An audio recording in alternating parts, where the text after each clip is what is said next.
To Denver Sports 1043, The Fan. It's Reaction Monday, powered by Silter-Har Motors.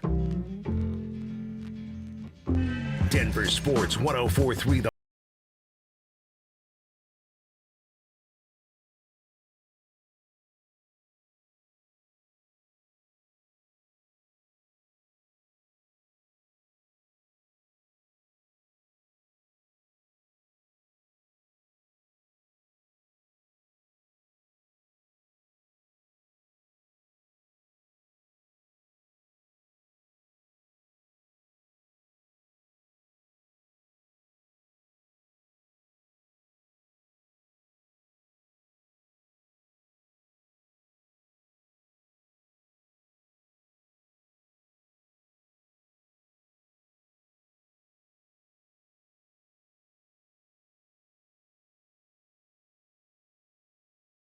Haven't had one of these in a little while. Overreaction by some. Broncos do lose. Yeah, you're exactly right. By some. We are going to break it all down for you. A loss to the Jags, the hottest team in the NFL, lost to another really, really hot team in the NFL. We're here to break it down for you. A short work week, as of course Christmas is finally here. So we got a ton to do here in the next couple of days before we get ready for a Chiefs strange football game, and then we'll be back on Friday to break it all down, react to everything that went down. But we want to start the show the same way we do every week. Before we get too deep into it, Tribe Roll Call. If you're new to the show, hey, how you doing? I'm Josh. There's Cecil. Hello. Drew and Kevin are back there as well. Oh, Kevin with no glasses on right now. Look like a whole different man. There you go. He's crying. You guys are. What's up, Kev? Now we can see us. Tribe Roll Call again is you plus us. That's what the tribe is. Tribe Roll Call is who are you, where are you, and what you doing for a buck out there today. Our chance to just give you a little shout-out on the show, a small token of our appreciation, giving you a shout-out on the show, your company a shout-out on the show, because the tribe has changed our lives. So let's keep it rolling, and we're all here for a little sports talk therapy today on a overreaction Monday, but I'm a little bit with you, Cecil. Are we going to overreact to this? I don't know that I'm necessarily going to do that. Everybody else can do their own thing, right? I'm not going to tell you to have your own opinion, but I thought it was strange. I listened to you on the Orange and Blue post game, and actually that's why our timelines are different. That's why Check Your X is so fun. I didn't see a lot of people complain about the refs. I heard you open up and talk about it a little bit. Yeah. Agree with you. That's not the take today, fellas. No. That's not what you should be saying. And then the other thing that I noticed a lot of, which I think is a little interesting and strange, is how many people are freaking the hell out over a loss like this. And, I mean, you should have seen my Twitter mentions of like, it's over, they're back to who they were, Bogue isn't going to figure it out, he fell off the face of the earth, right, and they're going to fall back down to who they were. I'm like, whoa. You got all that in 60 minutes? I didn't take that away from a game like that. Were they bad in it? Was Bo bad in the second half? Yes, he was. And we're going to talk about why and what he needs to do to fix it. Is the defense dropping off here in December once again? Yeah, they are. But is it the end of the world? Are they done now for the year? I don't feel like that, man. I know we live in a what have you done for me lately society. Right. And the last thing they did was lose. But, wow, I couldn't believe the amount of people like – we were telling people they can't come on the bandwagon, and now people are diving off of it after a loss against the Jags. Good. Go for it. Get out of here. That's all I got to say is the two best teams in the NFL lost this week. What does that mean? Well, one in the Rams lost in overtime to Seattle, and one in the Broncos got their ass kicked by Jacksonville. There is no way around that. It was a beatdown. There is zero way around that. There is no other way to frame this. It's not the refs. It's whatever. They've got their ass kicked at home, and that's a big old piece of humble pie. So what do you learn? What do you learn? It's not time to be like jumping off the bandwagon or saying that they're frauds or saying that I told you. All this is, and this is the problem, I guess, in society, all it is the people that have been waiting for the Broncos to stumble. Now that they stumble, they can say, see, I told you they're the worst ever. I told you they were frauds. Oh, shut the hell up. Yeah. That's what I'm here to say this morning. If you've got doubts about this Denver Broncos, then you need to put them to the side. There are concerns. There are flaws with this team. The flaws were already there. The flaws have been there since Washington. No doubt. The flaws were there before Washington. But it's Washington that exposed this thing and showed what you do to beat this team. And Jacksonville taking great offense Get as offended as you like, Jacksonville. Small market thing? To Sean Payton calling them a small market team. I'm like, aren't they a small market team? But whatever. How do the Broncos respond? That's my main thing. You got a short turnaround and a stupid preseason game on Thursday and Christmas.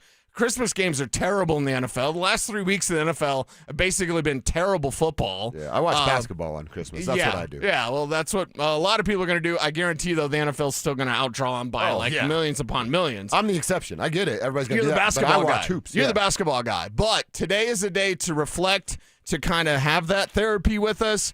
Today is not the day to jump off the bandwagon or say that they were frauds all this time. And you're not frauds when you win 12 games. No. Okay, they got 2 more to go. They just made Week 18 more important, which there's a conversation about that. And good thing this thing turns around quickly because you got to wash this thing away. But what do they learn in football and in life? When something bad happens, what do you learn?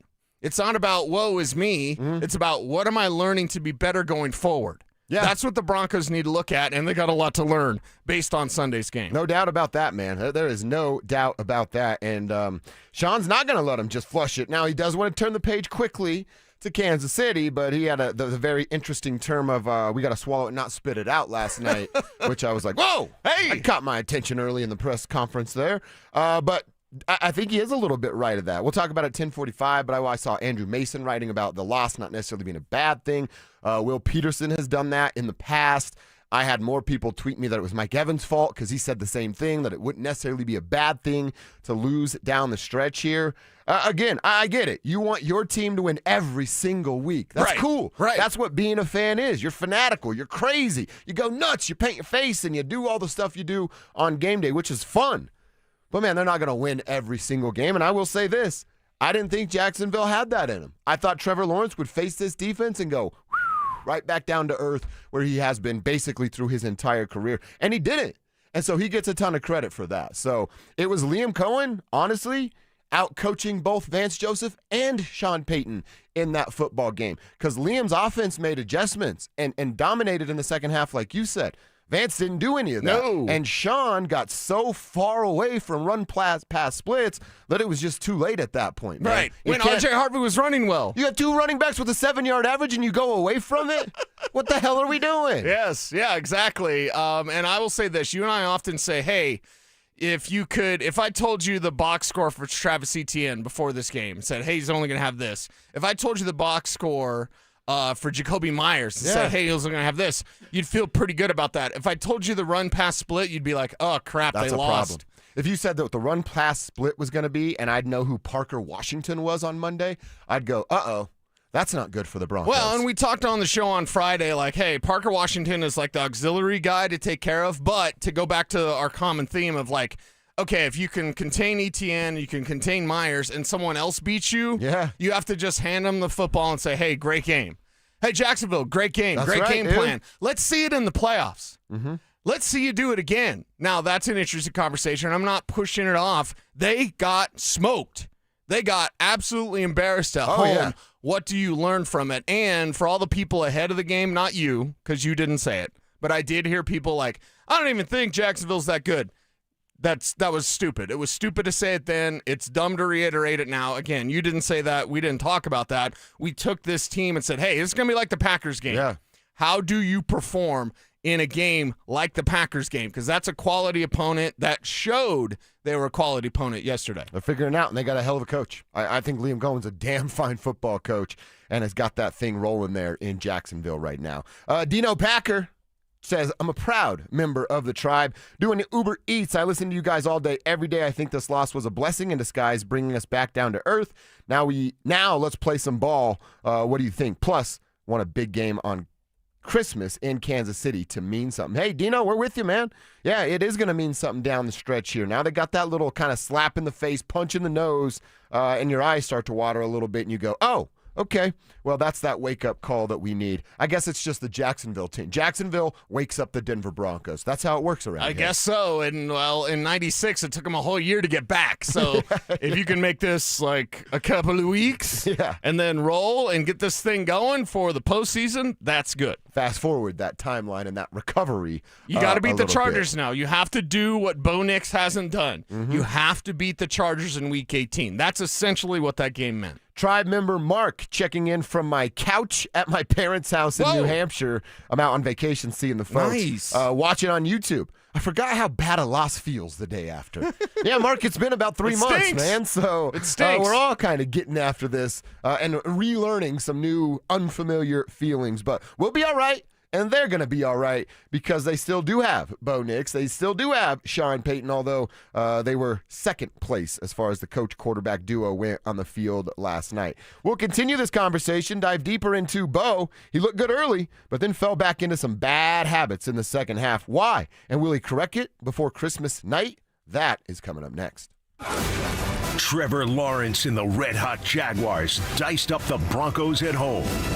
Is Denver's defense starting to slip late in the season? Denver Sports 104.3. The Fan. Men, we hear it all the time. A man comes in to get his erectile dysfunction treated, and very soon thereafter, he tells us that his relationship is renewed. This is Jeff for the Rocky Mountain Men's Clinic, and you should know that ED doesn't just affect you, it also often affects your partner. They can feel undesired, unwanted, they may even feel like you don't love them anymore.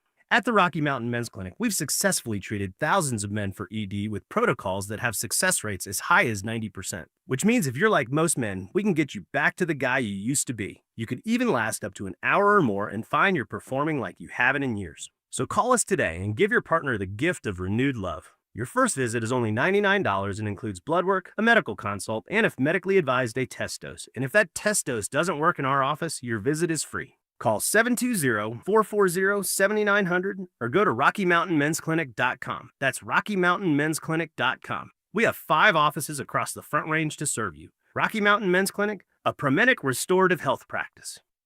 Hey guys, Mark Schlereth here from my friends at Xfinity. What if more reliable didn't mean more expensive? With Xfinity, you can get reliable, fiber-powered Wi-Fi for less. We're talking intelligent gig-speed Wi-Fi for $50 a month. This holiday season through January 4th, Xfinity is offering their best price on gig-speed Wi-Fi, guaranteed for 5 years. No contracts, no strings attached.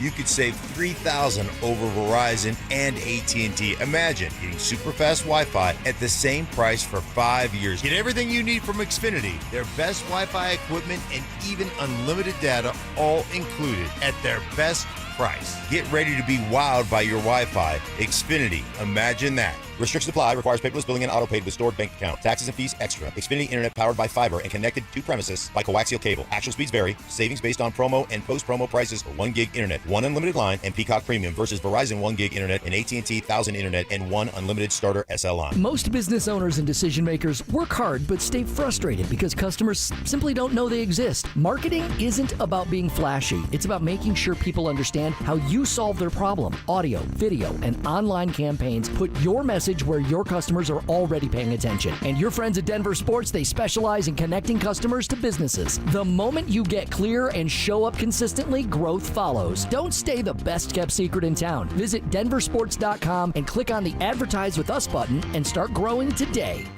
It's the most wonderful time of the year. The last thing you want is holiday cheer interrupted by plumbing issues. Whether it's a clogged drain, a water heater on the fritz, or frozen pipes, Copperhead Plumbing is available to make sure your holidays stay merry and bright. Hey, it's Mike Evans here. Don't let unexpected plumbing problems dampen your festivities. Call Copperhead Plumbing for fast, reliable service. Relax this season and leave the plumbing to Copperhead. Visit CopperheadPlumbingInc.com to learn more. Happy holidays from everyone at Copperhead Plumbing.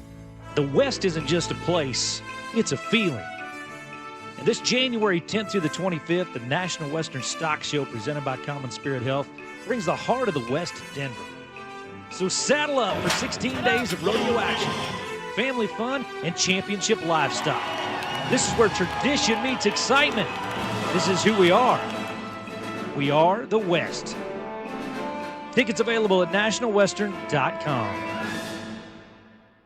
It's the end of the year, and the holidays are finally here. It's tax break time at O'Mara GMC, and your new Sierra 2500 could qualify you for a major tax deduction. Drive the truck you need and potentially write off a big portion of it at tax time. Sierra 2500, just $685 a month. But don't wait. The tax deduction window is closing fast. It's O'Mara GMC's holiday tax break. Ask for stock SF323923. Stop by O'Mara GMC on 104th or omaragmc.com. Stay up to date on the Broncos and the latest news from around the league with our NFL insider James Palmer, exclusively on Denver Sports 104.3 The Fan. Mondays on The Rundown with Richie Carney, Tuesday afternoons on The Drive, and Friday mornings on Stokely and Evans with Mark Schlereth, all season long. Denver Sports 104.3 The Fan, DenverSports.com, and the Denver Sports app. It's Reaction Monday, powered by Silter Har Motors. Here's Dover and Cecil. All right, we're licking our wounds today. Broncos beat down by the Kansas City Chiefs. It was 117-17 in that game. And then the second half started. And it was all Jacksonville after that point. Want to talk about a couple of different things here. Want to talk about Bo and his problems in half number 2, and then the defense and their problems in half number 2, and really highlight the month of December because it's a little scary the way this thing is going, the way it went last night. Again, we want to hear from you guys, your thoughts, your feelings, concerns, if you have any, about the team moving forward, plus Tribe Roll Call. Continue that throughout the show. Who are you? Where are you? What you doing for a buck today? Send it to the RamosLaw.com text line, 303-713-1043, or over on YouTube. I'll pull that up right now. And Cecil's always monitoring that. Just search Denver Sports on YouTube.com, and then when you're there, click the Dover and Cecil stream. You're in the chat room just like that. All right, Cecil, let's start with Bo. We're the Bo Show, but when he does not perform to the level that, one, we expect him to and that we know he can, well, we got to figure out why and be a little critical when that happens. I don't know what happened from half one, the end of the second quarter, to their second drive of the third quarter. It's not like he was getting hit a bunch. He got sacked once, and wasn't that the stepping out of bounds trying to throw it? Wasn't that the sack that we're talking about here? He just got those happy feet again. Yeah. And as good as he was, and they were even highlighting it on the broadcast. Oh, look at him stepping up into the pocket. Look at him stepping up in the pocket to let that route develop. Things you and I have been crediting him for the last month. And then that second drive of the third quarter started, and that dude flipped the switch the wrong way and began to then run east and west instead of climbing up in the pocket and not being able to deliver accurate and on-time footballs. What the hell happened in the third quarter? He took a big shot. He got it, and it felt it? Yeah. He took a big shot, and You're that changed the way you play he played. football. That's how it goes, Well, dude. look at Trevor Lawrence. He took multiple big shots, and by the way, the P.J. Lock play was not dirty. No, I did see Jags fans like, guess who his coach is? Bountygate, dur. Hey, refs, blow the flipping whistle. Step in front of the play. That place was so loud. Kev was there. Like, it was so intense that they even replayed the play on the broadcast, and you couldn't hear the whistle. Kev, you hear anything? No. I didn't hear a whistle. You couldn't hear the whistle on that I just play. saw it. I just saw PJ Locke coming. I was like, oh, no. Yeah. Wham! Yeah. And so I don't blame Locke on that. I blame Malcolm Roach for landing. That's a big guy. Hey, body weight. Yeah, he's about 330. He's going to have a lot of body weight. I will say, and I tweeted this, it's a stupid you-know-what rule. But he knows the rule. And you know they're looking for it. I would say in the way that he fell, not to get down a rabbit hole, there wasn't really any way for him to go off to the side. He definitely knows the rule, but it's just the positioning. Sometimes you're going to land like that and whatever. But Trevor Lawrence was able to take those hits and deliver his own hits for Jacksonville. Bo Nix took a big shot, and then he wasn't the same after that. He seemed a little bit scattered after that, and that's the thing. You've got to keep him calm. You got to keep him comfortable. You got to keep him climbing the pocket. The east and west stuff doesn't work, and when you look at Bo Nix, I think it was merely that, like taking that shot kind of changed his trajectory in this game. Well, I mean, it looked like it because he was, for lack of a better term, he was running scared. Yeah. That's what he was doing in the third and fourth quarter. And really after that first drive of the third quarter, so I'm assuming it happened some point in that drive because he just turned into a different guy. You think about what that touchdown pass to Courtland Sutton. He knows what the defense is pre-snap. He then intentionally rolls to his right to create extra timing to get the ball up. Puts it at a spot where just his wide receiver can get it. That's Bo Nix. Pre-snap identification. I know what's going on here. I know where the blitz is coming from. I'm going to throw it that way because that guy's coming. Court has one-on-one. Court recognizes it, creates a separation, throws it to a spot. Courtland goes and chases it down. That dude didn't show up after that throw. He was gone. And if it's because of the big hit, that's a little worrisome for me. You're a football player, man. I know this league and today's society of NFL rules is protect, and overprotect the quarterback a little bit more. But if one big hit is going to change who you are mentally, I don't like that. Well, and last year he had a broken back, and he didn't even talk about it. Yeah, I didn't talk about him. It didn't bother him with his play. I don't think he's hurt now, right, and sort of hiding an injury. It's just that's the way it happened. I believe that's the best explanation for it because there's really no other explanation. If you watch the coach's tape already, you can see guys that are open, and you see him missing guys that are open because he doesn't see him because he's not thinking about that. He's taken off to run. Fourth down in, was it one in the second half? Tries that outside ball to Pat Bryant, I believe. Yep. Tyler Bidet standing right there. Right there. First down mark. He doesn't even look at him. Right there, wide open. And it's one of those things like if you just climb, you're going to see a guy like Bidet because Bidet was on his left on that play. So guys were there. Sean Payton's going to scheme guys open. But once Bo Nix took that big shot, he just wasn't the same. And he's got to stay more resolute with that. That's what this league's about. And that's what this is a playoff feel. If this was a playoff game, you're done. You're going home. So you had a playoff feel against the Packers. You have a playoff feel against Jacksonville. You're 1-1. Yeah. And you're going home. Well, good thing you got 2 more games in the regular season. Figure this thing out and do what you can to run the ball some more. That would have settled Bo down. They start running the ball more, and again, it's influence. 2 backs averaging 70 yards a carry. And yes, it's a big one from RJ, but as we've said, RJ needs that. Because if you take away that big run, you know what it is?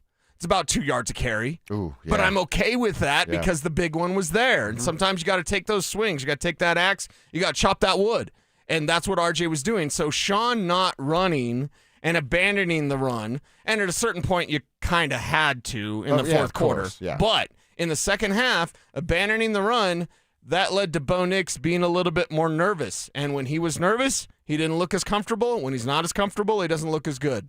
No, you're absolutely right.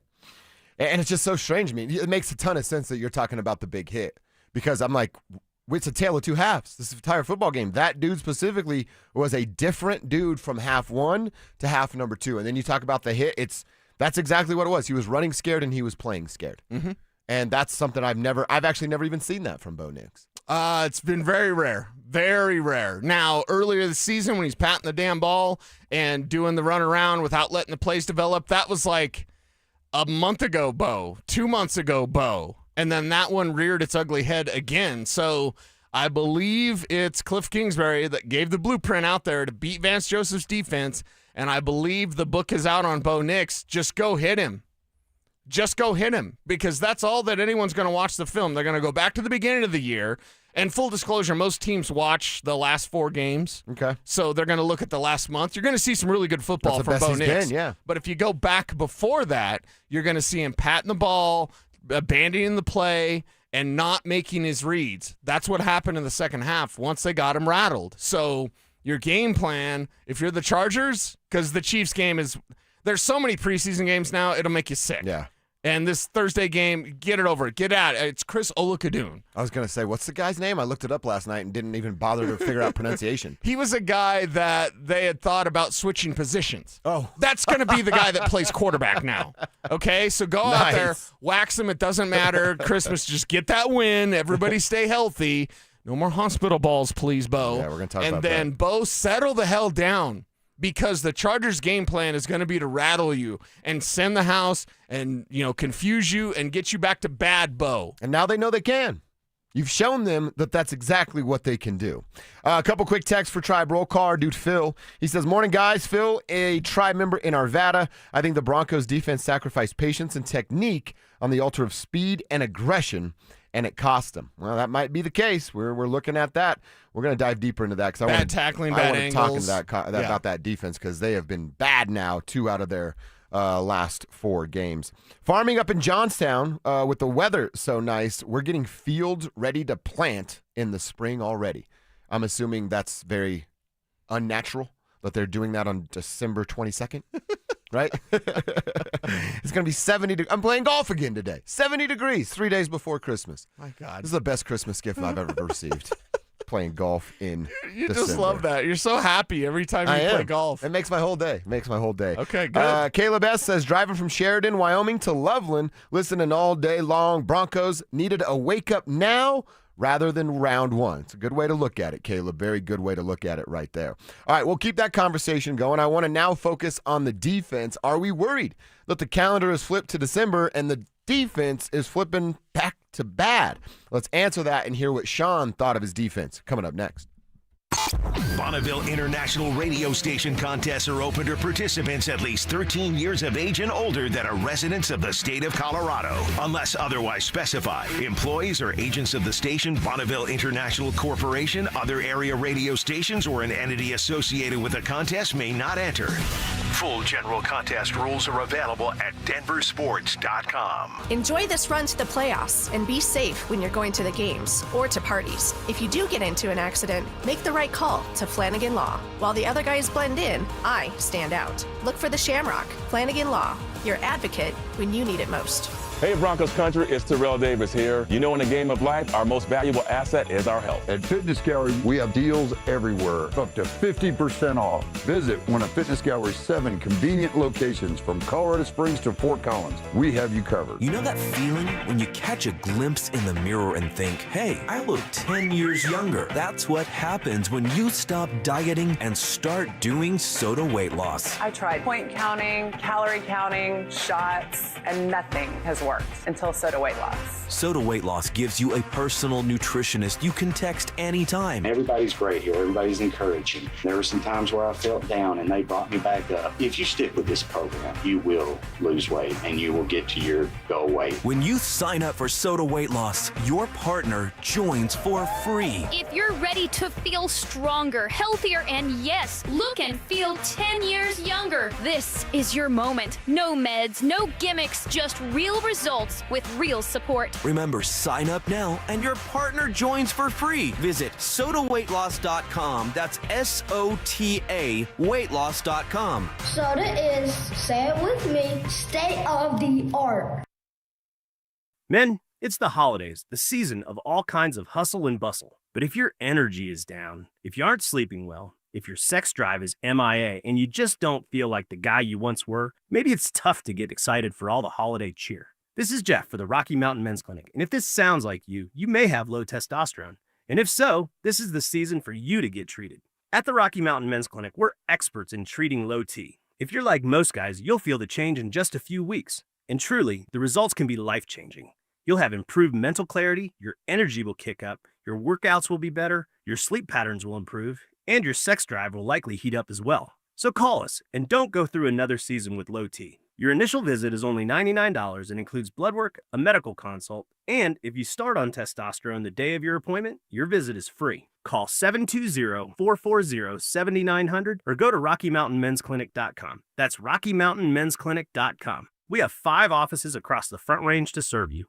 Hey guys, Mark Schlereth here from my friends at Spine One. Let me ask you a question. You live with back pain, neck pain. Well, my guys at Spine One, they're an emergency room for back pain with same-day appointments. They'll see you and they'll get the journey started. And that's exactly what I did. Whether it's chronic pain, acute pain, work-related, sports-related, doesn't matter. All you got to do is pick up the phone and start your journey just like I did toward pain-free. 303-367-2225. That's 303-367-BACK. Or as always, you can find them online at spineone.com.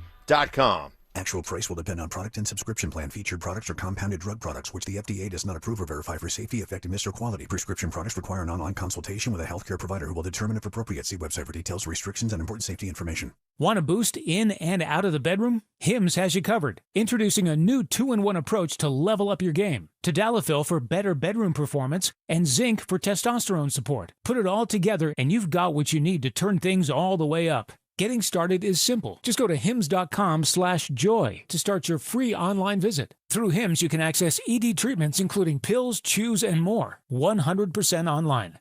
No office visits, no pharmacy lines. Just fill out a simple intake form and a licensed medical provider will determine if treatment's right for you. If prescribed, it ships free and discreetly to your door. Find affordable treatment options at up to 95% less than brand names at hims.com/joy. That's hims.com/joy, HIMS.com/JOY.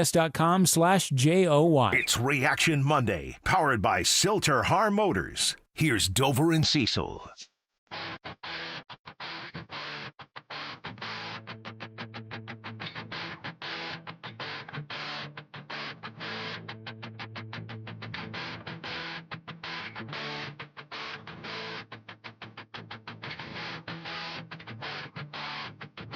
In this instance, Weston Jake is referring to the Broncos defense, and she is the defense. Yes. And she is going to break soon. Yeah, they did break. By the way, today, Kev, Drew, you guys play an important role. Could pick up all the Broncos country, man. That's what we got to do in the sports therapy. So music, the conversation, let's keep things going because they weren't going to win them all. 19 of the last 21 Super Bowl champions have lost a game in December. Okay. So let's have a reality check. That's a really good team. Again, before this game, if you were promoting Jacksonville as some like unknown, they don't really look that good, you don't know football. Period. And I saw some of that out there in the fan base of like, well, it's Jacksonville. They're going to win 38-0. Like, oh, God, no. Jacksonville's really good, and they waxed Denver. They did, and that's the best way to put it. They waxed Denver. That second half, it was nothing but Jacksonville outside of the first drive there for the Denver Broncos on the offensive side. But then we go to the defensive side, Cease, where it's, again, I know that Washington game came back on November 30th, so it's not technically in the month of December. We turned the page immediately after. And then you played Las Vegas. All right, we know they kind of stink, and you took care of business there. Green Bay scored some points. We know how good Jordan Love is and that offense. And then, as we said, it was 17-17. And then after that, you got outscored 17-3 by this Jags defense, and they were able to do anything that they wanted. The Jags dominated in the red zone. Penalties were a problem yet again. Now they both 1 and 2 in penalties in the league are Jacksonville and Denver. Penalties were a problem, not because the referees stunk, because the Broncos aren't disciplined and continue to put themselves in bad spots. Right. And that's the thing. They're undisciplined, putting themselves in bad spots, and then not tackling. The tackling was so bad. Not tackling. That was incredible. And there's so many guys that missed tackles. There's so many guys that were out of position. And players that we appreciate, like Alex Singleton.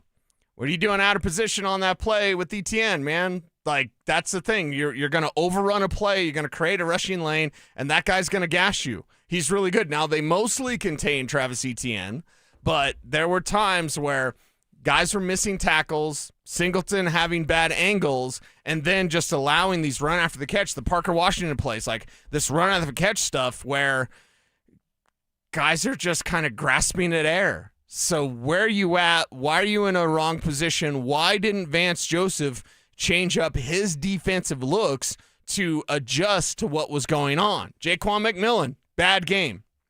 Mm-hmm. P.J. Locke had a bad game. Now, I don't think that play was dirty. He didn't hear a whistle.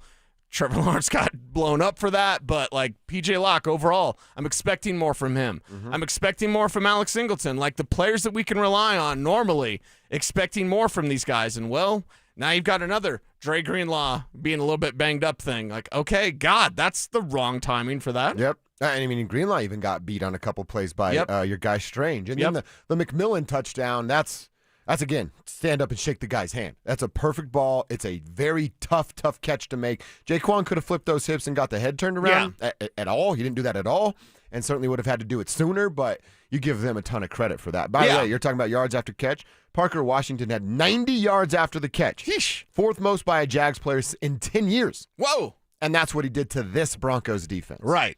And that's where you got to clean things up because the blueprint is out, Vance. What are you going to do?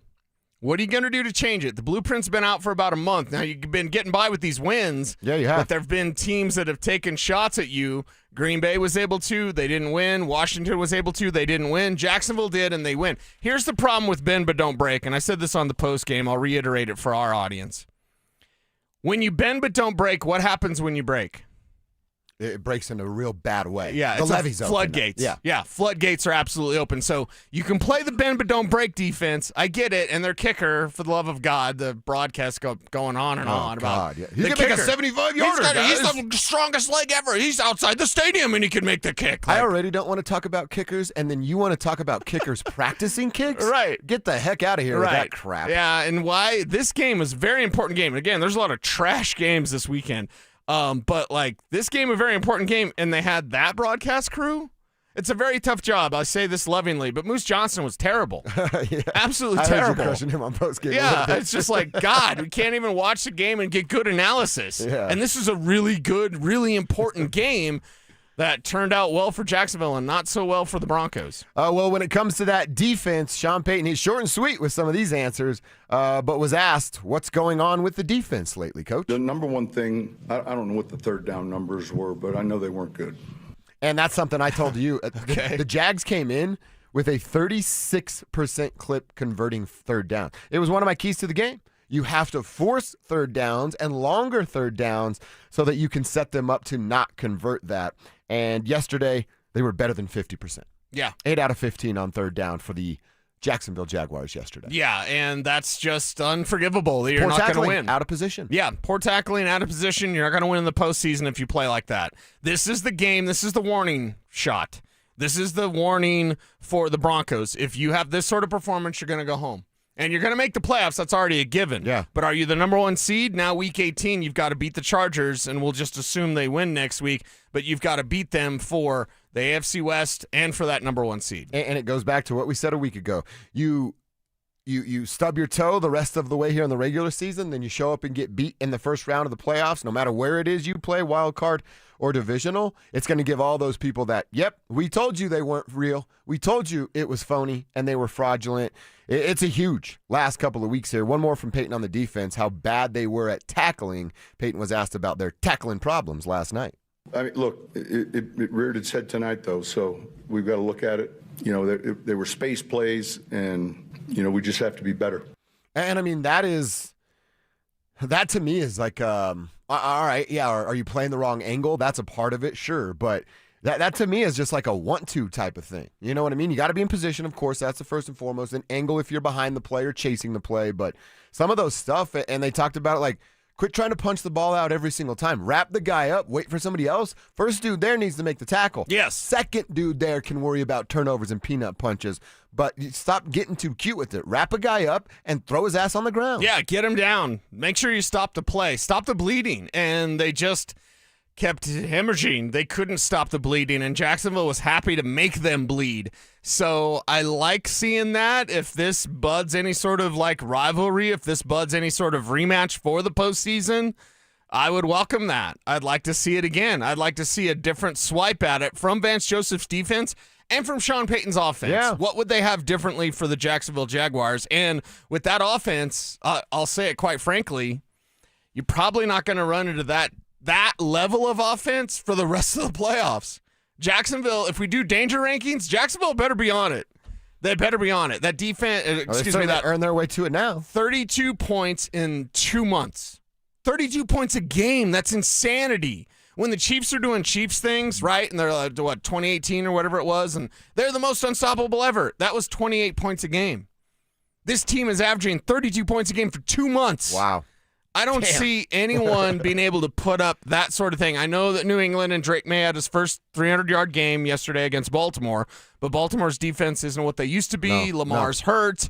I don't think the Patriots, I don't think the Bills offense could provide that sort of punch. You just took on one of the league's best offensive units, and it showed. Yeah. You didn't show up. A few quick texts here. This one always hits home. We're thinking about our guy Jeremiah today. Says, what's up, guys? What's up, Tribe? Jeremiah the Plumber here. Tribe, he's asking for some prayers, some good thoughts. His grandma Mary is a diehard Broncos fan. She's been in the hospital the past few days fighting it. So praying for you, Grandma Jeremiah, Mary. we're with you. We're with Grandma Mary as well. Sending her all the best vibes from the Tribe, from Broncos country. Yeah, we want everybody to be sending those good vibes. I just dealt with the same thing. Grandma's back at home now and doing all right. So Jeremiah, hopefully that's the same deal here. This is a fun Tribe question, Cease. We're both sneakerheads. Yeah. I almost bought another pair of sneakers last night and then remembered I have to pay the tree trimmer today. So that didn't happen. A texter writes, question of mine. Buddy just got me my first pair of J's. What a great friend that is. Purple, gray, black, the Bayou Boys. Am I allowed to wear them? What's the protocol here? This is how I did wear the Kobe Bruce Lee's, this weekend for only the second time ever. But that's actually pretty much the only pair. The Kobe Bruce Lee's are the only ones that I really won't wear like outside, but I'll still wear them sometimes. I used to be this guy, shoehead, like buy them, stash them, don't wear them, show your boys when they come over. Now I'm 41. I'm a little bit older. I don't have enough money to buy shoes anymore because of the house. And now I'm like, screw that. Wear the hell out of them. Yeah. Get your money's worth out of them. And you didn't even pay for them. So you might as well wear the hell out of them. Well, and the resale game has fallen off big time. Yeah. Big because time. they're so available. Yeah, they're available and every colorway is available. You told me the gold toe 11s are coming back next. I mean, like, my God, what are they doing in the sneaker game? They're flooding the market. So wear them. Wear the crap out of them. Then go get another pair. Yeah, exactly. Just wear them, scuff them, throw them away, get a new pair because they're not that hard to get these days. But yeah, shout out to your buddy hooking it up with the Jays right there. It's a great bud. All right, let's go check what's going on inside the internet. I mentioned that we'd get to this at 10:45. Our buddy Andrew Mason wrote about it. Hey, it's all right that they lost this game. Maybe it is the wake-up call that they were wanting. We'll get into that. And then what we all watched between Jake Paul and Anthony Joshua. Let's get a little breakdown of how we felt watching Jake Paul go down. Coming up next. After 11 games, the Broncos' win streak finally came to an end against the Jaguars, suffering their first loss since late September. With just 2 games left in the regular season, will Denver hold on to the lead in the AFC West? Denver Sports 104.3. The Fan. If you have a tax problem, please don't put your destiny with the IRS in the hands of a salesperson. This is Todd Whalen, founder of Advanced Tax Solutions. Many companies use commissioned salespeople that may not have your best interest at heart. At Advanced Tax Solutions, you will only meet licensed professionals who are also certified in tax resolution. You will never meet an unlicensed salesperson to determine your fate. You can trust Advanced Tax Solutions for good advice, and the meeting is free. AdvancedTaxSolutions.com. This holiday season, AutoNation is unwrapping the biggest gift of all, the car you actually want with 0 down and no payments for 90 days. With our coast-to-coast inventory of nearly 100,000 new and used cars, trucks, and crossovers, you'll find exactly what you're looking for. 0 down, no payments until April. That's the deal you deserve on the car you love. Hurry to your nearest AutoNation store or AutoNation.com. Limited term financing on approved credit. Interest accrues from date of purchase on deferred payments. See store for details. Hey, the cold weather is here. Stoke here from my friends at ROX Rocks Heating and Air. Has another company told you that you need a new furnace? Time to throw in the challenge flag. Rocks Heating and Air offers no obligation, free second opinions. And don't forget about heat pump rebates. They've never been better. Up to $13,500 only at ROX Rocks Heating and Air. Now play that G. HVAC service, installation, repair. ROX Rocks Heating and Air. Catch Telestrator Tuesday weekly on Stokely and Evans with Mark Schlereth, where Stink or Stoke dive into the past weekend's games with a coach's eye, using insights into what went right and wrong on critical plays. Telestrator Tuesdays, powered by Colorado Credit Union. Love where you live, love where you bank. Here's Denver's champion wide receiver, Benny Fowler, with Shayna and Dylan Williams. Benny, when you caught that pass for the 2-point conversion at the end of the 2015 World Championship game, did you realize you were making Denver football history? And that was one of the final historic career passes of one of the greatest quarterbacks of all time? No, when you're in the moment, in the flow, you just go. You're trying to execute. It didn't sink in at first. but then it hits you, and then you feel so blessed. You made Denver football history. Well, I just did my job. You guys make history every holiday season at Williams Jewelers. How so, Benny? Every gift from Williams Jewelers on Christmas morning is historic. I can promise you, they'll never forget it. Friends, this holiday, go see my jeweler, Williams Jewelers of Inglewood, and you will make a little history too. And hey, tell them Benny sent you. Williams Jewelers, we can make diamonds a part of your life. Williams Jewelers of Inglewood, on the corner of Bellevue and Broadway, where Colorado shines. Men, it's the holidays, a time of love and joy. But if you suffer from erectile dysfunction, the season can be tough on you. This is Jeff for the Rocky Mountain Men's Clinic, and if you and your partner are experiencing struggles because of ED, change it up this year. Give the best gift you can give to the one you love by treating your ED and restoring your relationship. At the Rocky Mountain Men's Clinic, we're experts in treating ED, and as a Promedic restorative health practice, we've literally seen countless thousands of relationships renewed across the nation. Plus, with treatments having success rates well over 90%, coupled with many treatment options, we can likely find the right one for you. You may even find you're performing like you haven't in years. So call us and give your partner the best gift you can give this season, a renewed, restored relationship. Your first visit is only $99 and includes blood work, a medical consult, and if medically advised, a test dose. And if that test dose doesn't work in our office, your visit is free. Call 720-440-7900 or go to RockyMountainMen'sClinic.com. We have 5 offices across the Front Range to serve you. Hey, bro, weirdest thing is happening at the game. Every time I crack a Bud Light, we score a touchdown. I think I'm some kind of football prophet.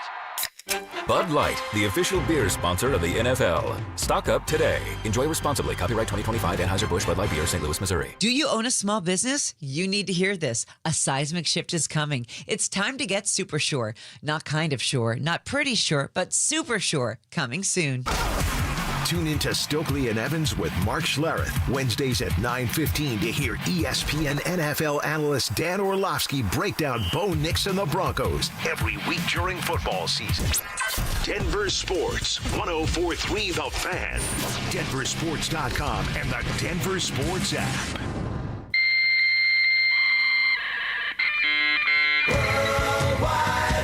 From conspiracy theories to cat videos, the World Wide Web can be a terrifying and beautiful place. So strap in and follow Dover and Cecil down the wormhole as they take you inside the Internet. This, Jen, is the Internet.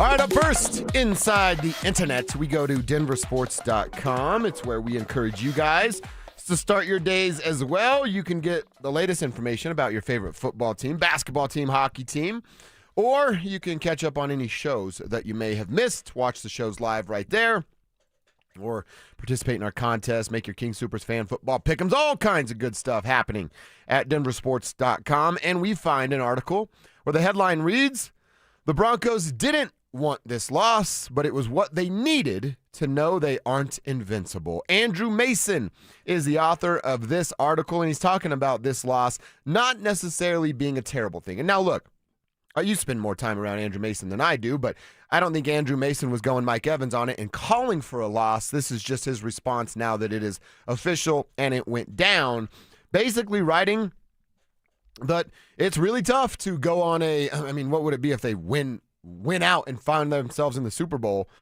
That'd be like a 15-game winning streak. Yeah. That's very difficult to do. So you can go and read it and go through some of Andrew's thoughts. I do think now that it's here and I have to accept it because it's nothing I can do about it, almost like Adam Troutman said, and Mace quotes it in here, they're going to bounce back. A wake-up call. He said, I wouldn't say it's necessarily a wake-up call, but it's a thing that happens that it kind of like wakes you up. I think that's a wake-up call, Adam.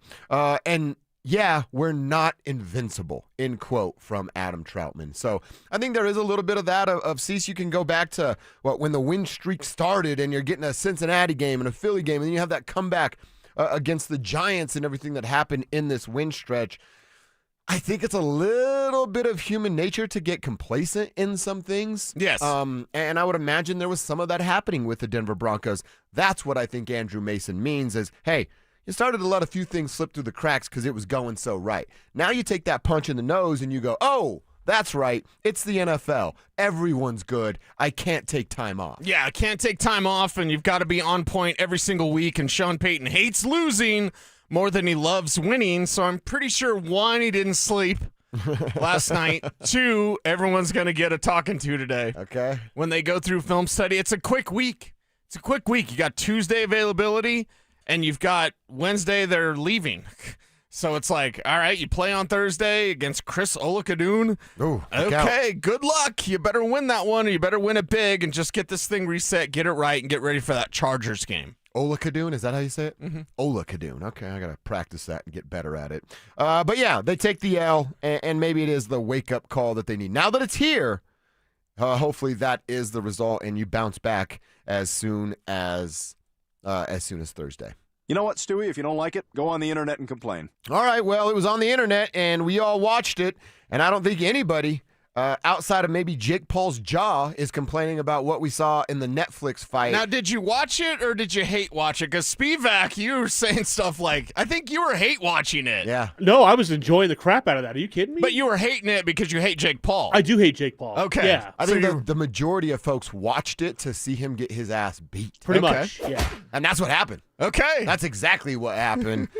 Basically, from the jump, we were just talking about a little bit with the fellas, it's the game plan for Jake Paul is it's a win if I don't get knocked out. And, I mean, basically, like, it's a win if I get knocked out in one of the latter parts of the rounds. And that's what happened. He played keep away forever, tried to come up with these weird little two-step, two quick jabs that counted as landed punches. But it was, like, honestly, I think if boxing people are like, oh, yeah, Anthony Joshua got us back. I don't know. Jake's still kind of making a mockery of what the sweet science is of boxing because, I mean, Drew, you tell me, did he have a game plan other than run around? Hopefully I don't get killed before the 6th round. You forgot the throw in to try to tackle Anthony Joshua by the legs, which he did like 13 different times. Yeah. Even so much so the referee had to be like, dude, the fans what are you doing? The fans didn't pay here to see this crap. The referee literally said what Drew just said. Yeah. This crap. And it was, he's mic'd up, and then the broadcast gets all excited because they're like, yeah, we don't want to see this crap either. Yeah. And you could tell Joshua was getting frustrated first couple rounds because all Jake Paul was doing was just dancing. Like, Joshua wanted to knock him out in the first 30 seconds of that fight. And had he gotten the chance, probably would have. Mm-hmm. But, dude, anybody who despises the Paul family, as I am one of them, seeing what we got to see on Saturday night, like taking that right hook to the jaw, like, I would like to think and I hope that Jake Paul got a little humbled on Saturday night. He kind of talked like he did a little bit. He did. Like, he's like, yeah, this is what happens when you fight a real fighter in a fight that's not actually staged, like a sanctioned fight. He got his butt kicked. I mean, there were a couple of shots, but that one, and now he's broken his jaw in 2 different places. There's a screen grab going all over the internet. Anthony Joshua's just smiling. I've seen so many different memes that, like, it's, deck the halls with boughs of holly or whatever. The halls on Jake Paul and then boughs of holly on Anthony Joshua and just decking him in the face. Just a ton of fun stuff. And who would have thought? We always say, well, boxing's dead because there's not a real American hero.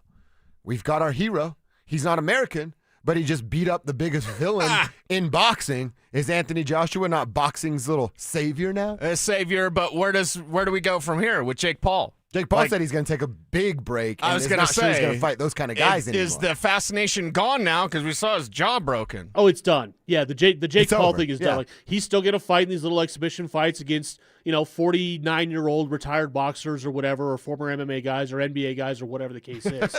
But that will be the last time you ever see Jake Paul step into a ring with a real boxer. Why doesn't he just go do WWF with his brother? He should. He'd be good at it. And by the way, he's a heel. And his brother should have taken one too after he tried to steal Joshua's chain after the fight. Oh yeah, Joshua should have turned around and lit his ass up too. Yeah, dude, both those dudes need to just go away, man. Mm-hmm. I'm 100% the worst. with you. It was awesome seeing him get beat up like that. It was so cool, dude. It's just nice. Sometimes the world pays back the karma. Sure, right. And it did that the other night. Well, I'm just happy that it paid the dividends because the reason why I avoided it, except for the end, is because I didn't want to waste my time on something that was fake. Yeah. It was not a waste of time. I don't think by any stretch of the imagination. If you did not like Jake Paul, it was a fun night. Yeah. Now, if you're a Jake Paul fan, it might have been a little bit of a waste of time for you. But I think most people out there were watching the fight to see him get his butt kicked. If you're a Jake Paul fan, I question your life choices. Well, you're not wrong. I mean, like, how many people are actually Jake Paul fans? I mean, he's got a pretty big YouTube But I think it's like it's almost like the barstool bro kind of thing. Like you have to be. Oh, it totally is. Yeah. You're probably under 25, right? You're probably hanging out at mom's house quite a bit because you don't have to pay the mortgage and things like that. Like Jake Paul is like a barstool guy, and I get it. There's a ton of that stuff. It's just once you grow up a little bit, I think you're done with that. He's kind of, to me, like he reminds me of like the modern day version of like Jackass. Yeah. Like did a lot of dumb stuff on YouTube during the COVID era and stuff like that. Yeah. It just kind of became famous for it. And it's like, oh, let's see. I'm going to go step in the boxing ring now with, actual boxers and just get an absolute pummeling. Mm-hmm. Yeah, it was nice to see. Very nice to see. And Anderson Silva at 50 years old knocked Tyrone Woodley out cold. He knocked him out twice, actually. Uppercut knocked him out. And then as Tyrone was falling down to hug him, he hit him one more time on the way down, dude. And it was awesome, too. So, yeah, Jake Paul, the experiment is over. Who would have thought Jake Paul and the Kansas City Chiefs era would all end in the same year? If Jake Paul's experiment is over, does this spark an interest in boxing, though? Not really. Not for me. No, I mean, there's got to be like a great American heavyweight. Yeah. Honestly, outside of Anthony Joshua, I don't even know of another heavyweight right now. Well, when's the last heavyweight that we all kind of enjoyed? What, Lennox Lewis? Probably for me, yeah. By the way, he was doing commentary on that. He looks way different Dude, now. he looks crazy different. He's like, he lost a ton of weight. He lost the dreads. He's got like a gray beard now, like a skinny gray. I was like, whoa, that's Lennox Lewis? Well, and even to Drew's point about the next boxer, Anthony Joshua gets up there and calls out Tyson Fury, another non-American heavyweight boxer that we all know but don't really care about. Yeah, it's like the Klitschko brothers were like the last big thing. Right, I couldn't tell you the last great or even good or relevant American heavyweight. No. It's just they don't exist anymore. Nope. I don't think it'll come back. No, I mean, let's be honest. Like, boxing has kind of lost its relevancy, especially when you compare it to UFC. And I've always argued, like, my problem with UFC is just so watered down because they have so many fights all the time. You're like, well, is this a big fight? I have no idea. At least boxing, you know when a big fight is. Right. UFC doesn't have that kind of advantage for it, I don't think. Hopefully now with it going from ESPN to Paramount Plus, it'll change it a little bit. Maybe. But I'm not optimistic. But MMA is the same way. There's not a huge American star. No, there's not. And it's also gone so much to the knockouts are so less. It's technical and I watch it for violence. I don't care about them wrestling around on the ground. I want to see somebody's bloody ass face get knocked out. Yeah. By the way, speaking of violence, I should have sent you guys a video. I don't know if you saw this. Did you see the National Lacrosse League goalie fight? Oh, yes. Dude, they went at it. That was a fight. It was awesome. I will say it was and awesome. They unsnapped those big ass pads. Yeah, dude, that was sweet. So cool.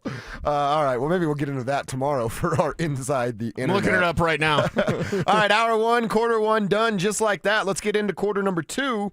Getting back to what we watched with the Broncos. The offense struggled. The defense got beat up. So who gets more blame for the loss that ended the streak? Is it VJ's fault? Sean's fault? How much blame does Bo get? Tell us on the text line and the YouTube chat. We'll answer it and catch up there next. The Jaguars came to town and roughed up the Broncos at Empower Field. Is a late season wake-up call what Denver needs to get ready for the playoffs.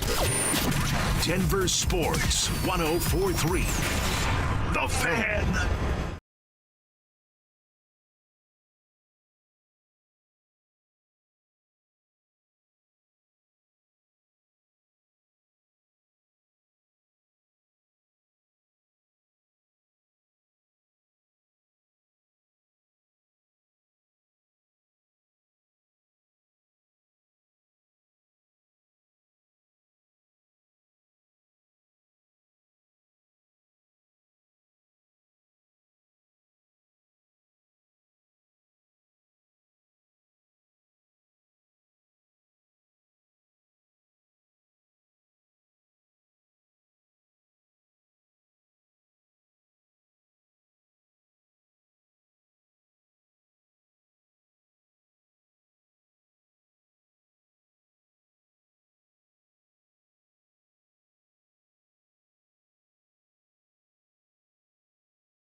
That's a fact. It's also a fact that 9 out of 10 of those small businesses will fail. Why? Because it's hard, really, really hard to build a profitable business from the ground up today. Pure Talk knows that. They started as a small American wireless company determined to keep their customer service in this country. It worked. And today, Pure Talk is determined to help other small businesses prosper by offering them the same white glove service the big guys get. Same service, same 5G network, at a truly affordable price. Pure Talk is focused on businesses that employ welders and roofers, electricians, plumbers, HVAC techs, the people who keep the lights on. If that sounds like your business, give Pure Talk Business a try and see just how much you could save. Dial pound 250, say micro, to switch to an American wireless company who understands the power of small business. Pure Talk. No gift? No problem. With Target's last-minute gifts, the holidays are a breeze. You can score on the hottest toys, beauty must-haves, chocolatey stocking stuffers, and much more. And if you need it now, no worries. Swing by any Target store today and snag all the stocking stuffers and gifts for the most magical season yet. Step into the holidays, check off everything on your list, and save big on your last-minute gifts. Only at Target. Restrictions apply. My name is Whitney Allen. I am a widow. My husband Ryan died. We never thought in a million years we'd have to use life insurance. The unexpected happened. With Ethos, it is so fast and easy. It's 100% online. You can get a quote in seconds, apply in minutes, and get same-day coverage. No medical exams, and you can get up to $3 million worth of coverage through Ethos. Get your free quote at ethos.com/game. That's ethos.com/game. Time spent on application may vary. Online health questions required. I know some people think after a car accident, do I really need a lawyer? Hiring Postman Law isn't only about the courtroom. We're your single point of contact in a complicated claims process. We take on the insurance adjusters, organize your medical bills, coordinate with doctors, and make sure nothing gets missed. Get the outcome you deserve without the headache. Call 844-POSTMAN. When other firms promise, Postman delivers. Call 844-POSTMAN. Attorney Advertising. Want to look 10 years younger and lose 20, 30, 40, 50 pounds before spring? Then it's time for Soda Weight Loss. Soda Weight Loss works without drugs or crazy side effects. In fact, our disclaimer would sound like this. Side effects at Soda Weight Loss may include looking better than you did in high school. Friends asking, okay, seriously, what are you doing? Long-term confidence, increased energy, the urge to take more photos because you actually like what you see. I'd been wanting to lose weight and I tried on my own. I'd been seeing things for soda, but I was like, okay, I gotta go see what it's all about. It's a great idea, it's a great experience, and I couldn't be happier, honestly, with the results. You do not have to use weight loss drugs to lose weight and enjoy a healthier, I look 10 years younger version of you. With Soda Weight Loss, you get round-the-clock access to your own personal nutritionist, and right now, when you join Soda Weight Loss, your partner joins for free. Visit sodaweightloss.com. That's SOTA weightloss.com. Soda is, say it with me, state of the art. Toyotathon is on at Corwin Toyota. Save big when you lease a new 2025 Tacoma SR5 for just $369 down and $369 a month, or drive off in a new 2025 RAV4 XLE for as little as $399 down and $399 a month. Unwrap your holiday savings during the Toyotathon sales event. Visit us off Pearl Parkway or shop online at CorwinToyotaBoulder.com. Corwin Toyota, family driven for over 100 years.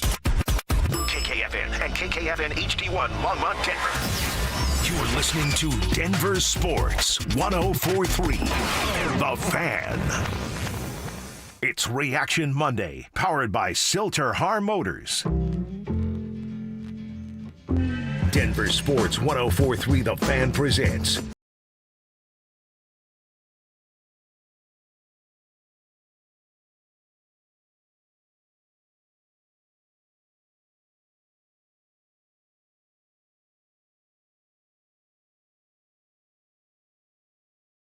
there's plenty to go around, right, for what went wrong in the second half. But if you just had to point one finger, who you pointing it at? Vance for his defense getting beat up? Sean for his run-pass split being absolutely terrible? And saying small market when he didn't need to say small market? He just can't help himself. He just can't help himself. He didn't say small weenie, he just said small market. Come on, Jacksonville, you are a small market. Jacksonville took it. Denver's a smaller market, comparatively speaking, to Los Angeles or New York City. I don't know. It was somewhat odd when Jaguars players said, how about that for small market? See, I'm not even mad. Jacksonville. I'm not mad at them for being mad, to like represent who they are. When someone's, I haven't heard it in a while because it's 2025, but like, oh, that dusty old cow town, right? That used to be us. Right. I'd go like, oh, yeah, well, you're an idiot. Dad, don't say that about my city. And it's like, damn, I probably shouldn't get mad about it. He called them a small market. It's It's like MJ. We want something to get the juice going a little bit. Yeah. Liam was looking for it, and he found it. I guess they just found something, and that was it. Yeah. So, and Sean's taken a lot of L's in our YouTube chat. Jim saying Sean Payton is a joke for risking his players' health in a losing cause. The hospital ball at the end, man. I will tell you, Bo shouldn't have thrown it. Bo shouldn't have thrown but it. Sean shouldn't have called it. Take your ass home. Kneel down. You're down 14 points. It's clearly over. That's 100% ego-driven. Let's make it look a little bit better than it's going to show up on the scoreboard. Don't need it. Unnecessary now. Thank God and the football gods that Pat's okay was able to leave shortly after being admitted into the hospital. But you could see how upset Bo was. Bo was very upset. And I completely get that. He's very upset with himself, and Bo rarely gets that. He'll throw a pick. Well, he he threw a doesn't pick show in that this emotion. game. He doesn't. It's your next. He'd take his helmet off and threw it on the ground. Yeah. So, and look, there's another one. You want to blame VJ? You want to blame Sean? That's plenty to go around. Bo can be blamed. How about Nick Benito, Jonathan Cooper? Kevin's going to share some numbers about those guys. What Coop they had have a not bad game done. as well, and I rarely say that about Jonathan Cooper. That's my guy. How good he's been stealing the edge, dude. The last few weeks, they're getting him. Well, and the thing is that Trevor Lawrence, one of the RPO plays, it's like, you just bit completely. You paid zero attention to Trevor Lawrence. And did you see the replay? Trevor Lawrence like this. Staring right at Nick Benito, Jonathan Cooper. I'm like, dude, he's waiting for you to make the move, and he's looking right at you. Yes, and that's rare for Coop to play like that. So was this team reading their press clippings? Not really. Did this team need a reset? You bet, because the flaws that were exposed, and I'll start in the Commanders game of the recent Broncos, right? They're different than they were in October. The recent Broncos is a pretty good team. And this pretty good team got their ass kicked on Sunday. So if you have to pick someone to blame, who are you blaming? Vance. I thought Vance had a terrible plan. I think this is a lot on coaching. The drops didn't help with Bo Nix. The officials sucked, but they always suck. It's the NFL. Every single game they suck. Tell me you don't watch NFL by saying, the refs sucked in this game. The refs suck in every game. Right. So that's just the nature of this league, unfortunately. I think it was a bad plan by Vance Joseph, though. He had, got caught with his pants down multiple times with this defense, and it's unusual. It was strange. I'm kind of glad that they got exposed that way. I'm not glad that they lost. Don't at me, bro. But they needed to learn this lesson in a way that they hadn't yet after the Washington and Green Bay wins, where they made the same mistakes, but they won the games. Well, I think to those games you're talking about, Vance made adjustments. Did he do anything to slow down Parker Washington in the second half? Because Parker was running open and often against that Broncos secondary. Yeah. So I'm with you. Vance going to get some of the blame for sure. I got to look at Sean, though, man. I got to look at Sean. What did he think he was going to do in this game? Was it this, hey, I am the better coach and I have the better quarterback. Let's go show the world that. I've told you multiple times that 40 pass attempts is not good for a quarterback, and it's damn sure not good for our quarterback that is Bo Nix. Now, you said it earlier, and you're right. The 30 extra pass plays of a 47-17 run-pass discrepancy, it became necessary in the fourth quarter. But it wasn't the first couple of quarters. And like I said, I think there's this situation going on with Sean where when he has a couple of guys cooking the way that RJ and Jaleel were yesterday, very limited carries, but Jaleel had one where that dude takes him down by his shoulder, like his neck area. Yeah, right. If he gets away from that dude, it's a house He's call. gone. And he's just such a smaller frame that a guy can bring him down by his neck. But he was breaking a little bit of tackles. He broke the first tackle. I gave him some credit for that. Yeah. And then who RJ was, and we know he needs rhythm, routine, and continuity to keep it going throughout the game. I actually think this is such a weird thing to say out loud. And he's a good coach, but he struggles with this in a major way. Having two running backs rolling and working it, doing the bull dance, right? During a game Get on the flow. is actually bad for Sean Payton. Because he can't play with two toys at the same time.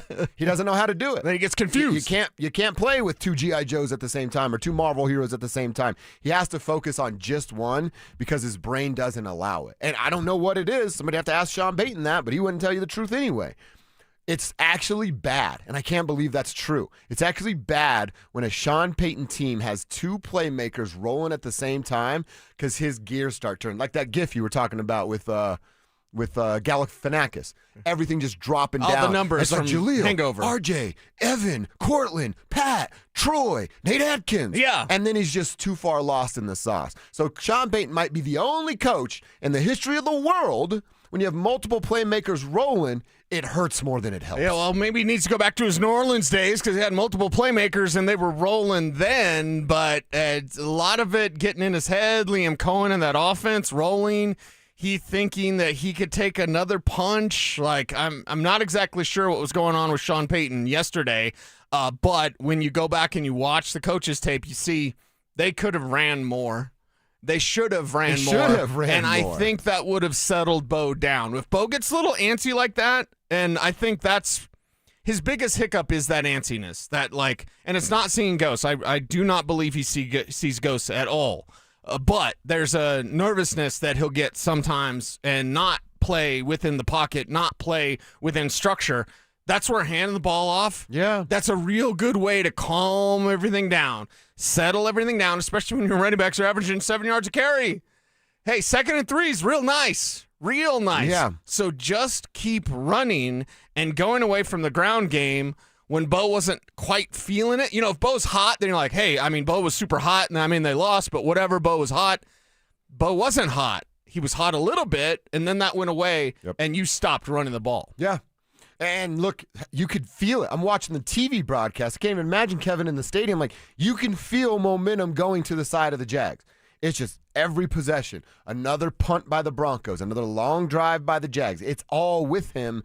And it's not like the game was 14 points in the third quarter. You could have still turned around. It's exactly what you said the Jags would do on Friday. Even if they were down, they don't go away from who they are. That's what true identity is. Yeah, that's the identity that the Broncos didn't have yesterday. And it makes me wonder, did they think, hey, fourth quarter's here, now's when we turn on, guys? I don't think so. But I know in watching that game, when they got to the fourth quarter, I was like, now it's time for the Broncos to take over. I've just been conditioned to be like, oh, this is who they're going to be. And then they didn't. And so you're left holding the bag being like, but they were turning fourth quarter and you didn't do what you're supposed to. So they got a lot to learn. Tribe, what about you? Cecil blaming VJ, I'm blaming Sean. I don't think there's a wrong answer. It's personal opinion here and what you saw from your eyeballs and your perspective. Tell us on the RamosLaw.com text line. Number there is 303-713-1043. Tell us over on YouTube, youtube.com/DenverSports. Click the Dover Cecil stream. You're in just like that. I got to read this quick text. Says, hey, guys, took my 2 teenagers to the game. We drove up from Wichita, driving back home. Disappointed.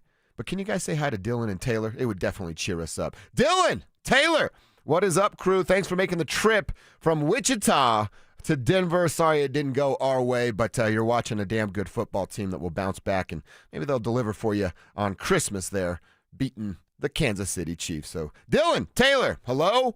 Thanks for riding with us, and make sure you get home safe. Cool trip with the fam, making memories right there.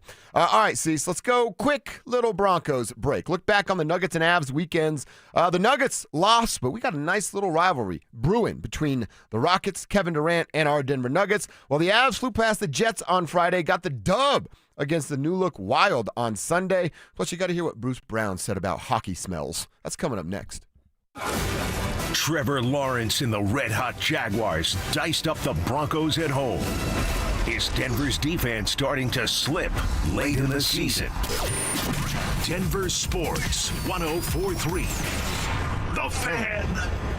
Men, we hear it all the time. A man comes in to get his erectile dysfunction treated, and very soon thereafter, he tells us that his relationship is renewed. This is Jeff for the Rocky Mountain Men's Clinic, and you should know that ED doesn't just affect you, it also often affects your partner. They can feel undesired, unwanted, they may even feel like you don't love them anymore.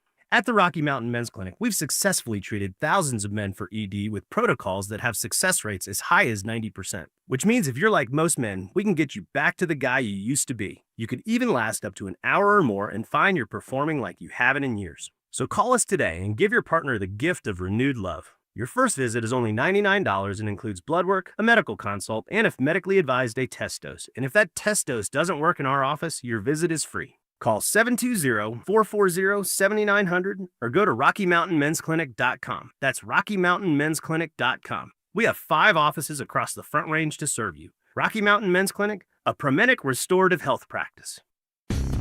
Marketing can feel overwhelming. Where to start? What works? What doesn't? That's where your marketing experts at DenverSports come in. Audio, video, online marketing, and we know how to cut through the noise so your customers finally hear your story. You don't have to waste time guessing or spinning your wheels. We'll guide you with a proven plan that turns your marketing into growth. Let us handle the hard part. You do the easy part. Head over to DenverSports.com and click Advertise with us and start growing your business today.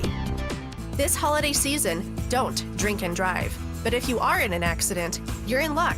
Flanagan Law, where strength meets compassion. While the other guys blend in, I stand out. Look for the Shamrock. Flanagan Law, your advocate when you need it most. Your air duct cleaning experts, Ductworks. Hey guys, feeling cooped up this winter? Mark Schlereth here. You know these Colorado nights can get freezing cold with your furnace running non-stop just to keep things cozy. But here's the thing. While your heating system is working overtime, it's also blowing dust, dirt, and debris through your air ducts and straight into the air you breathe. That's where Ductworks comes in. Your trusted air duct cleaning experts. Using a powerful combination of scraping and vacuuming technology, the Ductworks team clears out years of buildup, grime, and other gunk hiding in your ductwork. The results? Cleaner, fresher air, better energy efficiency, and a healthier home or office for you and your family. Don't wait until spring. Breathe easier now with top-rated service from Ductworks. Call them at 303-425-0985 or visit them online today at ductworks.com for a free residential or commercial estimate. 303-425-0985.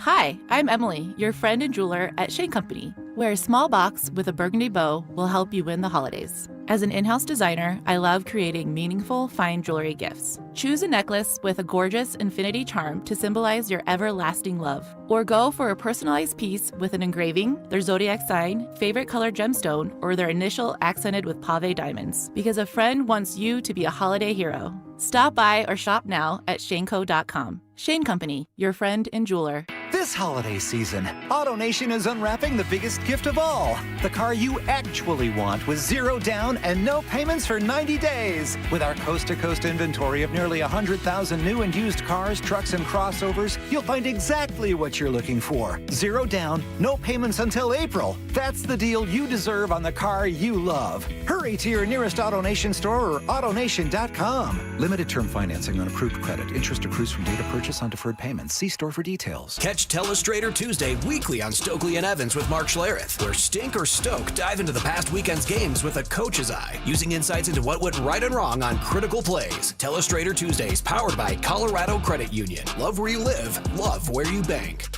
This segment on 104.3 The Fan, powered by Rocky Mountain Men's Clinic. Get ready for every Broncos game with Super Bowl 50 champion Brandon Marshall as he joins the drive every Friday afternoon at 4:45 exclusively on Denver Sports 104.3 The Fan. Thanks to Corwin Toyota Boulder.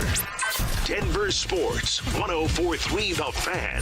DenverSports.com and the Denver Sports app. It's Reaction Monday, powered by Silter Har Motors. Here's Dover and Cecil.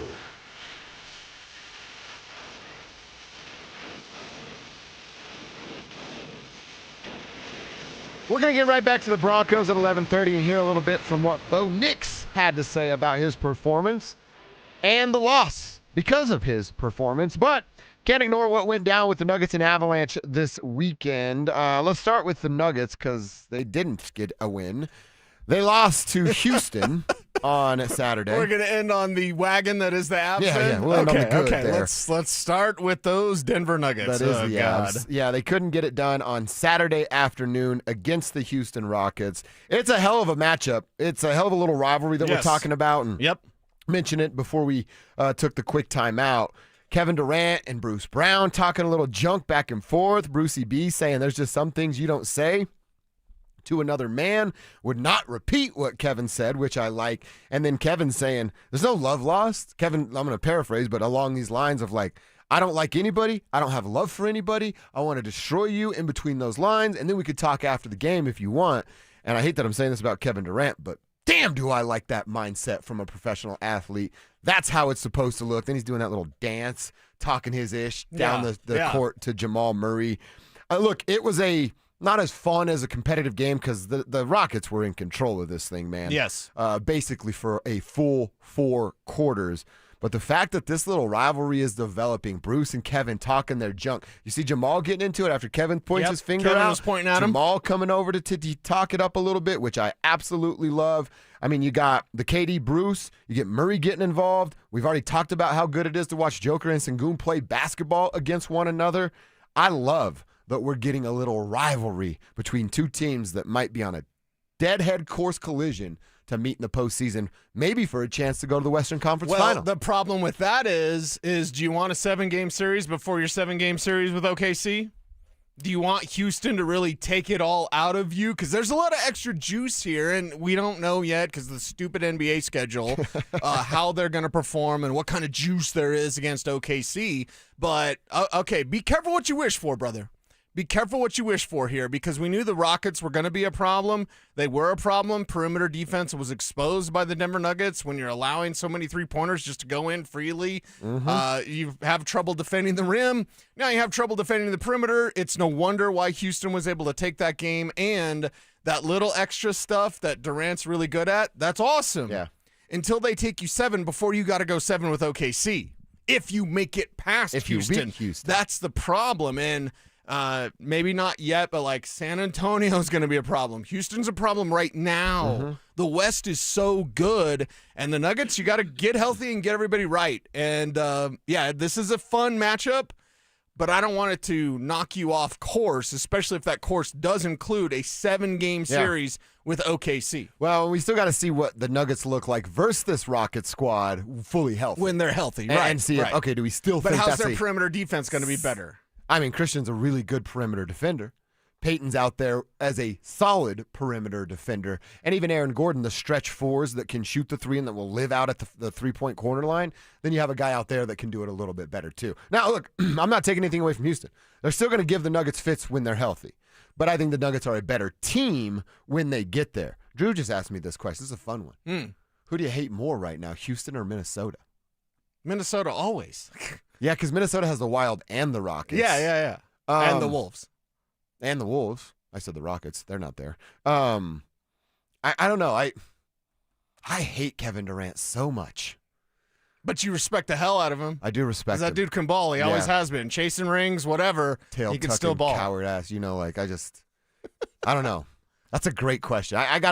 It's Minnesota. How is it not Minnesota? I think I probably would still lean towards Minnesota because I think when CB and AG come back, they handle Houston in a different fashion. Okay. At least I hope that. No. It's Minnesota. It's Minnesota because of the Wolves. It's Minnesota because of the Wild. It's Minnesota just because of Minnesota. You know what they're doing too. The Nuggets. We gotta keep an eye on this down this stretch as the year ends. That they're coming out flat again. They're coming out without intent, and they're waiting for the other team to throw the first punch, and they're not very good at countering as of late. So that's something I'm keeping an eye on. Come out and you throw the first punch, play your brand of basketball, and make them adjust. All right, the good news is, well, the Avalanche are that wagon that Cecil has been calling them. Fly by the Jets on Friday night, 3-2, controlled that entire game, did not score on the power play, finally got one yesterday there in Minnesota. But before we get to Minnesota, because I love talking about beating the Wild, Bruce Brown was between the benches on the team broadcast against the Jets on Friday night, and he was asked a bunch of different stuff. They kept him on there for about 4 hours. But there was, now we've been in lots of locker rooms, right? It's not like any of them smell great. No. But going into a hockey locker room it's actually dangerous how bad it smells. It is probably the grossest, not even probably, it's 100% the grossest environment in all of sports. They're sweaty, they're gross, their bags are never washed, the pads are just sitting there with sweat stains all over them. It's just a very, very smelly environment and atmosphere, right? No, there's no way to air out. You got all those pads on, you got all that gear on. You got to take them out and wash them. Yeah, you're going to stink right away. Well, Bruce was asked about it, kind of the vibes that he's picking up. Here's what he had to say. There's not much talking. I think they focus. They ain't saying too much right now. The only thing I'm smelling their stuff, though. So he's between the benches. So they're not talking. They were asking, like, are they talking junk? Because, it's just a little square spot where one team sits and the other team sits. And he said, no, they're not really talking too much. And you see Burnsy go up and kind of dap it up with Bruce, which was kind of fun. But he said, yeah, you can smell what's going on here. And again, just further proof, if you have hockey playing kids, you know how gross their hockey bag is. Or if you've been in a hockey locker room, I'm telling you, and you've been, it's so gross. It's absolutely disgusting. Spivak, how did you smell when you played hockey? Awful. Like completely awful. Yeah. That's just part of the given. It's just a given. Yeah. You try and air out your bag as much as possible. You leave it outside. Put it in your trunk. Yeah. You leave it outside in the wintertime with the bag open and just kind of like air it out. It doesn't work. Dude, it just stinks, man. When my buddy JJ opens up, he has a Jeep, but like in the back, and he was playing hockey, and I'm like walking to his car. I'm like, shut that. You're gross. Shut your gate. You could smell it as you walk up. It's so disgusting. Yeah, it's bad. Like my 5-year-old now has it, and he's got the hockey bag, and it's wow. It's already starting to permeate a little bit. I'm waiting for Mom to be like, hey, we got to start leaving that bag outside instead of the living room. Keep it in the garage. Yeah, it's at least he's so small. You're just gonna buy new pads. Like you don't have to keep wearing them over and over. Yeah. But being an adult, like you're just like, these are my pads. Yeah, these are my pads. I've had them for 15 years. These are my lucky pads. Yeah. And you never wash them. You should. It's absolutely disgusting. But then they get the win over Minnesota. Actually, handle Minnesota. The way we talked about Houston handling the Nuggets, it was exactly that with the Wild and the Avalanche. And then a huge shout out to Nathan MacKinnon, 60 points. In 30 games for the Nate Dog. I got to read you the tweet that PR guru Brendan McNicholas BMAC shared about Nathan MacKinnon. He's the first NHL player to reach 60 points this season, ties an Avalanche franchise record for the fewest games to hit the mark in 35 games.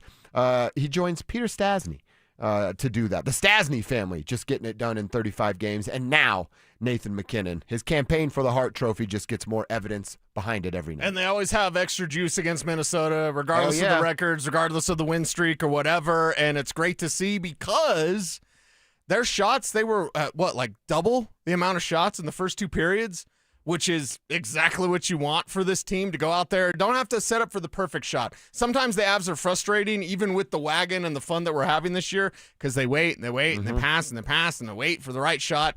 Sometimes it's just about firing and just kind of just throwing it out there and getting as many shots as you can on net. That's what they did against Minnesota, and that's why they were able to win so handily. You get to be the drunk guy at the game. Just shoot it! Shoot it! Put a puck on net, dude!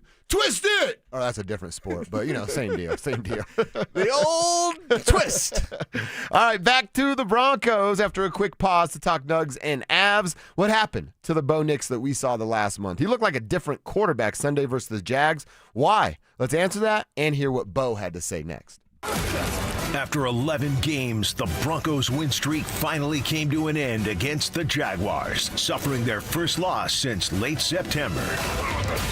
With just 2 games left in the regular season, will Denver hold on to the lead in the AFC West?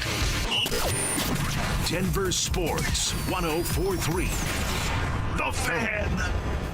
Fellas, the holidays are here. Christmas week is upon us. Are you scrambling because you didn't get anything done?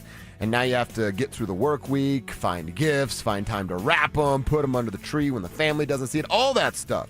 If you're dealing with low testosterone, I bet you don't have the energy to deal with that headache that is. But why are you still dealing with low testosterone here as we wrap up 2025? I've spent the last couple years telling you what Rocky Mountain Men's Clinic has done for me when it's come to low testosterone. I started to feel it, putting on unwanted weight because I couldn't get to the gym. I'm not sleeping through the night, so I don't have energy for the gym.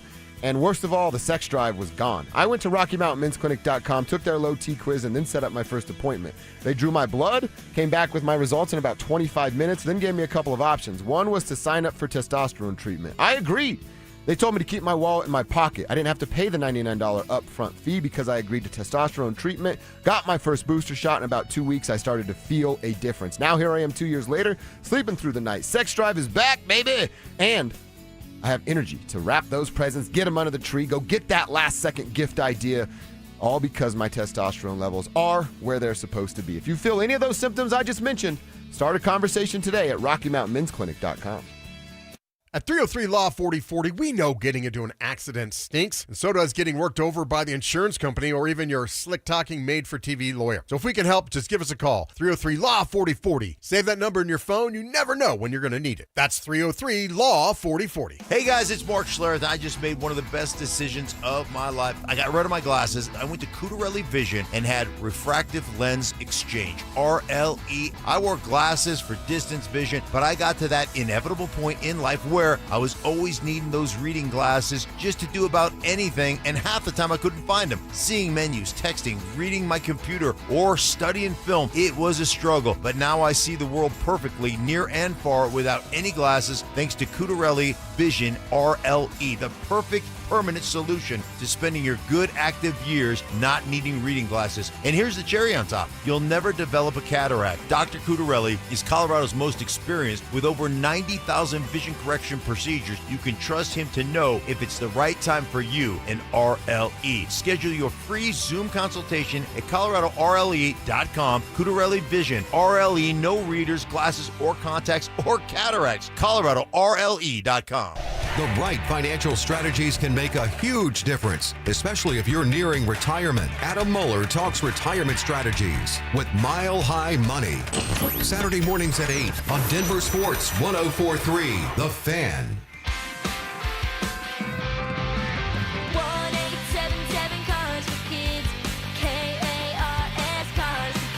Hurry! It's your last chance to donate for 2025. Donate your card today. Call 1-877-CARS-FOR-KIDS to reach a friendly live agent. Donation's super easy, and your car can be picked up as soon as tomorrow. Call us now, 1-877-CARS-FOR-KIDS. Donate your card today. Hurry! It's your last chance to donate for 2025. $5,000. That's the average amount of money people in the U.S. are now spending on gas in a year. $5,000. That's crazy. If you drive, you have to download Upside, the free app that gives you cash back every time you get gas. That's right. You can earn real cash back with Upside just by buying the gas you're already buying. You can literally start earning cash back today. I use Upside every time I fill up, and I've already made around $300. You're putting gas in your car anyway. Why not get real cash back? If you like free money, download Upside. I'm saving the cash I earn from using Upside to help pay for a vacation later this year. Download the free Upside app now to earn cash back every time you buy gas. Use promo code BOOST25 to get an extra 25 cents per gallon on your first tank. You can cash out anytime right to your bank, PayPal, or a gift card for Amazon and other brands. Just download the free Upside app and use promo code BOOST25 for a 25 cents per gallon bonus on your first tank. That's code BOOST25 for a 25 cents per gallon bonus. Last minute gifting? Head to your local Verizon store where giving and saving go hand in hand. Find great deals on phones, tablets, watches, and more. Everything you need to finish your holiday list. Visit your local Verizon store today. It's Reaction Monday, powered by Silter Har Motors. Here's Dover and Cecil.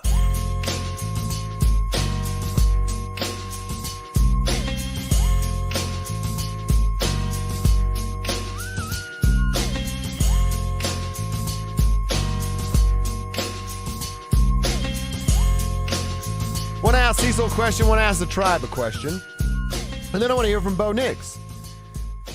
On a scale of 1 to 10, what's your confidence level in Bo bouncing back as soon as Christmas? And we know it's a bad team in Kansas City, and they're going to be checked out and all that good stuff, although they do have the chance to play spoiler.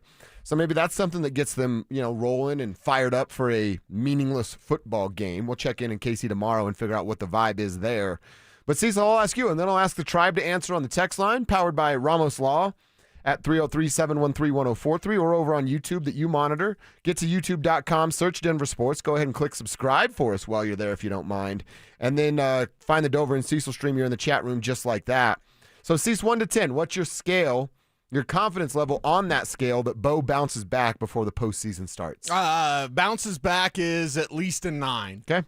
I don't want to say 10, but it's Bo Nix. He makes mistakes. He corrects some mistakes. He rarely makes the same mistake twice. Now, is he a mistake repeater in terms of getting a little bit nervous in the pocket? Yeah, that's a mistake. It's different plays, so it's not precisely the same, but it's the same mindset of he gets the happy feet, and then the play starts to go awry because he's abandoning things before the pressures gets to him, and he's abandoning things before the play is actually allowed to develop. Then when he does break the pocket, guys haven't even finished their route, so how are they supposed to adjust to what he's doing? Because I'm still running the route because my back's to you. Yeah, right. But the confidence level I have in Bo Nix merely comes down to this, and this is a larger conversation if you want, but I think we can summarize it as this. Doubt sees the obstacles, and faith sees the way. What's Bo Nix? Is he a doubter? No, he's got a ton of faith. That's what it is. And the universe responds to faith. It responds to that ultimate belief in yourself. Faith is belief in the unseen, right? The unknown, if you will. Well, Bo Nix knows that he's got an audience of one, and he's going to go out there and perform and do the best that he possibly can. He knows the mistakes he made. He knows them as he did them. He usually corrects them in game right away. That didn't happen against Jacksonville, but will he fix this now? And it's basically the Chargers game. YouTube chat's like, don't ignore the Chiefs on on Christmas. It's Chris Olakadoon. Yeah. All right? If you guys can't beat Chris Olakadoon, you got more problems than just the Chargers in Week 18. Right. But it's that game specifically. Will he be rolling by the time Week 18 rolls around? I believe yes. So, yeah, I hate to $1 bob you, but I'm going to do it. Uh-oh. It's a 10 for me. Whoa. It's a 10 Whoa. that he bounces back. Zero I have doubt. zero doubt that he bounces back. And I have a Wow. couple of reasons as to why. Okay. One, you talked about a big hit in our hour number one, and as to why he went east and west rather than climbing the ladder north. I think that's all right, I can understand that. And then Bo's going to go back and watch the film. And then Bo, I'm sure his body hurts a little bit today. It's a football game, and you're always sore the next day. But it's not like he can't get out of bed. It's not like he's hobbling into Broncos Park powered by Common Spirit, right? And I have to go get extra treatment because you took a big lick.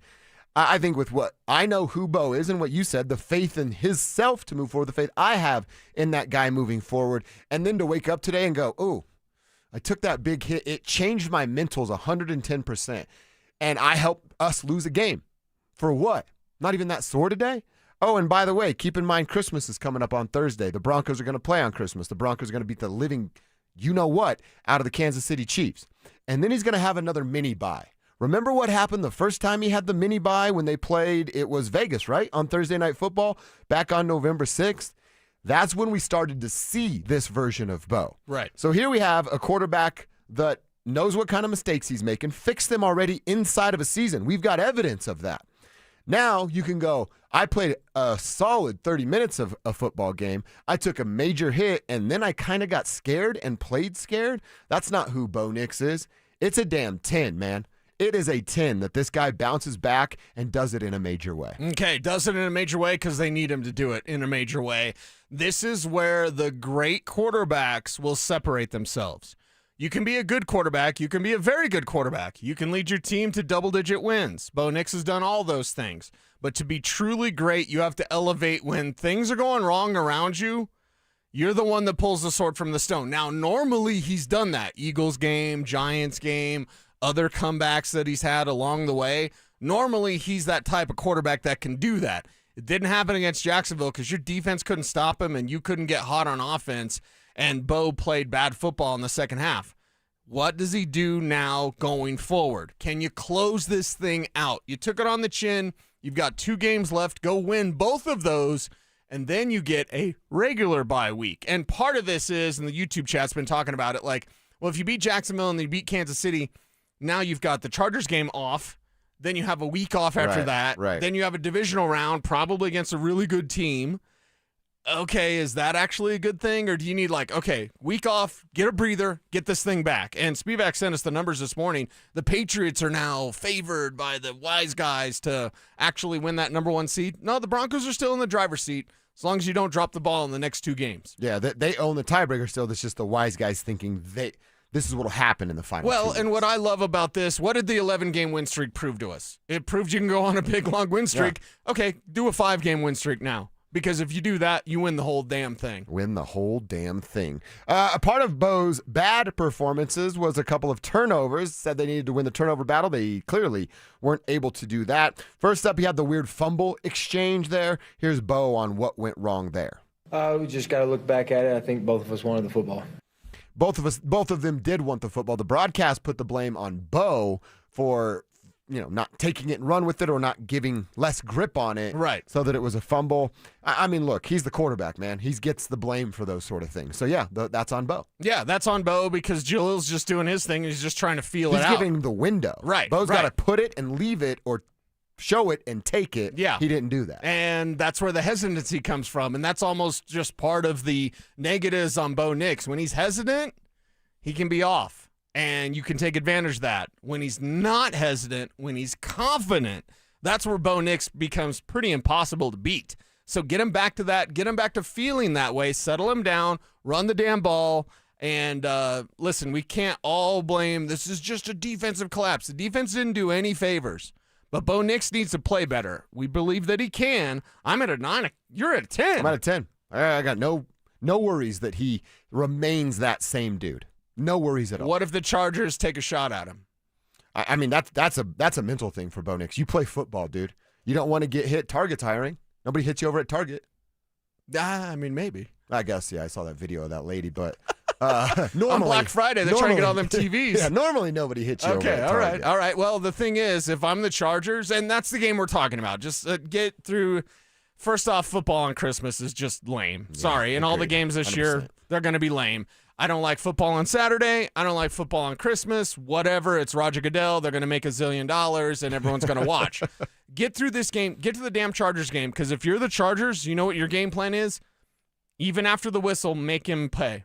Yeah, and it's coming. Guys like Harbaugh are saying, oh, yeah. You get a 15-yard penalty early, I'm not going to be too upset with you. And by the way, for Jacksonville fans, 1, congratulations. 2, the Duval thing's weird. It just is. And then 3, you're talking about, Bountygate because the PJ Lock hit. Everyone did it. Sean got caught. Yeah. Everyone probably still does it.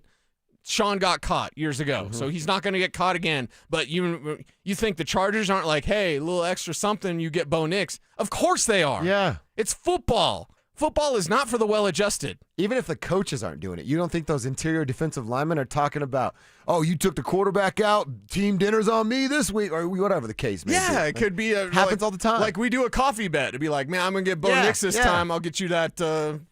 Well, they're zillionaires, so they probably do more than coffee bets. Golf carts and stuff like that. Okay, yeah, I'll buy you that golf golf cart or you golf wanted. carts. Yeah. Go-karts or golf cart. I think you could kind of sum up who you are as a guy. Are you a golf cart guy or are you a go-kart guy? Spivak is a golf cart guy. Yeah. You're a golf cart guy. I am a golf cart guy. I'm a go-kart guy. See, and I was a go-kart guy, and I've now moved on to golf cart guy. Did you give up skateboarding? Are you just like done skateboarding? I don't want to say that, but it feels that way. I know. It definitely feels that way. That's who you are, though. I know. This is your home. Like But this is why people don't understand. Don't give that up, I man. tell my buddies all the time, golf and skateboarding are the same mental challenge. And this is, now that I'm in my 40s, I want a mental challenge. I can't go play rec league every night like I used to. I still want to, but body can't. But dude, in skateboarding, you have to do 10 things right to land the trick. In golf, you have to do 10 things right to hit the ball swing. straight. You know what I mean? So it's like it's this, I don't have to go play against a bunch of 20-year-olds that are in better shape than me. I'm playing against myself. I don't want you to give up skateboarding because society says you're 40 years old. You can't. No. It'd be like the guys who give up video gaming or whatever. It's like, no, you can still play video games. Now, make sure your mortgage is paid and all that kind of stuff. Like, make sure your job's done. Well, full disclosure, my skate buddy doesn't skate anymore because there's some associations with skateboarding that he can't do anymore. And I respect him for that. Okay. But, like, I lost my main skate bro. You know what I mean? Like, skateboarding and having a couple of pops while you're there, it pretty much goes hand in hand. And he can't do that anymore. And so I don't want to do it in front of him. Right. To be respectful as a friend. And it's just weird now. Okay. You know? All right. You break it out. You got the nice neighborhood. Break out, that's true. Break out the longboard. I got a couple of rails in the backyard I could probably just throw under the patio and practice some tricks. Yeah, longboard down to Culver's or whatever's by your house and go get some cheese curds. Get that snickerdoodle flavor of the day ice cream. Dude, now we're talking, Cease. All right, let's check our X. What's on our timeline that we need to talk about? Well, Caleb Williams and the Bears getting some attention on Saturday night, and more info on this Chiefs quarterback situation. Plus, DK Metcalf. That's assault, brother. But did he have a good reason? That's coming up next. The Jaguars came to town and roughed up the Broncos at Empower Field. Is a late season wake-up call what Denver needs to get ready for the playoffs. Denver Sports 104.3. The Fan.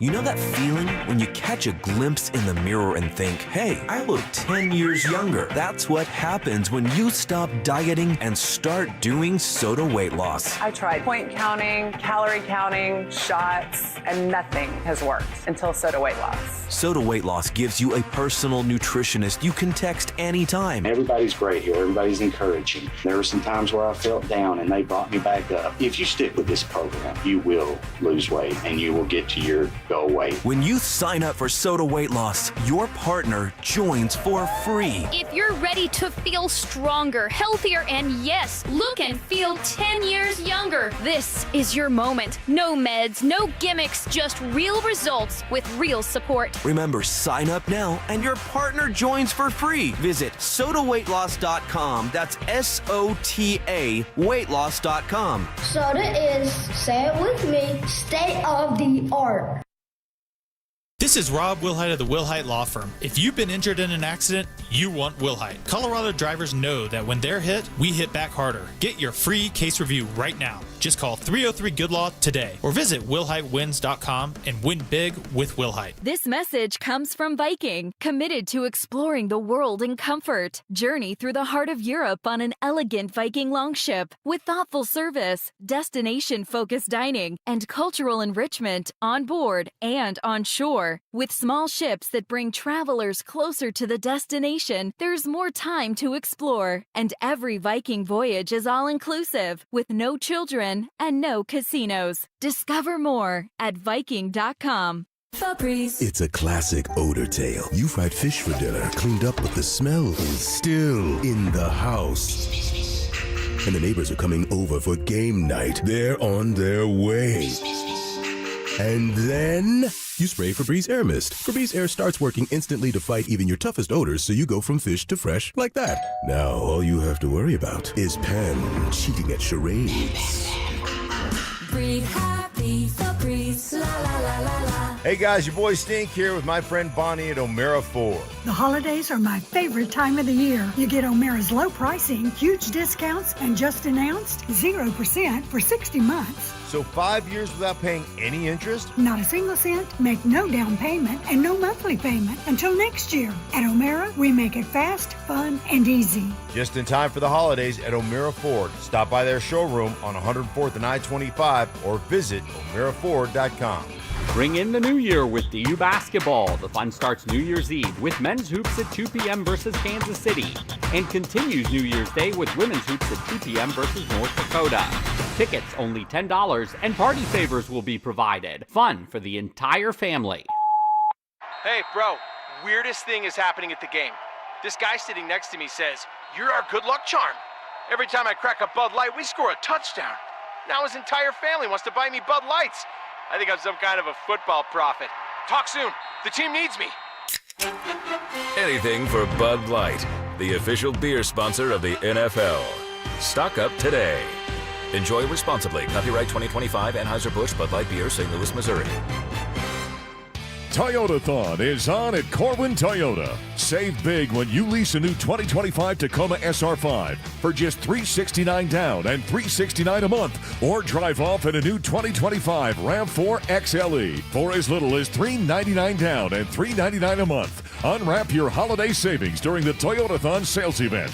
Visit us off Pearl Parkway or shop online at CorwinToyotaBoulder.com. Corwin Toyota, family driven for over 100 years. Hey Broncos country, it's Terrell Davis here. You know, in the game of life, our most valuable asset is our health. At Fitness Gallery, we have deals everywhere, up to 50% off. Visit one of Fitness Gallery's 7 convenient locations from Colorado Springs to Fort Collins. We have you covered. Stay up to date on the Broncos with our 9 News Broncos insider Mike Kliss, presented by Fitness Gallery. Hear the latest from every practice and every game every single week during football season. Denver Sports 104.3. The Fan.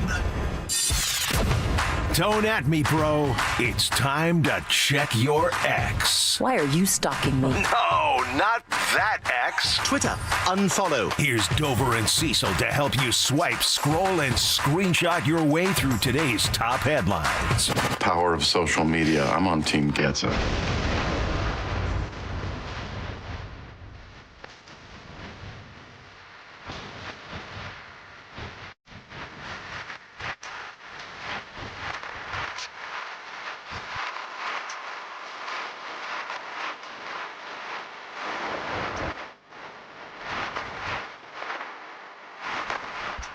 All right, what is on your timeline, our timeline that we want to share? You have something on your Twitter timeline. Well, share it with us. At Joshua Dover, at Cecil Lammy. You can hit us up there if your Twitter story makes the show. Your handle will get a shout out. All right, first up, I'm seeing a tweet with Caleb Williams rocking the old cheese grater hat. And it's on Sunday after his team got out and had a hell of a win. Thanks to him. And he's out there giving out gifts and stuff like that for the holiday season. I do think it's very cool. Look, I'm not a Caleb guy. I've told you that before, Cease. I'm not sure you are either. But that duo with Ben, I am a Ben Johnson guy, and I don't know that anybody can deny how great that dude looks so far to start his tenure in Chicago. But with Caleb Williams kind of figuring some things out in real time and how good I believe Ben Johnson is, I think that team is going to be a legitimate, scary NFC product here within the next couple of years. Yeah, and that's the thing. Caleb Williams is a special passer, and Ben Johnson could get the best out of that. That means Chicago actually has a real quarterback. For the first time ever. They've never had that. Yeah. So it's something interesting. Any Bears fans will tell you they don't feel good about this because they're waiting for them to shoot a drop. Just enjoy everything, right? The Bears are an exciting team, and I like the fact that we get away from the standard. Like, people don't really like dynasties. Unless it's your team. Yeah, right. But, like, people are saying, oh, these playoffs, there won't be any Lamar. There won't be any, Mahomes. Yeah, fine. Okay. Who's the new blood? Who's the new generation? Caleb's part of that. Bo's part of that. Trevor Lawrence is part of that. Like, Drake May. Drake May on exactly. Yeah, so get some of that fresh stuff. And that class is going to be a great class to watch, other than J.J. McCarthy and Michael Penix. But this is going to be a great class to watch to see how things work out. J.J. McCarthy's pissing me off with his celebrations now. I'm fully over his celebrations. By the way, looking at Caleb's stats, no Bear quarterback has ever thrown for more than 4,000 yards. He's at 3,400 on the nose right now. 2 games to get 600 yards, but he's got to go to San Francisco, which is fun to say. Sunday Night Football coming up this week, and then host the Lions to end the regular season. So it's not out of the realm of possibilities, and I'm sure Caleb will achieve that status at some point, but he's 600 yards away right now from being the first Bears passer with 4,000 yards. Got to give him his credit, man. He and Ben Johnson got that thing rolling, Cease. Yeah, they do. All right, we got to talk about this one, the DK Metcalf punch. So we've learned a little bit more about this dude because when you see it, you go, wow, NFL player walks over to fans leaning down. It seems like they're probably exchanging some nice trash talk. DK, Lions fan. DK grabs the Lions fan's hair or wig. I mean, that must be his real hair because DK pulls it pretty well. And then kind of has like I'm pushing you away, but with a fist kind of punching up in the direction. And look, when I saw it, I go, oh, well, you can't do that, and you're probably going to get suspended. Adam Schefter tweeted the same thing. Likely going to have to miss a game at minimum. And then now we're learning a little bit about this fan who kind of has it out for DK. They exchanged words last year when Metcalf was a Seahawks, same fan. And look, now it's hearsay on the internet and things like that. I wasn't sitting next to the person. I don't know the guy. But they were talking about some racial slurs being said towards DK. Yeah, if the guy used the N-word on DK Metcalf, punch him in the face. 100% with you. Now, there are some times where you can cross the line. We've told you before, spit on me, talk about my mama or my girl. I'm all right with the consequences that come with that.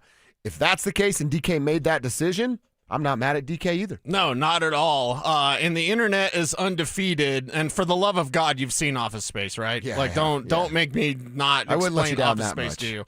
So when the guy gets in the car wreck from backing out of his house, the internet's undefeated because somebody tweeted like, "This is the fan that if I'm the fan that DK Metcalf hit, you're in the neck brace." You know, like the guy that I deal with the God blessed customers. That guy. Yeah. So you're doing that, but also if you're using racial slurs, you're an absolute turd. So DK, if that did happen, then good on you, man. Play dumb games, you win dumb prizes. Sounds like that fan was playing a dumb game, and his prize was a punch in the face. And who in the hell has the time?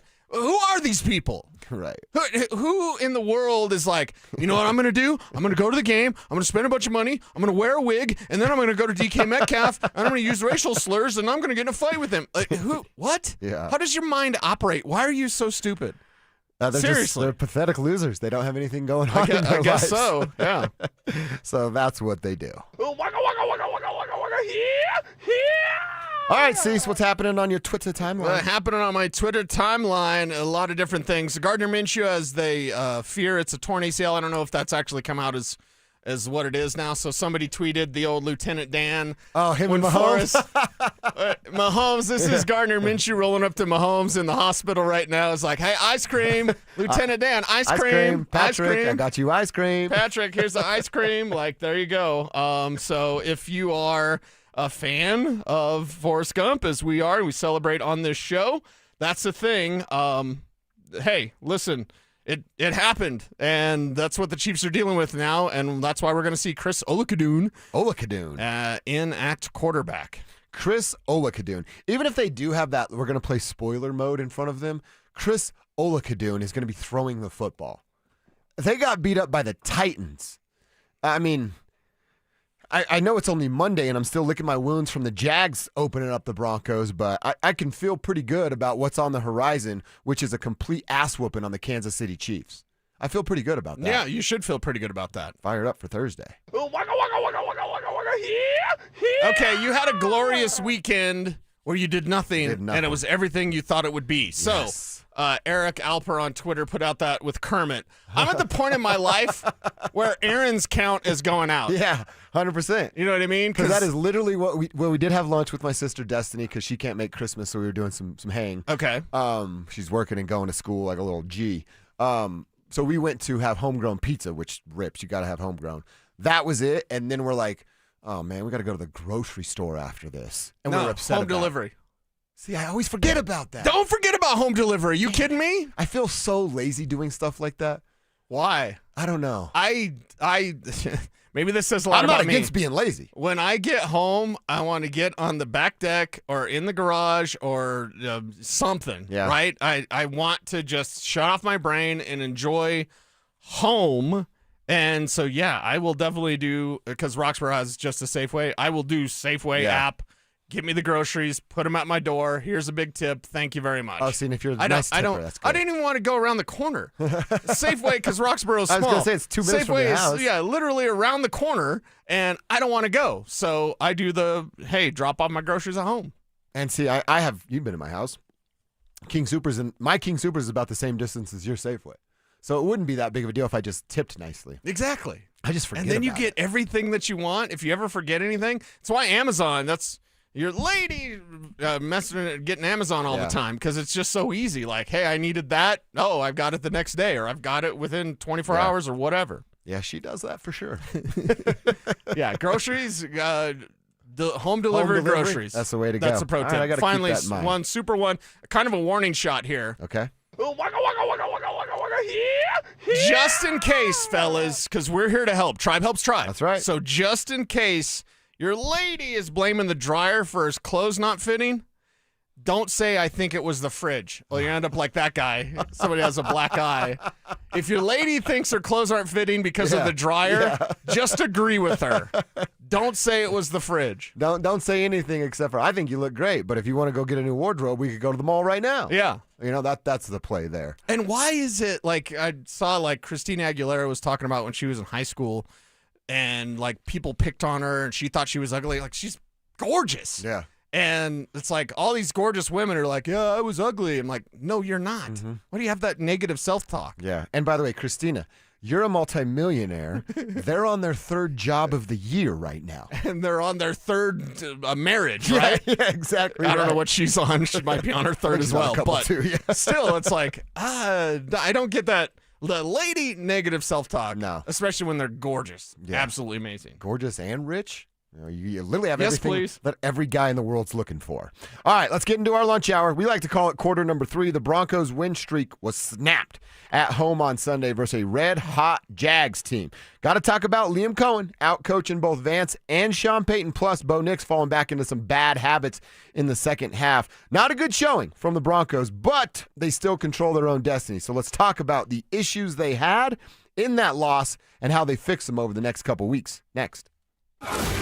Trevor Lawrence and the red-hot Jaguars diced up the Broncos at home. Is Denver's defense starting to slip late in the season? Denver Sports 104.3. The Fan. What's up, fellas? Josh Dover here to talk to you about something personal and private, but we're bros. We're in the tribe, right? Your sex life and erectile dysfunction, ruining it if you're dealing with it. Christmas is right around the corner. Can you guess what your partner might want for Christmas if you're dealing with erectile dysfunction? Well, look at that. You guessed right. A sex life. That's exactly what they want. So call Rocky Mountain Men's Clinic and give your partner the best gift you can this season. A renewed, restored relationship. Your initial visit's only going to cost $99. Includes a consult with the Colorado licensed medical provider. They'll draw your blood, tell you what your T and PSA levels are, and if medically advised, they're going to suggest you take a test dose right there in the office. They have treatments with success rates well over 90%. So why wouldn't it work? Set up your appointment today. You could be having sex as soon as tomorrow if you get in there today. Or if you get in tomorrow, looks like Christmas Eve is going to start the right way. Stop coming up with poor excuses. Give your partner the gift of intimacy. It all starts at RockyMountainMen'sClinic.com. Gentlemen, the holidays are here and your quest begins. You have a wonderful woman in your life. You need something really special but affordable. Hi, this is Christine of Beau Visage Skincare and Spa, reminding you women love to be pampered in luxury. So this year, consider buying her a wonderful, relaxing experience at Beau Visage. Remember, we specialize in luxurious services like European facials, soothing massages, and several more. But guys, let's be honest. You can buy a facial or massage anywhere. But at Beau Visage, you don't just buy a service. Instead, you're buying a luxurious spa experience. You have several gift packages to choose from, all at very competitive prices. Plus, it's easy shopping. Just call 303-779-5002 or bvspa.com. This holiday, give the fabulous gift of Beau Visage. 303-779-5002 or bvspa.com. Catch Telestrator Tuesday weekly on Stokely and Evans with Mark Schlereth, where Stink or Stoke dive into the past weekend's games with a coach's eye, using insights into what went right and wrong on critical plays. Telestrator Tuesdays, powered by Colorado Credit Union. Love where you live, love where you bank. Injured in an accident? Don't just hope for help. Demand results. At Postman Law, we handle it all. Car crash, workplace injury, or wrongful death. We deliver fast, effective, and personalized legal representation, powered by a team that's recovered over $3 billion for clients nationwide. We have taken on some of the biggest companies in the country and won. Our tech-driven approach means your case moves fast with clear updates every step of the way. So when you call 844-POSTMAN, you know you're getting speed, ease, and results. You're not just another case. You're a person who deserves justice. And from the moment you call, we're in your corner. You'll have a dedicated attorney and case manager fighting to get you every dollar you deserve. And remember, you don't pay unless we win. So don't wait. Call 844-POSTMAN now for your free case review. That's 844-POSTMAN. Because others promise, Postman Law delivers. Hey, bro, weirdest thing is happening at the game. Every time I crack a Bud Light, we score a touchdown. I think I'm some kind of football prophet. Bud Light, the official beer sponsor of the NFL. Stock up today. Enjoy responsibly. Copyright 2025 Anheuser-Busch Bud Light Beer, St. Louis, Missouri. KKFN and KKFN HD1 Longmont, Denver. You're listening to Denver Sports 104.3. The Fan. It's Reaction Monday, powered by Silter Har Motors. Denver Sports 104.3 The Fan.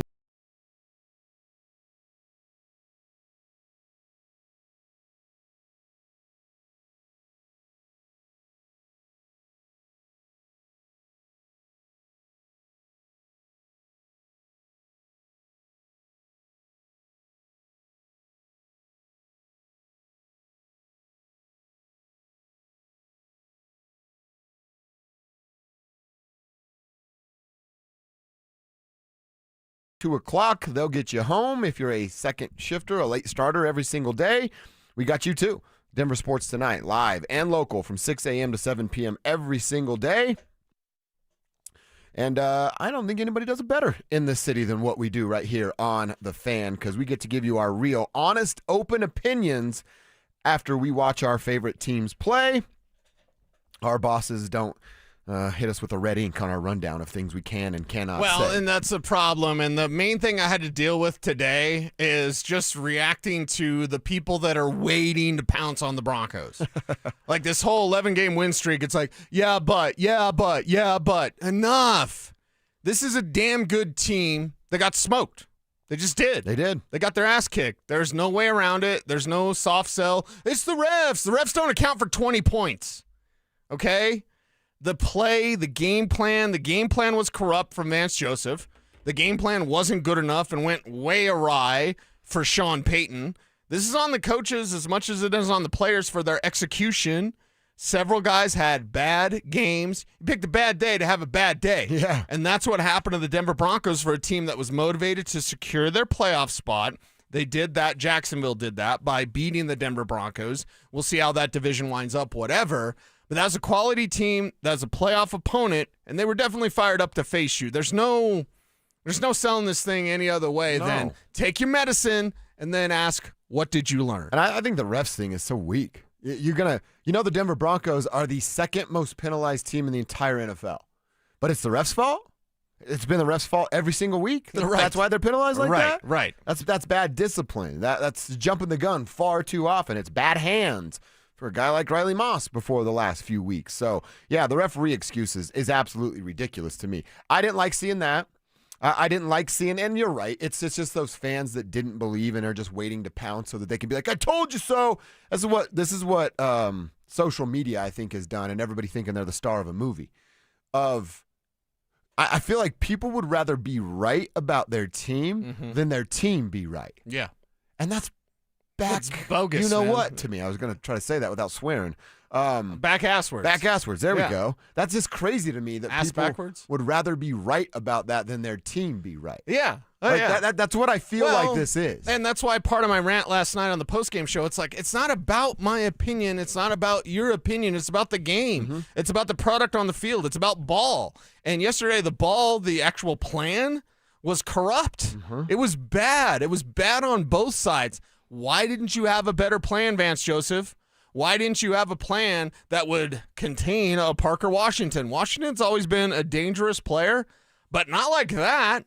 Not with a career high in yards. What'd you say? I have 90 yards after the catch? 90 yards after the catch, the most by a Jags playmaker in a decade. So we can have the plan discussion, which we are and we will, but also the execution, the bad tackling. Why was there so much bad tackling on ETN, on Parker Washington, like on Brenton Strange? Why was that a problem for this defense that should be known for swarming, for getting after the quarterback? Why were they seemingly surprised that Trevor Lawrence could take off to run?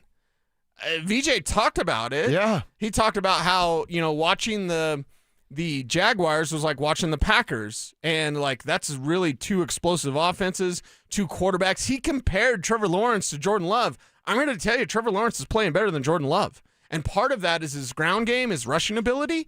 But there were so many times, I just think of the RPO where Coop is like, hey, I'm just watching you. Coop crashes on ETN, pays no attention to Trevor Lawrence. That's very unlike Jonathan Cooper. Jonathan Cooper made his decision before the ball was even snapped. Yeah. I'm chasing ETN. I'm going for the ball. Yeah. I'm going for the running back. And then Trevor Lawrence was able to easily gash him to help move the chains. Like that's a bad plan. Bad execution, but a bad plan. I think this is a full-on team loss.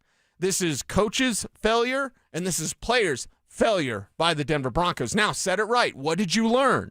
You're not going to win every single game in the regular season. And I had them at 13-4, and I don't even care if they finish 13-4 or 14-3 or whatever the number's going to be.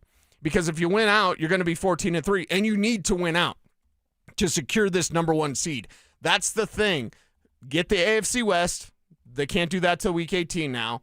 And get the number 1 seed in the AFC. They can't do that until Week 18, granted that they beat the Chiefs on Christmas. And I'm making the assumption that they will. Get on to the Chargers game, then win that thing. But are you playoff ready? This is the type of loss, especially as humiliating as it is. Right. If you look at the Rams in Seattle on Thursday night, which was a great game, or even Packers-Bears on Saturday night, which was a great game. Not many great games this week.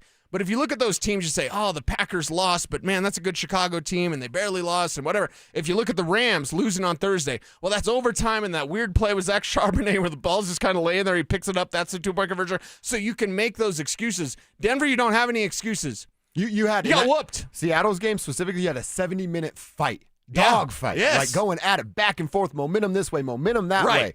You had 30 minutes of that with the Broncos, and then halftime happened. And I'm telling you, man, something changed after the first drive of the second half. Okay. And some of that's the scripted stuff, so you do give Sean some credit for that. But they were a completely different football team. And from coaching staff to 53rd man on the roster, they were not the same team in the final 30 minutes. And some of that's Bo. We talked about Bo and him taking that big hit and that being a major problem. But the playmakers weren't there. The game plan, the play calling from Sean, just the adjustments that were made were 100% on the Jags side. And the Broncos came in to that second half and just watched them dominate for the final 30 minutes. Yeah, and then just they actually were observing. They were just literally sitting there watching the other team dominate and roll over them. How do you fight back? How do you fight back if you're the Denver Broncos and Kansas City, you're up? I mean, quite frankly, I don't think there's any way you fall asleep against KC now. Because of this loss? Yeah, because of this loss. This woke your ass up. Mm-hmm. Wake her ass up. That's exactly what happened to the Denver Broncos as long as they respond in the right way. And that means beating the Chargers, something Bo Nix has never done. Go beat the Chargers and stand tall with what they're going to try to throw at you, because that game plan that Cliff Kingsbury had with the Commanders, Packers tried it. They lost. It was a closer game. And then we saw Jaguars executed that game plan, and they won. And they won going away. This was not close. No. I mean, I think we say it all the time, head coach, quarterback, you have the better duo, you're going to win. Mm-hmm. Jacksonville had that. They had the better head coach, quarterback duo. They had the better playmaking duo, or playmakers around the field, obviously led by Parker Washington. Will Lutz missed the damn field goal. They were better at special teams. That's not what Will Lutz does. And they were better at special teams. They were out-executed. They were beat in all three phases. And one coach in Liam Cohen outcoached both the game planner that Sean is and the defensive coordinator and the adjustments that Vance couldn't make. Liam Cohen outcoached both of those guys. When Lutz knocks that one off the upright, how did you feel? What's that? How did you feel when Lutz knocked that one off the upright? I mean, in the moment, I'm like, all right, it's fine. They're driving. You're moving the ball with some momentum. They're a fourth-quarter team, whatever. Yeah, and then when you start to see them slow down, I'm like, oh, that field goal could come back and bite them in the you-know-what. Now, it ultimately didn't because of how good Jacksonville was. Right. But once I started to feel Uncle Mo leave, that's when I went back and I'm like, that doinked field goal could bite us in the ass. Yeah, and the doinked field goal is one of those things where you're going to play one-score games. If you beat the Chargers in Week 18, guess what it's going to be? It's going to be a one-score game. Yeah. You can't afford any sort of doink, double doink. You can't afford any sort of mess up, any sort of screw up when it comes to a scoring opportunity. Lutz will get that fine. Hey, what's the confidence level in Bo Nix? I'm a 9. You're a 10. Yeah. What's the confidence level in Will Lutz? Yeah, 9, 10, right. Whatever. Yeah, they're going to be more than fine in that department. It was a bad day to have a bad day, and the Broncos did just that. But what do you learn more from? If you would have lost in a similar way to the Rams losing to the Seahawks, because the Rams and the Broncos, best teams in the NFL, right? Yep. Okay, they both lost. What does that mean? They're not the best team? The entire season's just a wash, throw it all away? They're totally frauds? Or can you learn more from a ass-kicking than you can from a close loss? You can certainly learn more. Well, I mean, you can learn both. The lesson's more painful. But it's more painful with an ass kick. Okay, and what does Sean react to? He learned to ass kickings because he hates it. He responds to pain. Mm-hmm. And if it's a close, you could say, oh, well, then that one, but then the one call. I mean, that's where refs could come in or whatever type of excuses you want to make. Right now, there's no excuses. You got whooped. Period. Yeah. 0. How many excuses? 0. They have 0. They were outclassed. They were outmanned. They were outmaneuvered. They were outcoached. They were outplayed. Every tiny little aspect that goes into a football game. Jacksonville was better than the Broncos. Yeah. Parker Washington was better than Cortland Sutton. Yeah.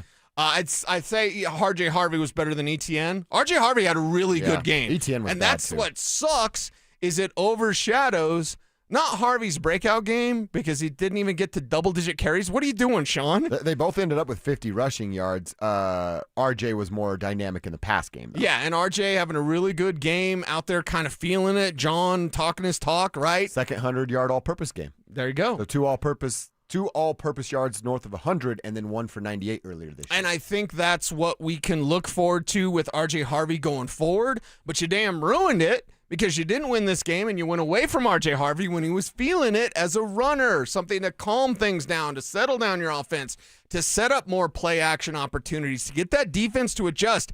I call it the declaration of influence for a reason.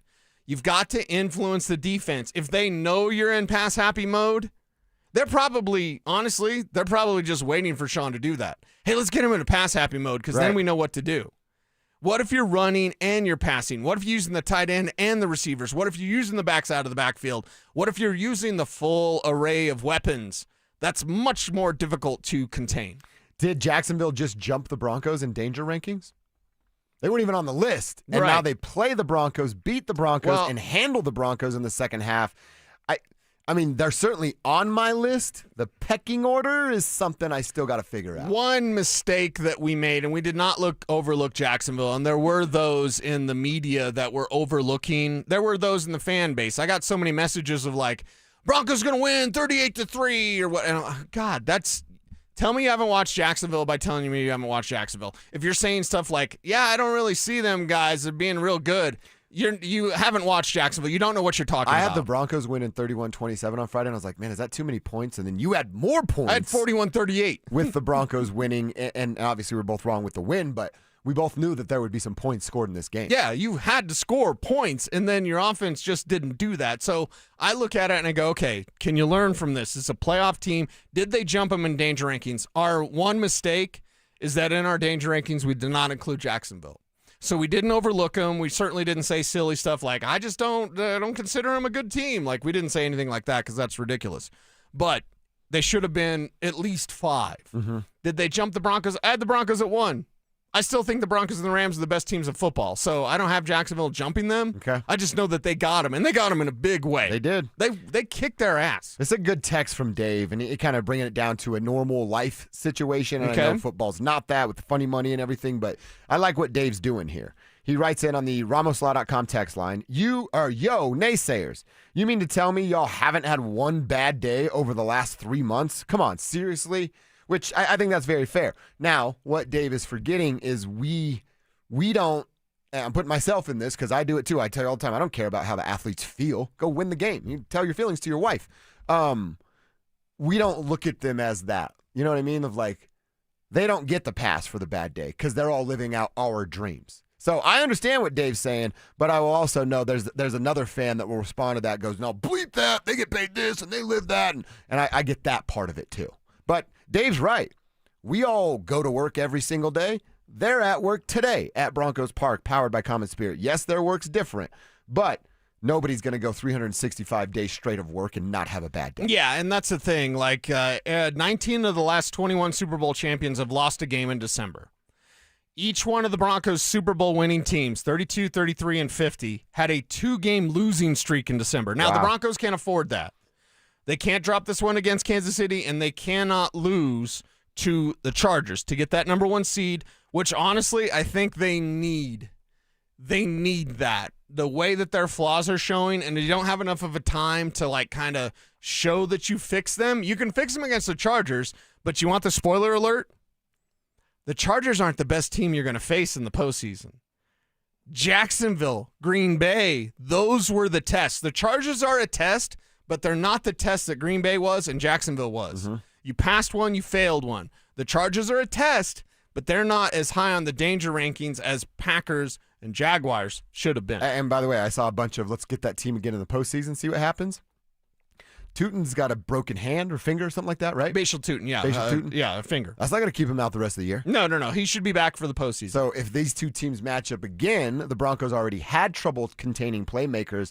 They'd add another one who's dynamic in special teams. And in a game like that yesterday where Travis Etienne's struggling, you could have a dude like Tootin that would pick it up, run with it, and then he becomes the lead back the rest of the way. That problem presents itself in the postseason if they're fortunate enough to get this matchup again. Yeah, fortunate enough to get this matchup again, and you got to play better. I mean, Nick Benito after the game said, I played ass today. Nick Benito has not been good. Kevin had some numbers. Nick Benito and both Jonathan Cooper have not been the sack masters the last few weeks that they were to start. Kev, what were those numbers? Yeah, so in the last 2 games, Nick Benito has yet to record a sack. His last time he recorded a sack 3 weeks ago against Vegas, he had 2. The most disappointing one is Jonathan Cooper. Last 5 games, a half a sack. Wow. Last 5 games. Last 5 games.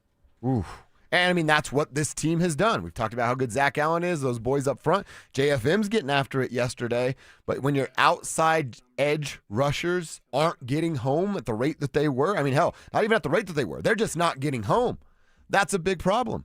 Any quarterback with time to throw the football and nobody at his feet, they're going to beat you up. It doesn't matter if Pat Surtain's on the backside of that defense. Right. So you've got to be who you are, right? And that's where the Broncos defense, they're not living up to their reputation. And now, I've said this before, when you're in the playoffs, is Pat Surtain going to lose his superpower because nobody has an alpha? Parker Washington was the alpha yesterday. I'm here to tell you, brother, he's a number 3 receiver. Yeah. Now, he's a good one, obviously, but that's a number 3 receiver. Their number one receiver is Jacoby Myers, but he's not like Jamar Chase, Justin Jefferson, whatever. Right. And the teams that you're facing in the postseason, no one's really going to have that alpha. So, and by the way, no one's afraid to go at Pat Surtain anymore. Not anymore. And if you're not getting home, these pass rusher numbers, and Kev's digging on some more numbers for us, but if you're not getting home, if you're not getting those sacks, the quarterback's going to have time to go after Surtain. And if you don't have an alpha, take away half the field. He's not doing that, and teams aren't allowing him to do that. That's what you're going to face in the postseason. It has to work in concert. Rush and cover. It's not an 80s spy movie. Rush and cover. Mm-hmm. You have to have both. And if you don't have one, the other one hurts. Yes, it does. You see Tim Patrick and Liam Cohen having a nice hug and a laugh after the game? That felt a little weird to me. Like, Tim made what, 1 catch? Is that the 1 catch? Yeah, he made one catch for 11 yards. Mm-hmm. But then he was really enjoying the fact that he was beating the Broncos with his new team. Good for him. Made me not like him a little bit, to be honest. I will say this, and I say this lovingly. Tim Patrick was overrated by Broncos fans. I mean, isn't that the truth? Yeah. It's like the Devon Bailey thing. Cool guy and has a cool story. Well, it's like the Devon Bailey thing. Yeah. Oh, how could they ever let him go? Oh, God. Mm-hmm. Because he's all right. He's all right. Tim Patrick, he's all right, but he's overrated by a lot of Broncos fans now who don't like him. Kev, you have the numbers on Jonah Ellis and Andrea Tillman over the last 5 games. So Jonah Ellis is kind of a tricky one. He's only had 2 sacks on the entire year. He's also been hurt. Yeah. But he's been hurt, but he makes plays on special teams. He makes bigger plays on the run game and stuff like that. But still, the pass rush not there like we expected. Tillman, he's had 2 sacks in the last 6 games. Wow. Pass rush is not here. The orange rush that Jim Nantz was saying last week, it's not here right now. So you go back to last December when Riley Moss gets hurt and everybody goes, oh, the secondary's falling off. Here's Kevin presenting a case. Now it's the interior that's falling off. That's not scheme. That's player execution that's not getting it. Vance can't go get a sack for those guys. Mm-hmm. He can draw it up the way he's been drawing it up. I'll go back to what I've been saying all day. What did the Commanders do? They got rid of it quick. Quick. You can get there in 2.5 seconds. If he's throwing in 1.9 seconds, you don't have a sack. Every single team is going to copy now what Jacksonville has done for a big win. Every team's going to copy what Green Bay tried to do. Everyone's going to copy what the Commanders tried to do.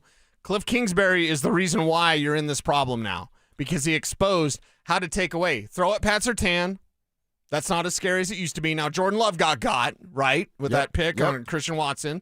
But you throw at Pat Surtain, and you throw so fast that the rush can't get there.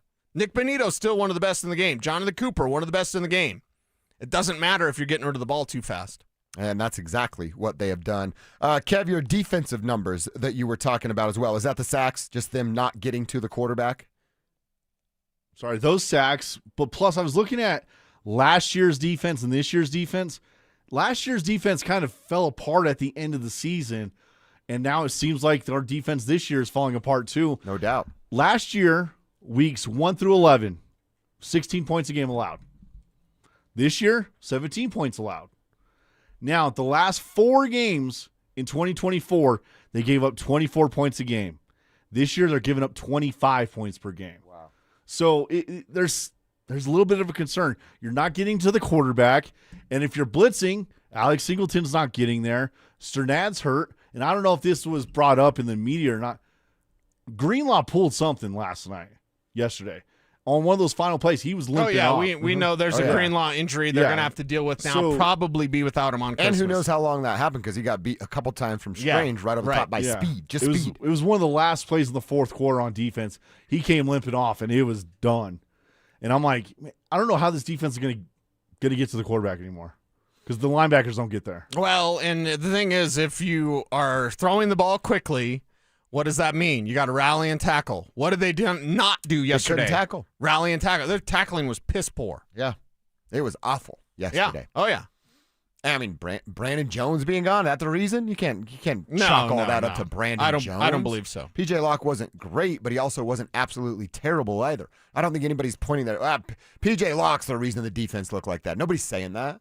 They shouldn't be. It's poor angles, and then when you got to the ball carrier, you weren't bringing them down by any means. Get it off your chest and then reset this thing and know that the number 1 seed is still there. Yeah. You got to win 2 games. Yes, you got to beat the Chargers. So, if someone does rant about this, I ranted myself last night. Like, I'm not going to check social networking because all y'all are losing your mind. Oh, this is the worst ever. The Broncos suck now. Like, oh, God, please get over yourself.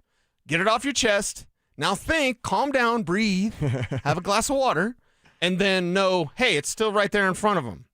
It's right there in front of them. This was embarrassing. Mm-hmm. I think that's the main thing, is that this type of loss, it wasn't, because what do we say about the Colts and the Chargers games? Oh, last-second field goals. Broncos could be undefeated. Not now. No. They got waxed in a way they haven't been waxed this year, and it exposed weaknesses. That's what I want to know. I want to know in the last hour and a half here of the show, of like, what's your panic level? How freaked out are you about a Jags loss? Is it all crumbling down like a house of cards?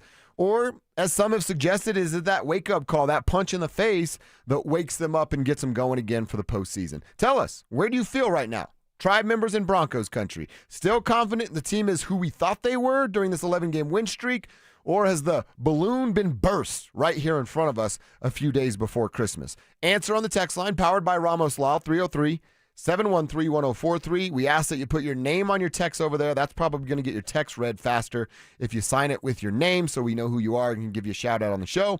And then the same deal over on YouTube. Go to youtube.com/DenverSports, click the Dover and Cecil stream, and you are in just like that. What's your panic meter? You're freaking out over one loss in the last 12 weeks? Are you all right with who this team is? Tell us. We'll get caught up on some of those texts and hear what Sean Payton had to say. He makes a very interesting comment about how they're going to deal with this game, and you got to hear it next. After 11 games, the Broncos' win streak finally came to an end against the Jaguars, suffering their first loss since late September. With just 2 games left in the regular season, will Denver hold on to the lead in the AFC West? Denver Sports 104.3. The Fan. Are you trapped in a high-rate mortgage, or are you seeing your hard-earned money fly right out the window? Well, at CakeHome.com, you can stop it today. CakeHome.com is offering the lowest mortgage rate in years. What's up, everybody? It's Cecil. CakeHome.com's rate reduction home loan program has slashed high house payments by hundreds of dollars a month for their customers. Lock in a fixed rate as low as 4.995% APR, and you can even close within 2 weeks, and often with no appraisal needed. And did I say you can skip your next 2 house payments entirely? Well, you can. Listen up. These low rates might not last, so call CakeHome.com now for a free, no-obligation quote. I'm telling you, CakeHome.com is the best. Imagine lower payments, more money in your pocket, a fresh start. Call 1-800-EAT-CAKE. That's 1-800-EAT-CAKE now. It's Cake Mortgage Corp, Equal Housing Lender, NMLS 1734623, licensed in Colorado by the Division of Real Estate. Terms and conditions apply based on approved credit. Nugget Bills, Nuggets all the way.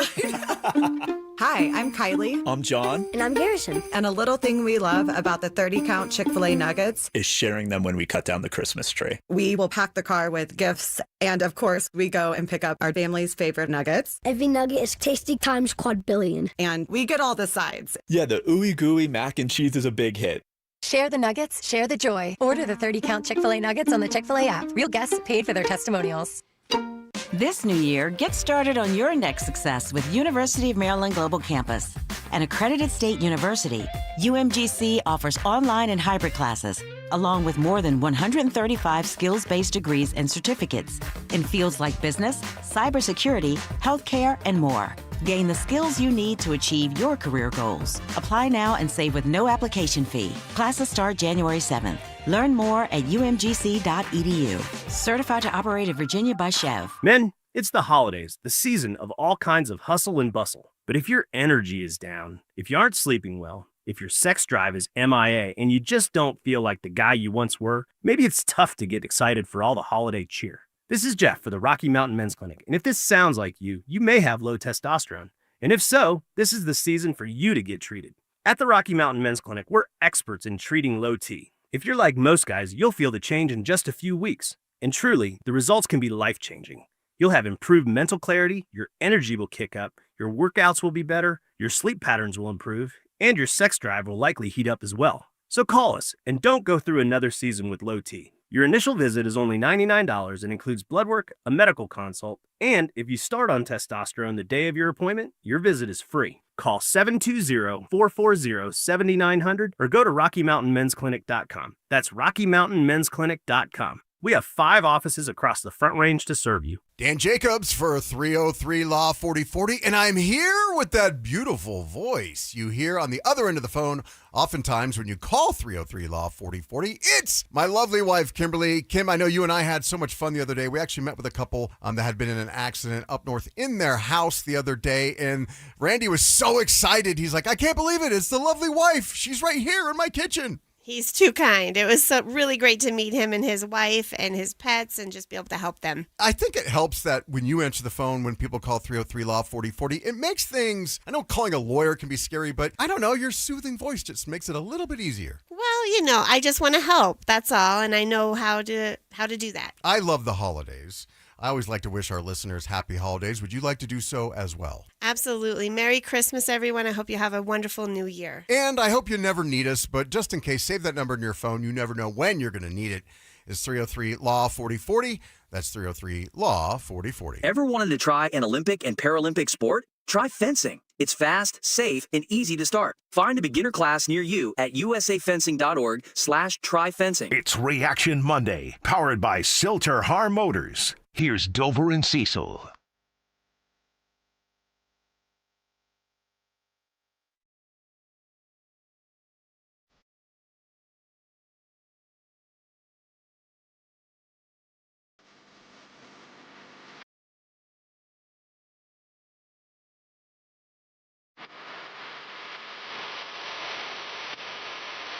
Let's hear from Coach Payton. After a beatdown his team took at the hand of Trevor Lawrence and the Jags. 34-20 was the final. No. Over at Empower Field at Mile High. Jags jump up to 11-4. 5-2 on the road. Broncos drop to 12-3 and take their first loss on their home field. Fall to 7-1 with that loss. Sean Payton, as he does, takes to the podium, talks to the media after the game, and a very interesting way of describing how they're going to handle this loss against Jacksonville. A couple things first. Obviously, a disappointing loss. All the things that were important or are important to winning, we didn't do a good enough job with, and that starts with me. They were better on third downs. They won the turnover battle. They won the kicking battle. And so now we have a short week to digest it. You can't spit it out. You got to swallow it, and that starts with every one of us. That's the one you're like, wait, what did he just say? How did he describe that? He's exactly right about that, and he says that all the time, right? That's what a good head coach does. It starts with me, and we'll figure out what's going on. But He said it. He reiterated what we've been saying for about the last 2.5 hours. Yeah, you were outcoached. You got beaten all 3 phases of the football game. Your quarterback was not good as their quarterback. Your game plan was not as good as their game plan. Their adjustments were way better than your defensive coordinator's adjustments, who really didn't make any of those. So, Sean, you and I are on the same page there. Y'all got your ass beat. Yeah, and there's no way around that other than Sean better have a better plan. I'm not going to comment on his comment, but okay, Sean, do what you need to do. Go and go get in your guy's kitchen. It's kind of, in a way, a good and bad thing that they play on Thursday. It's a good thing because you get to wash it away and whatever. It's also a bad thing because let it sit with you. Let it sit with you. You kind of want to remember that feeling. Exactly, because had it been a normal week, this had sat with him on Monday. It sat with him on Tuesday. On Wednesday, you'd be super pissed. Now they've got to wash it away essentially today. I believe they'll beat Kansas City. I believe it won't even be close. It's probably not going to be much of a game to watch. We'll talk more about Nuggets on Friday than we do about the Broncos because it's they should beat Chris Olakudun at quarterback for the Chiefs. I look at this and go, you're really good at saying his name. Learn the lesson. Coming out of South Dakota State, I thought if he changed positions to tight end, he might have been able to do something. So that was one of those deep scouting reports. It's I don't think he's a quarterback, but if you made him a tight end, maybe, and then he's a quarterback. But anyway, so I look at this and I go, okay, learn this lesson. The bitter pill. Swallow this bitter pill because it's what it is. But then really learn this lesson. I know you got to flip the page. I know you got to turn to KC. I know you don't want to drop one against a third-string quarterback, a guy that shouldn't even be a quarterback. You don't want to do that. But damn it, learn this lesson because this is a painful one, and it's very revealing. All of your flaws were exposed. The flaws that we were talking about and asking the questions, hey, can they learn from a win? I know they won, but, man, Marcus Mariota was tearing them up, and I know they won, but – Josh Jacobs was still running well, and they weren't tackling on Josh Jacobs. All of the flaws they were getting by with were completely exposed by the Jacksonville Jaguars. To your point, Cecil, you go back. All right, you open the season at Tennessee. Didn't look great, but you got to win. Then you go 2 field goal losses against Indy and L.A., beat down on a Chargers team without Joe Burrow. But then you go look at this win streak. All right, you beat Philadelphia. We know what it took in that game to win. You go to London, barely beat the Jets. It was bad and boring then. Know what it took to beat New York. Then you go and beat up on a Dallas team who literally might have the worst secondary in the NFL. Houston, you struggle, but you get a win, and that's a very solid team. All of these wins that are in the win streak is exactly what you said. We got to come in here on Monday and go, they won. However, let's break down this, and this. Right. Because there were that many things to break down. I'm not giving them a pass. You're a professional football player. You're literally living most people's dreams. So you don't get a pass for this stuff.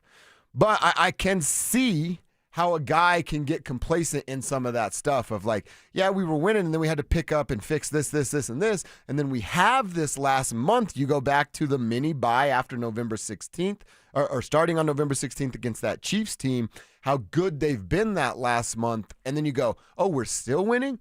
And then there's not that laundry list to nitpick on Monday. We're Gucci, baby. Everything's all good around here until a big bully comes on and punches you. Debo came through. Yeah. That's who Jacksonville is at the current state of their football team. Took your bike and your chain, and now Bo Nix is crying in the car. Yeah.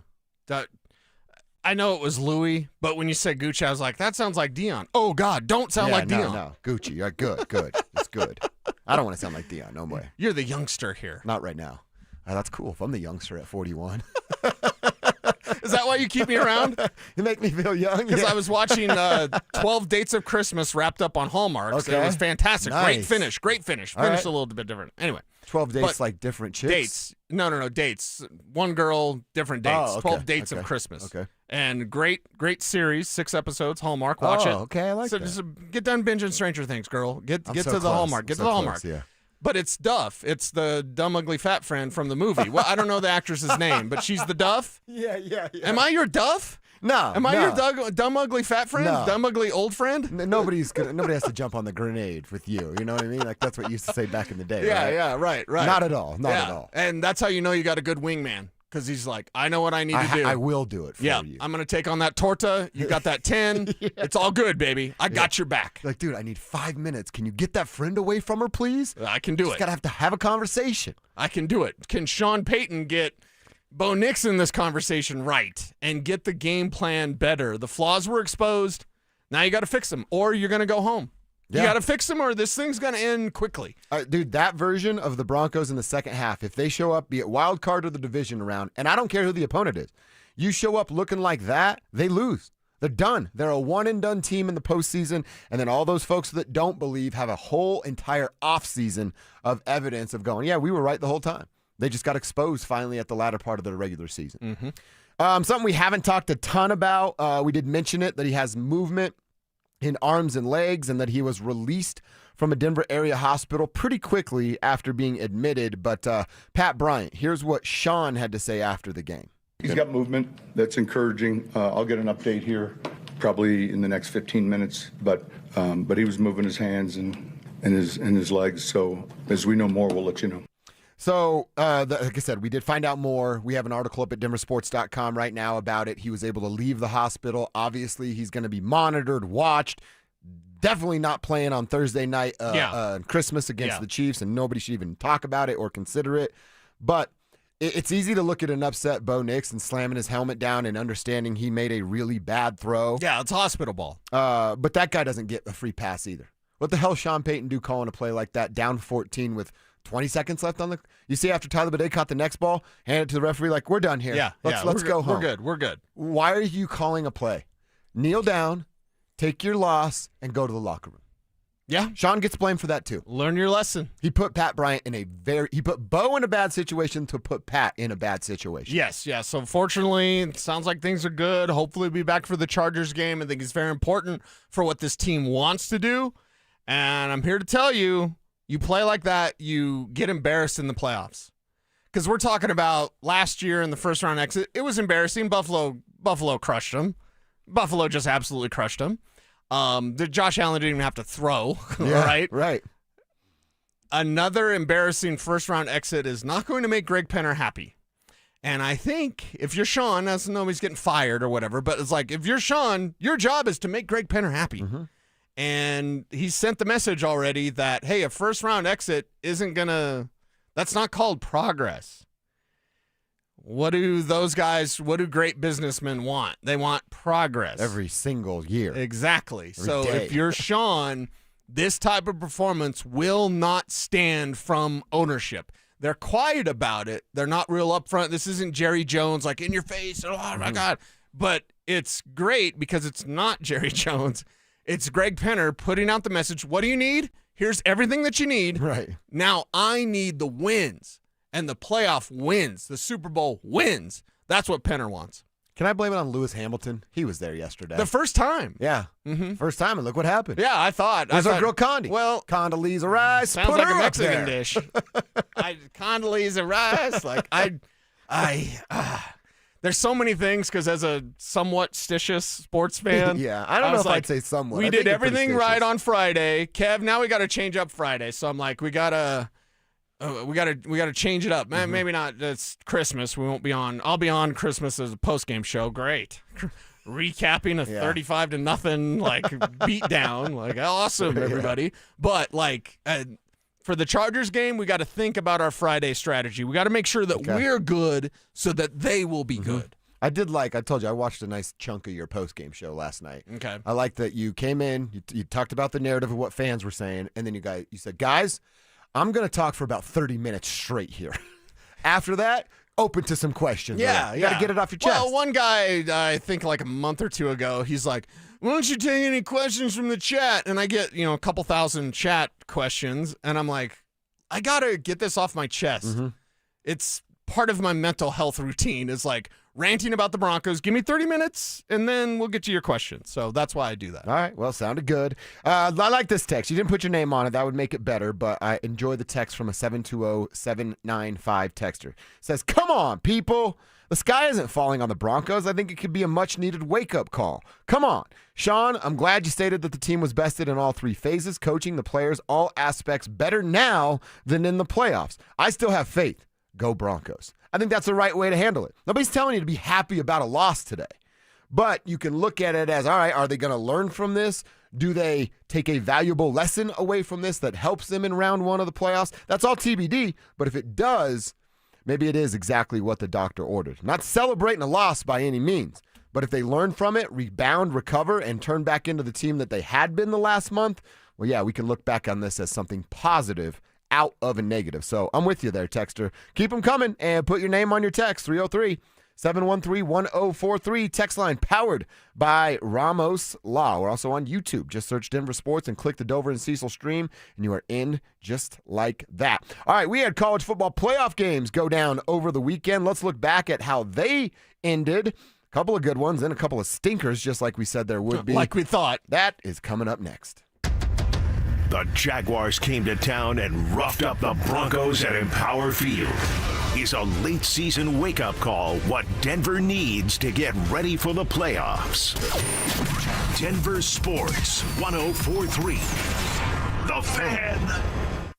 Men, it's the holidays, a time of love and joy. But if you suffer from erectile dysfunction, the season can be tough on you. This is Jeff for the Rocky Mountain Men's Clinic, and if you and your partner are experiencing struggles because of ED, change it up this year. Give the best gift you can give to the one you love by treating your ED and restoring your relationship. At the Rocky Mountain Men's Clinic, we're experts in treating ED, and as a Promedic restorative health practice, we've literally seen countless thousands of relationships renewed across the nation. Plus, with treatments having success rates well over 90%, coupled with many treatment options, we can likely find the right one for you. You may even find you're performing like you haven't in years. So call us and give your partner the best gift you can give this season, a renewed, restored relationship. Your first visit is only $99 and includes blood work, a medical consult, and if medically advised, a test dose. And if that test dose doesn't work in our office, your visit is free. Call 720-440-7900 or go to RockyMountainMen'sClinic.com. We have 5 offices across the Front Range to serve you.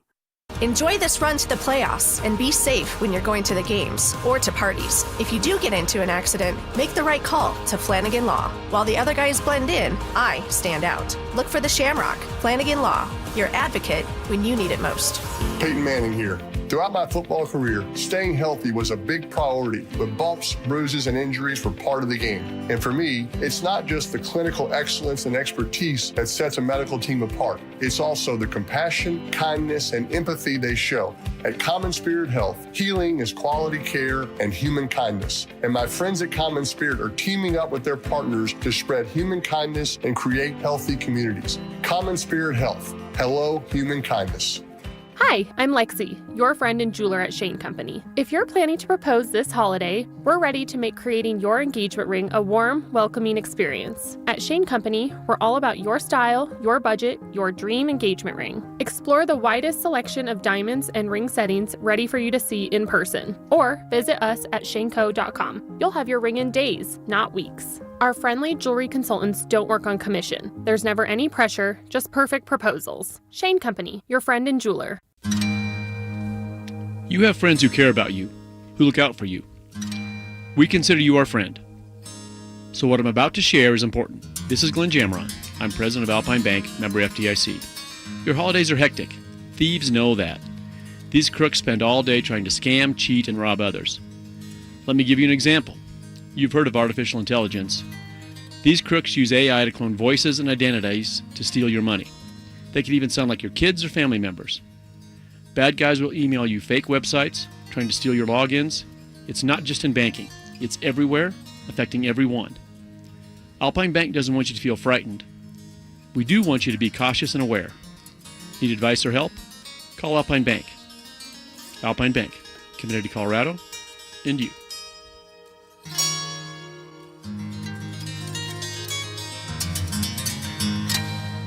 Hey Broncos country, it's Terrell Davis here. You know, in the game of life, our most valuable asset is our health. With the right equipment, you can train like a pro. That's why I made the smart move to invest in fitness equipment with Fitness Gallery. It's a game changer. I have a true treadmill at home. It's the smoothest and quietest I've ever been on. For the fitness fanatic on your Christmas list, save big this holiday season. At Fitness Gallery, we have deals everywhere, up to 50% off. Visit one of Fitness Gallery's 7 convenient locations from Colorado Springs to Fort Collins. We have you covered. Hey, bro, weirdest thing is happening at the game. Every time I crack a Bud Light, we score a touchdown. I think I'm some kind of football prophet. Bud Light, the official beer sponsor of the NFL. Stock up today. Enjoy responsibly. Copyright 2025 Anheuser-Busch Bud Light Beer, St. Louis, Missouri. This segment on 104.3 The Fan brought to you by the National Western Stock Show, January 10th through the 25th. Tickets at nationalwestern.com.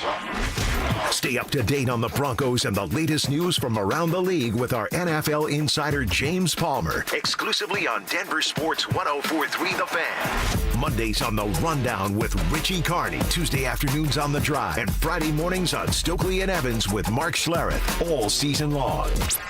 Denver Sports 104.3 The Fan, DenverSports.com, and the Denver Sports app. It's Reaction Monday, powered by Silter Har Motors. Here's Dover and Cecil.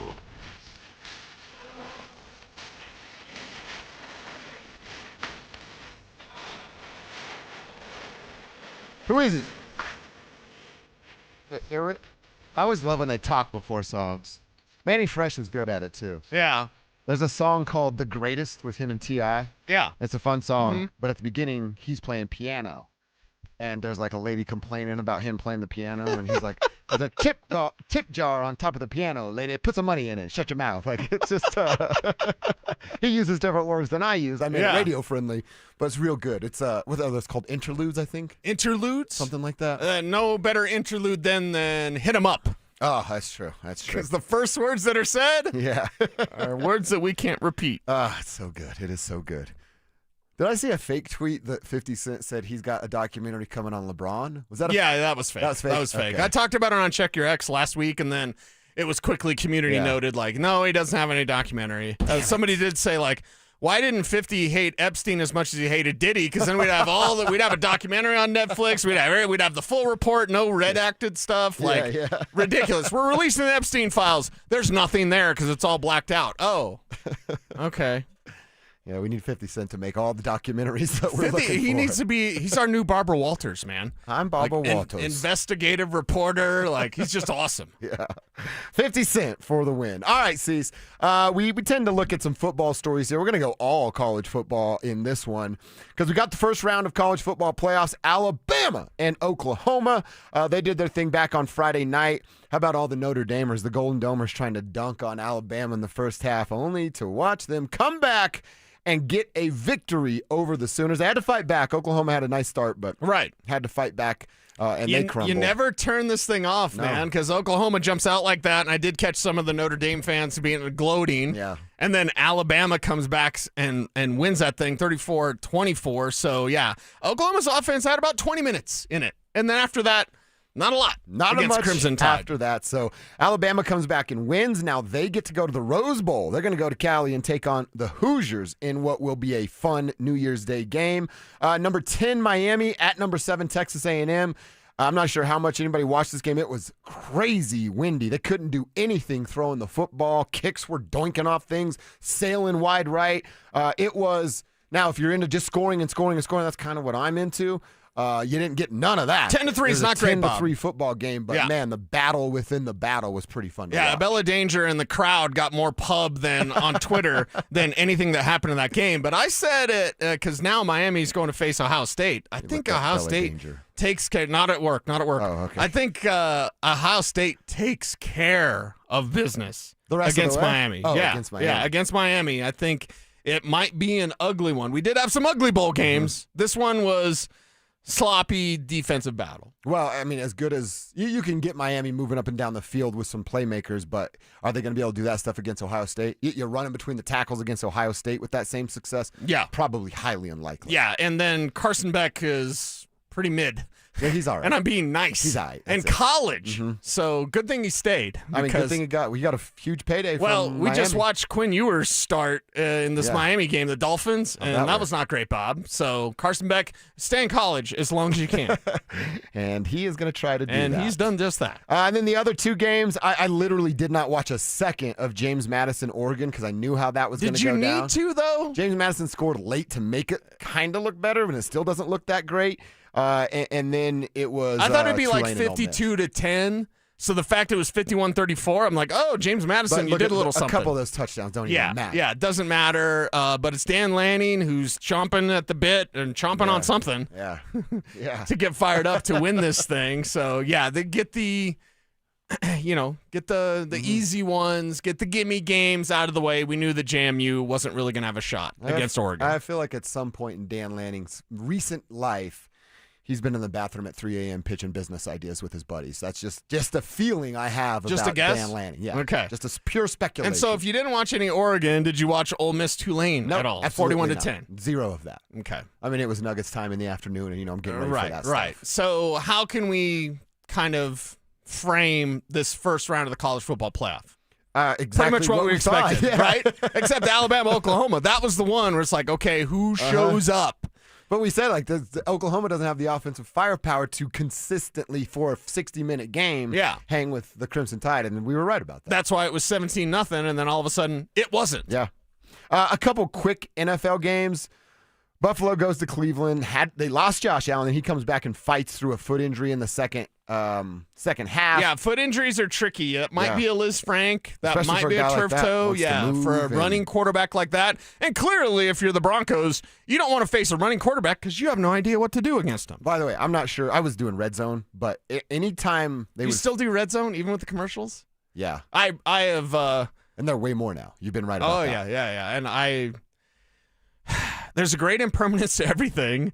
Mostly serious stuff is what I'm talking about, but I won't watch Red Zone now. It's my favorite thing of all time, and then I won't watch it. But I was going to say, so when they're flipping over to Buffalo, Cleveland on Red Zone, I kind of in and out doing some stuff around the house, but 4 of the 5 times I saw them switch over, they're going to Dion. I'm like, that's why people are worried about it. I guess it's a don't be that lady, but Josina, who is, I'm friendly with Josina. I can't say like we're buddies or whatever. A lot of people But she had tweeted about like, hey, how long before Deion Sanders gets a consideration in the head coaching in the NFL? And I was like, You see the replies? Yeah. I clicked on it just to see the replies. Because I was like, same. oh, my friend Josina, she's going to get worked over in these replies. Because like, hey, Josina, we know that you appreciate the Sanders family, and they certainly appreciate that support. But Deion ain't never going to be an NFL head What coach. does Josina do? Who does she report for? It's something. It's there's somebody out there. Okay. Like I'm not. I don't actually know, but there's somebody that she's reporting for, and maybe it's just her own thing, right? But either way, Deion ain't going to be an NFL head coach. No, he's not. Not even close. Absolutely not. He's got to be a college coach before he. Maybe have thinks about- success there. Right. We saw Chargers handle the Cowboys. We know what that's going to mean. We do have some Chargers news that matters to the Broncos. Denzel Perryman now suspended 2 games. Yeah, he's out for the final 2 games without pay for repeated violations of playing rules intended to protect the health and safety of players, including during that game against Sunday. So I don't know. Is that late hits? Is that I don't know what that means. I don't really care because he's on the Chargers, not going to be around for the Broncos game. Yeah. And then Lamar and New England. We sort of talked about that a little bit earlier. Lamar going down. You've said that he had a lingering injury. He looked like it. He's been playing like it, and then he couldn't even complete. And what in the world's up with Mark Andrews? Another play where he's just like careless with the football? And they re-signed him? They gave him a 3-year extension, didn't they? Sometimes, and I feel in Pittsburgh and Baltimore, and Pittsburgh's a different story, as they continue winning with Mike Tomlin, they'll still get waxed in the postseason. But like, okay, has it just kind of run its course with John Harbaugh? And I say that lovingly because I think John Harbaugh is awesome. Yeah. But there's a certain level where you get so many years in this thing, and guys aren't listening, and maybe the message needs to be changed. I doubt it. Again, I really like John Harbaugh, but you have to have those conversations when it's just like, this is unacceptable. If you're a Baltimore fan, like it's absolutely unacceptable. Lamar hurt, Lamar healthy. Like, okay, go. No window love, go, win. Well, I mean, how long are they gonna? I would imagine guys in the locker room like he's gotten up to the point. Now, how do we get over the hump? By the It's way, not with that dude. I need to gauge your interest here as you wear your Indiana quarter zip, 3/4 zip. It's like a quarter zip, windbreaker quarter Who's zip type your of thing. windbreaker? You know the worst kept secret in the draft? What? Fernando Mendoza is going to be number 1 to the Raiders. Oh, he's going to go to the Raiders. Are you okay with that? He's Tom Brady's boo. Brady loves him. Behind the scenes, everyone's Brady loves him. So I mean, dude, if he goes to the Jets or the Raiders, he's not going to have success. Are you going to still, if he's a Raider, Jets, whatever? Yeah.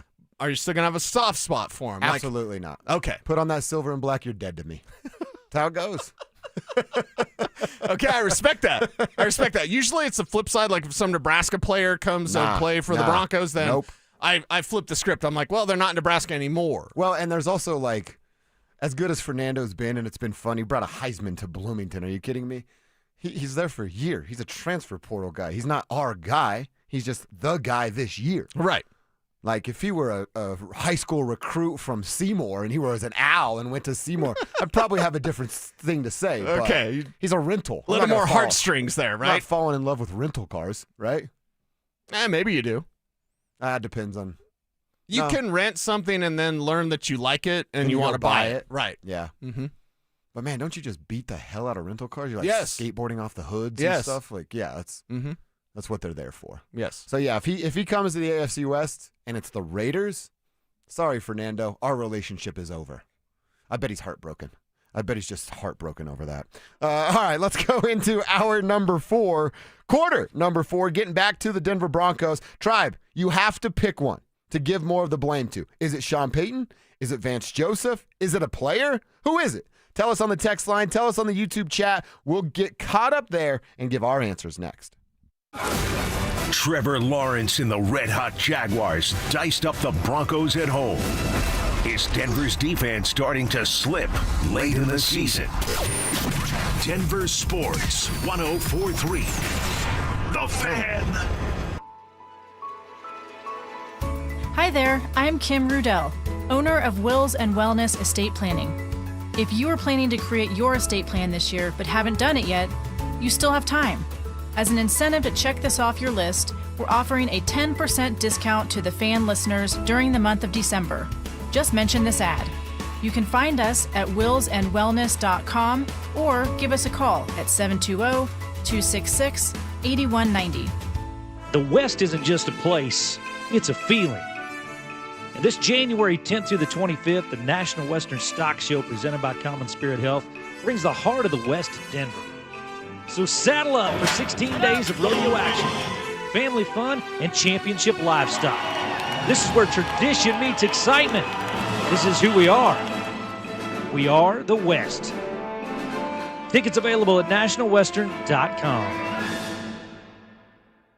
Men, we hear it all the time. A man comes in to get his erectile dysfunction treated, and very soon thereafter, he tells us that his relationship is renewed. This is Jeff for the Rocky Mountain Men's Clinic, and you should know that ED doesn't just affect you, it also often affects your partner. They can feel undesired, unwanted, they may even feel like you don't love them anymore.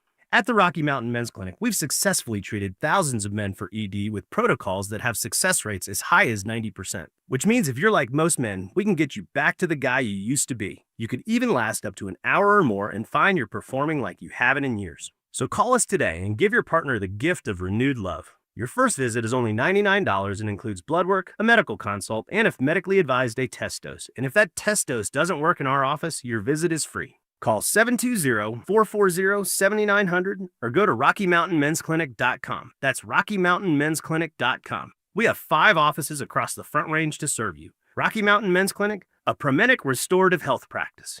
$5,000. That's the average amount of money people in the U.S. are now spending on gas in a year. $5,000. That's crazy. If you drive, you have to download Upside, the free app that gives you cash back every time you get gas. That's right. You can earn real cash back with Upside just by buying the gas you're already buying. You can literally start earning cash back today. I use Upside every time I fill up, and I've already made around $300. You're putting gas in your car anyway. Why not get real cash back? If you like free money, download Upside. I'm saving the cash I earn from using Upside to help pay for a vacation later this year. Download the free Upside app now to earn cash back every time you buy gas. Use promo code POWER to get an extra 25 cents per gallon on your first tank. You can cash out anytime right to your bank, PayPal, or a gift card for Amazon and other brands. Just download the free Upside app and use promo code POWER for a 25 cents per gallon bonus on your first tank. That's code POWER for a 25 cents per gallon bonus. How about a simple New Year's resolution, one that even I could achieve? Reverse the clock on hair loss with Advanced Hair's simple one-day FUE treatment. You will feel more confident and more youthful when you witness your own natural hair growing into those places that have been balding or thinning for years. From Advanced Hair's breakthrough technology to their highly experienced team, there is no one I trust more in hair restoration.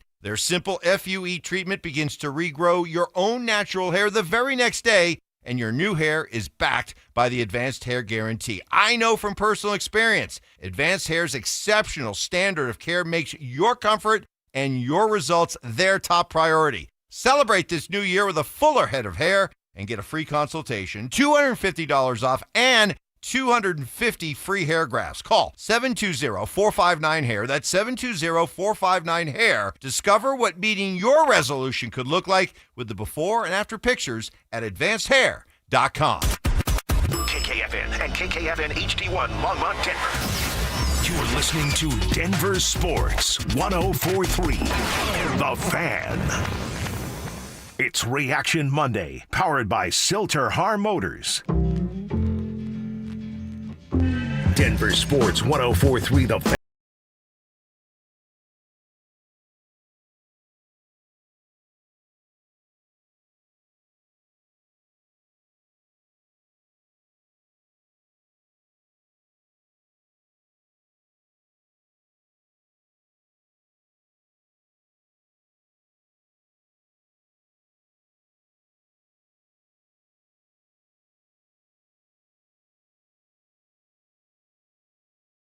Wrong yesterday, specifically in half number 2 for the Denver Broncos, because that's when it started to fall apart. In that final 30 minutes, it was all Jacksonville, and they were in complete control.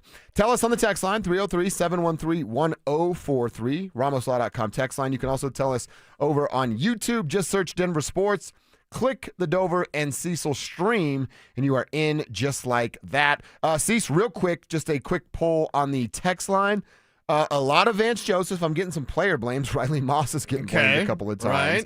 Right. But VJ is getting the bulk of the blame over here. VJ's getting the bulk of the blame because the defensive coach did not have a good plan. And the plan in place in the playoffs, you've got to have a better rush plan. You've got to have a better coverage plan. Why can't this team stop a God-blessed tight end? Like, that's still a problem. And with Trey Greenlaw a little bit banged up, that's going to continue to be a problem. So if you're the Denver Broncos, yeah, you're kind of getting a little bit too banged up at the wrong time, and your flaws are still flaws. You haven't fixed the glitch. If you're the Denver Broncos, and if you're Vance Joseph specifically, all of these things we already knew. Hey, your pass rushers aren't getting home because they're throwing it in less than 2 seconds. Hey, you're weak against tight end. Hey, what about slot receivers? All this has already been there. It's been there since the Commanders game, since his buddy, Cliff Kingsbury, kind of exposed how you beat a Vance Joseph defense. And I know you blaming it on VJ as well. Still a couple of folks with the Sean Payton, which is where my finger is pointing. The 589 texter, again, throw your name on here, guys, so we can give you a shout out. Sean Payton's to blame. Anytime you have a young team like the Broncos, it's up to the coaches to guide the team and have better play calls. And like I said, I don't think there's a wrong answer here. Cecil feels one way. I feel one way. Folks out there in the tribe feel a certain way as well. I just tend to look at it from Sean. He's the head coach. He wants all the credit when it's going right. And literally doesn't even want to talk about Vance Joseph. So when it goes wrong, and even on that side of it where VJ's not free of blame, I still tend to put most of my energy towards the head coach. 30 more pass plays than run plays? Cecil, that's unacceptable. No. I mean, unless you're in, tell me you were down 21 the whole game. Sure, right. Then I might go, yeah, that makes total sense. What else are you supposed to do? This thing didn't get away from the Broncos until the fourth quarter started. Maybe you can talk me into the latter part, 4-5 minutes of the last part of the third quarter. But up until that point, you should not have abandoned the run. And it's what I told you earlier. I don't think Sean Payton's the kind of kid that can appreciate two cool toys at the same time. I don't think he knows how to handle multiple playmakers having impacts on games the way that Jaleel McLaughlin and R.J. Harvey were having. Because then he didn't know which one to let be in the game. He's still having Tyler Bidet come in there for pass third pro down situations. And R.J. did a good job at pass pro. R.J. did a damn good job at pass pro. Like, you don't even need Tyler Bidet on the field anymore at this point. But when Jaleel's running the way he was running, and I've been hard on Jaleel, but yesterday he was good. RJ's figuring it out in real time as well, and he's gotten better every single week. Sean just doesn't know how to have two nice things at the same time. And what's odd is that New Orleans he did with Mark Ingram and Alvin Kamara. So I know they're different backs because Jaleel is no Mark Ingram, and, well, quite frankly, RJ is no Alvin Kamara. Figure it out, Sean. Figure it out and stick with the ground game. I'm sure part of his film study, part of his blame game, because he's doing that today. Oh, yeah. Part of his tough pill to swallow thing is he's got to look at himself and his bad plan. Sean Payton had a bad plan, and that bad plan included throwing the ball way too much when you didn't need to, when RJ was having a great day on the ground. Part of my, I don't want to say misery, but part of my upsettedness today is, one, dealing with the haters, because now it's like, well, I told you the Broncos suck. They don't suck. Mm-hmm.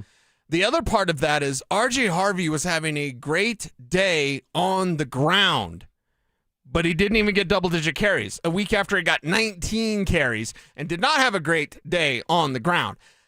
What if you would have given 19 to RJ yesterday? I bet you'd have a different result in the win-loss column. Right. That could have led you to a win, but Sean abandoned the run because he loves throw. That's awesome until it doesn't work, and it wasn't working as good as it was with RJ Harvey on the ground. And Jaleel did a good job on the ground there too. Yeah, you're right. You're absolutely right.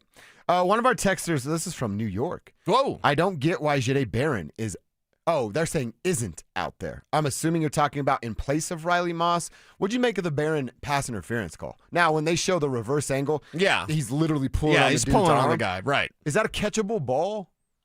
That was my first thought of that's pretty far back in the end zone. I mean, rookie's going to get that call. I don't think it's a catchable ball, but a rookie player with that is so clearly pulling on a guy's arm, even if it's not catchable, they're going to say, well, maybe if he wasn't pulling, then he would have been able to get there and whatever. So the Riley Moss thing, again, the in-game tweeting, everybody, you might want to dial back on that. Yeah. And the post-game reaction tweeting, you might want to dial back on that just a little bit, because I saw so much like, Riley Moss should get benched. You're not benching Riley Moss. Mm-hmm. Sorry. Why aren't you saying bench Jaquan McMillan? Jaquan had a terrible game. Yeah. Why aren't you saying that? Somebody, I can't remember who texts me. They're on Will Peterson all the time about his Riley Moss stuff. Will doesn't like Riley? Does not like him at all. Oh. I can't remember who it was, but saying hey, Will wants him out of the game, blah, blah, blah. And then a Jade Barron. But I actually think I've been super critical of Riley Moss. Over the last 3 weeks, 4 weeks almost, they didn't lose because of Riley Moss yesterday. I think that's a piss poor excuse. Riley Moss, the referees, that they had nothing to do with why the Broncos lost. It was a collective. It was everything collapsing all together, and that's why the Broncos lost. They got beat down in the final 30 minutes of that football game. Mm-hmm. That's what it was. Embarrassed. We asked who you're blaming. This is fun from Brett. Brett from Loveland. Good work here, Brett. RamosLaw.com text line. He wrote, it's Jacksonville's fault. They're a really good team who's peaking at the right moment. Trevor Lawrence is playing great football and has great wide receivers, a solid running back in ETN. Denver flat out just got beat. And you know what? When Brett writes that, it's like sometimes that's going to happen. Sometimes the other guys are professionals too. Right. What do they always say? Well, those guys over there get paid too. Jacksonville showed up as the second really hottest good team in the NFL, and they showed us why. Yeah. Some of that stuff is you go, hey, y'all were better than us on Sunday. And in this type of loss, there's really no but then if they did that, no. There's none of that. Mm-hmm. You got beat down, you got embarrassed. Suck it up, get tough, Buttercup. Get back out there on Christmas and get it done. You got just what the doctor ordered. You got a beat up, banged up, probably given up Kansas City team. That's exactly what the doctor may be ordering for this Broncos team to get back on track. Oh, and then, by the way, Cease, you have a mini-bye where we saw Bo Nix change who he was the first time they had the mini-bye around, and he needs a little bit more of that reality check right now after what his feet turned into in the second half yesterday. Yeah, no doubt. So reset it, get it right, and then go get your wins. 2 wins, and you're right where you need to be. It's right where you wanted to be. You made it a little bit tougher because now Week 18 really, really matters, and it'll matter especially if the Chargers beat the Texans on Saturday. I mean, hey, we've wanted AFC West titles. We've wanted number 1 seeds in the AFC. Coming down to Week 18 just seems par for the course for the ride we've been on this year. Yeah, the fourth quarter team and a fourth quarter team that gets it done. But, and I would say this, if you don't get the number 1 seed and you don't win the AFC West, that will be seen as a disappointment because you had it wrapped up with a month to go. Oh, yeah. Just keep winning, and you didn't do that. So we need to keep an eye on this. Broncos need to get things on track, and this could be just the medicine for them. 100%. We'll get back to the Broncos. You'll hear a little bit from Bo Nix coming up at 1:30. In the meantime, the Nuggets might have themselves a nice new rivalry brewing with Kevin Durant and the Rockets. Well, the Avs, they met an old rival with a new look in Minnesota last night. Let's take a quick Broncos break to look back at the Nuggets and Avs weekends, and we'll do that next. After 11 games, the Broncos' win streak finally came to an end against the Jaguars, suffering their first loss since late September. With just 2 games left in the regular season, will Denver hold on to the lead in the AFC West? Denver Sports 104.3. The Fan. Okay, only 10 more presents to wrap. You're almost at the finish line. But first...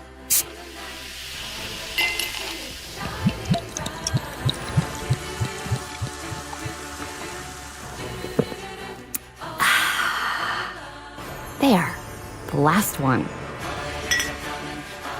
Enjoy a Coca-Cola for a pause that refreshes.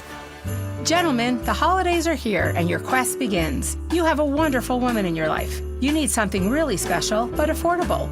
Hi, this is Christine of Beau Visage Skincare and Spa, reminding you women love to be pampered in luxury. So this year, consider buying her a wonderful, relaxing experience at Beau Visage. Remember, we specialize in luxurious services like European facials, soothing massages, and several more. But guys, let's be honest. You can buy a facial or massage anywhere. But at Beau Visage, you don't just buy a service. Instead, you're buying a luxurious spa experience. You have several gift packages to choose from, all at very competitive prices. Plus, it's easy shopping. Just call 303-779-5002 or bvspa.com. This holiday, give the fabulous gift of Beau Visage. 303-779-5002 or bvspa.com. Men, it's the holidays, the season of all kinds of hustle and bustle. But if your energy is down, if you aren't sleeping well, if your sex drive is MIA and you just don't feel like the guy you once were, maybe it's tough to get excited for all the holiday cheer. This is Jeff for the Rocky Mountain Men's Clinic, and if this sounds like you may have low testosterone. And if so, this is the season for you to get treated. At the Rocky Mountain Men's Clinic, we're experts in treating low T. If you're like most guys, you'll feel the change in just a few weeks. And truly, the results can be life-changing. You'll have improved mental clarity, your energy will kick up, your workouts will be better, your sleep patterns will improve, and your sex drive will likely heat up as well. So call us and don't go through another season with low T. Your initial visit is only $99 and includes blood work, a medical consult, and if you start on testosterone the day of your appointment, your visit is free. Call 720-440-7900 or go to RockyMountainMen'sClinic.com. That's RockyMountainMen'sClinic.com. We have 5 offices across the Front Range to serve you. So Pure Talk just had their best year ever and asked me if I'd like to thank their customers on their behalf for being so awesome. I said sure. It's important to say thanks, especially this time of year, which is why, as one of their many satisfied customers, I should probably thank Pure Talk first for keeping their customer service in this country and for providing hundreds of American jobs. I appreciate that. I also appreciate their Roundup program, which makes it easy to support America's Warrior Partnership and join the fight against veteran suicide. And I love that Pure Talk donated 1,000 hand-sewn Made-in-America flags to veterans around Independence Day. And of course, I really appreciate their generous support of my own foundation, MicroWorks, and their commitment to help us train the next generation of skilled workers. Having said all that, it's now my pleasure, on behalf of everyone at Pure Talk, to thank you sincerely for choosing to do business with an American wireless company that actually stands for something. And one more thing. Merry Christmas. All diamond studs are not the same. Here's Michelle and Bruce Williams to explain why. Williams Jewelers' natural martini diamond studs are hand-selected from the world's finest diamantaires for superior color, clarity, and brilliance. Each cut to maximum diameter, so they actually look bigger than average diamond studs of the same carat weight. Williams martini diamond studs not only look larger, they fit better and face up on the ear. And we have martini diamond studs in every size up to 4 carats in stock. This holiday, our best quality quality, natural 1-carat diamond studs start at just $24.50. Half carats from just $950. And remember, you can trade up your Williams Martini natural diamond studs at any time for a larger pair. You just pay the difference. This holiday, the choice in diamond studs is naturally Williams Jewelers, where Colorado shines. Williams Jewelers, we can make diamonds a part of your life. The official jeweler of the Colorado Avalanche. Williams Jewelers, where Colorado shines. This holiday season, don't drink and drive. But if you are in an accident, you're in luck. Flanagan Law, where strength meets compassion. While the other guys blend in, I stand out. Look for the Shamrock. Flanagan Law, your advocate when you need it most. Hey, bro, weirdest thing is happening at the game. Every time I crack a Bud Light, we score a touchdown. I think I'm some kind of football prophet. Bud Light, the official beer sponsor of the NFL. Stock up today. Enjoy responsibly. Copyright 2025 Anheuser-Busch Bud Light Beer, St. Louis, Missouri. This segment on 104.3 The Fan, powered by Rocky Mountain Men's Clinic. Tune into Stokely and Evans with Mark Schlereth, Wednesdays at 9:15 to hear ESPN NFL analyst Dan Orlovsky break down Bo Nix and the Broncos every week during football season. Denver Sports, 104.3 The Fan, DenverSports.com, and the Denver Sports app. It's Reaction Monday, powered by Silter Har Motors. Here's Dover and Cecil.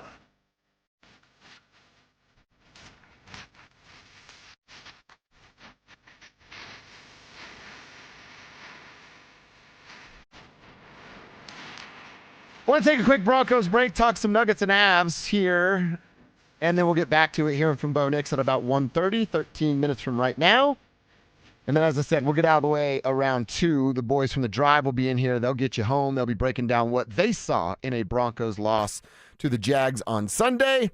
We took in the Nuggets and Avs weekend as well. In fact, right after postgame, I flip over to Avs and Wild yesterday, to a pleasant surprise of them handling their business against those losers. Oh, in a big, big way as well. That are the Minnesota Wild. Nathan McKinnon reaches the 60-point mark in 35 games. He's the first Avalanche player without the last name Stasny to do that and get 60 points in 35 games. He's always in the right place at the right time. He is. I mean, he just knows that. He knows where to be. He loves that spot on the ice. And it's money wherever he's putting it. 5-hole over the shoulder, It doesn't matter. McKinnon's, once he gets that spot, I'm like, oh, this is going in. Yep. Yeah, and dude, there's a couple of things. When he gets to his spot, when he has stick or puck on stick and a little bit of space, or I can't figure out why they're so bad at the power play. Although some signs this weekend that they're moving in the right direction. Right. When they do that little drop off to him trailing and he's going to take it into the offensive zone. And we saw it, 3 or 4 years ago with the Vegas guys, like, oh boy, McKinnon was coming at him with all that speed. How are they not just impossible to stop when it's that 29 with a full head of steam, puck on stick? Like I said, they showed some signs through the weekend that they're getting a little bit better on the power play, but that dude, he just, night in and night out, man, he continues to give you more evidence as to why he's going to win the Hart. Yeah, and they even had a goal taken off because offsides. Yep. So it could have been even worse. They get it done, beat the Jets. And by the way, Jets are a damn good team. The Wild make this huge trade to go get Quinn, and now they're marching in a different direction. But the Avalanche handling their business. I keep having this thought pop into my head, and I don't know how to get rid of it. Are we still sure they're not peaking right now? We're still all good with the way they're playing because they can continue this through June? Are they completely healthy? No. No, they're not.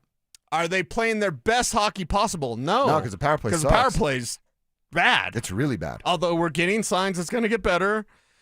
But that's where, if they were peaking, everything would be turning out perfectly on the ice. If they were peaking, the power play would be rolling and everybody be healthy. That would be a concern. What is a concern is the postseason. What is a concern is your future matchups against Dallas. Like, these are the concerns for the Avs coming up next, but you've got to get through the rest of this regular season. We're going to have an Olympic break as well.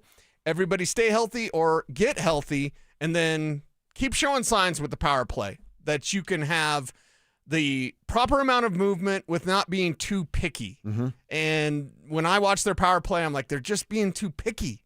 Sometimes it's about just firing those shots, and they certainly did that against the Wild yesterday. It's just nice to beat the Wild at all things. Yes. Beat Minnesota at Beat everything. Minnesota at everything. Beat Minnesota yesterday on the ice. Nuggets beat Minnesota on Thursday on the hardwood. Let's just beat Minnesota every time that it presents itself. Yes. Fired up about that. The Nuggets, they will play against the Jazz tonight at home, hosting Utah at 7 o'clock. I'm looking at the latest injury report for the Denver Nuggets. Okay. Questionables, Payton Watson. He's still got a right trunk contusion. Out, you know the names, Aaron Gordon and Christian Brown. They're both going to continue to miss this game. Remember, Adelman said last week that they're probably not back for Christmas night, either of them. But we've seen Christian now dunking in layup lines, going through like a full warm-up before the game. So I'd imagine he's here either at the front of the year or shortly thereafter. Yeah, and we'll continue to look for guys like Spencer Jones to make some plays. Yeah. I'd like more Jalen Pickett, right, as he's done some good things when he's out there for the Denver Nuggets. He did it again this weekend. Exactly. He's serviceable. He's not an Achilles heel. Yep. He's holding his own. Yep, he's holding his own, and he's fun to watch, right? He is fun to watch. Spencer Jones is fun to watch because it looks weird. Yeah. But it's fun because he's producing. Jalen Pickett, small, fun, because he's attacking the basket, he's distributing the basketball, and he's producing in the expected levels. So Zeke Naji, less fun to watch for this Nuggets team. But get out there, use your bench. And, of course, Jamal Murray has been, speaking of fun to watch, I mean, this is the Jamal year, the year of the Jamal. It's the year of the Murray. Keep it up. Continue to attack the basket. Continue to have some defensive effort. He's never going to be a great defender, but that's been fun to watch for Jamal Murray this entire season. Of course, big man. Big fella. Yeah. Best player on the planet. There was stuff Saturday watching where it's like in they got dominated in the second quarter. But then in that third quarter, I'm like, oh, here's Joker. He's going to turn it on. He didn't really come out with that juice. All right, well, Jamal did it. Remember it was the Houston game before. He said, hey, Jamal said, come with me. I'm going to carry you to the spot. And he did it. Watch it on Saturday. I kept waiting for that. I'm like, Joker's going to turn it on. They'll be fine. Joker will turn it on. All right, well, here I am in the middle of the third quarter, and he hasn't quite turned it on. All right, Jamal will turn it on. The lights are getting brighter. It's getting tight, or it's getting late early. He'll turn it on, and then he never really turned it on. They were both very inefficient shooting the basketball, and when you're inefficient shooting the basketball by your two best players, and then guys like Cam Johnson score 6 points, Spencer Jones gives you 9, your other starter in Timmy Hardaway gives you 8, you're not going to beat many NBA teams. You're damn sure not going to beat the Houston Rockets like that. Right. With the Rockets, the way that they're energized to play this Nuggets team, it's a measuring stick for both games. It is. It seems like the Rockets, and again, get healthy, get right. It'll be different when everybody's out there. But the Rockets certainly felt that, and that's why you saw that extra little bit of sauce, a little bit of something, a little bit of energy. Crap talking, if I could clean it up for radio purposes. And that led the Rockets to get the win. Do you want the little rivalry with Houston? No, no. That's the spot. It'd be like I kind of like it. It's nah. I bet I kind of like it because it's Kevin Durant. The rivalry is Minnesota.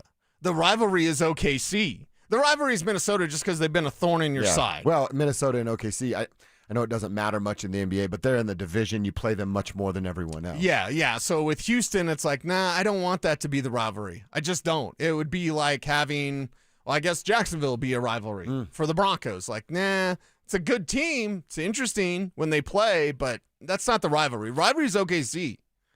Rivalry's Minnesota. Minnesota, yeah. Mm-hmm. And Minnesota's still at the top. I do enjoy that this little beef is brewing here, but I bet it's just Kevin Durant. I don't have a lot of problem with anybody else. I actually really like what they are doing there in Houston.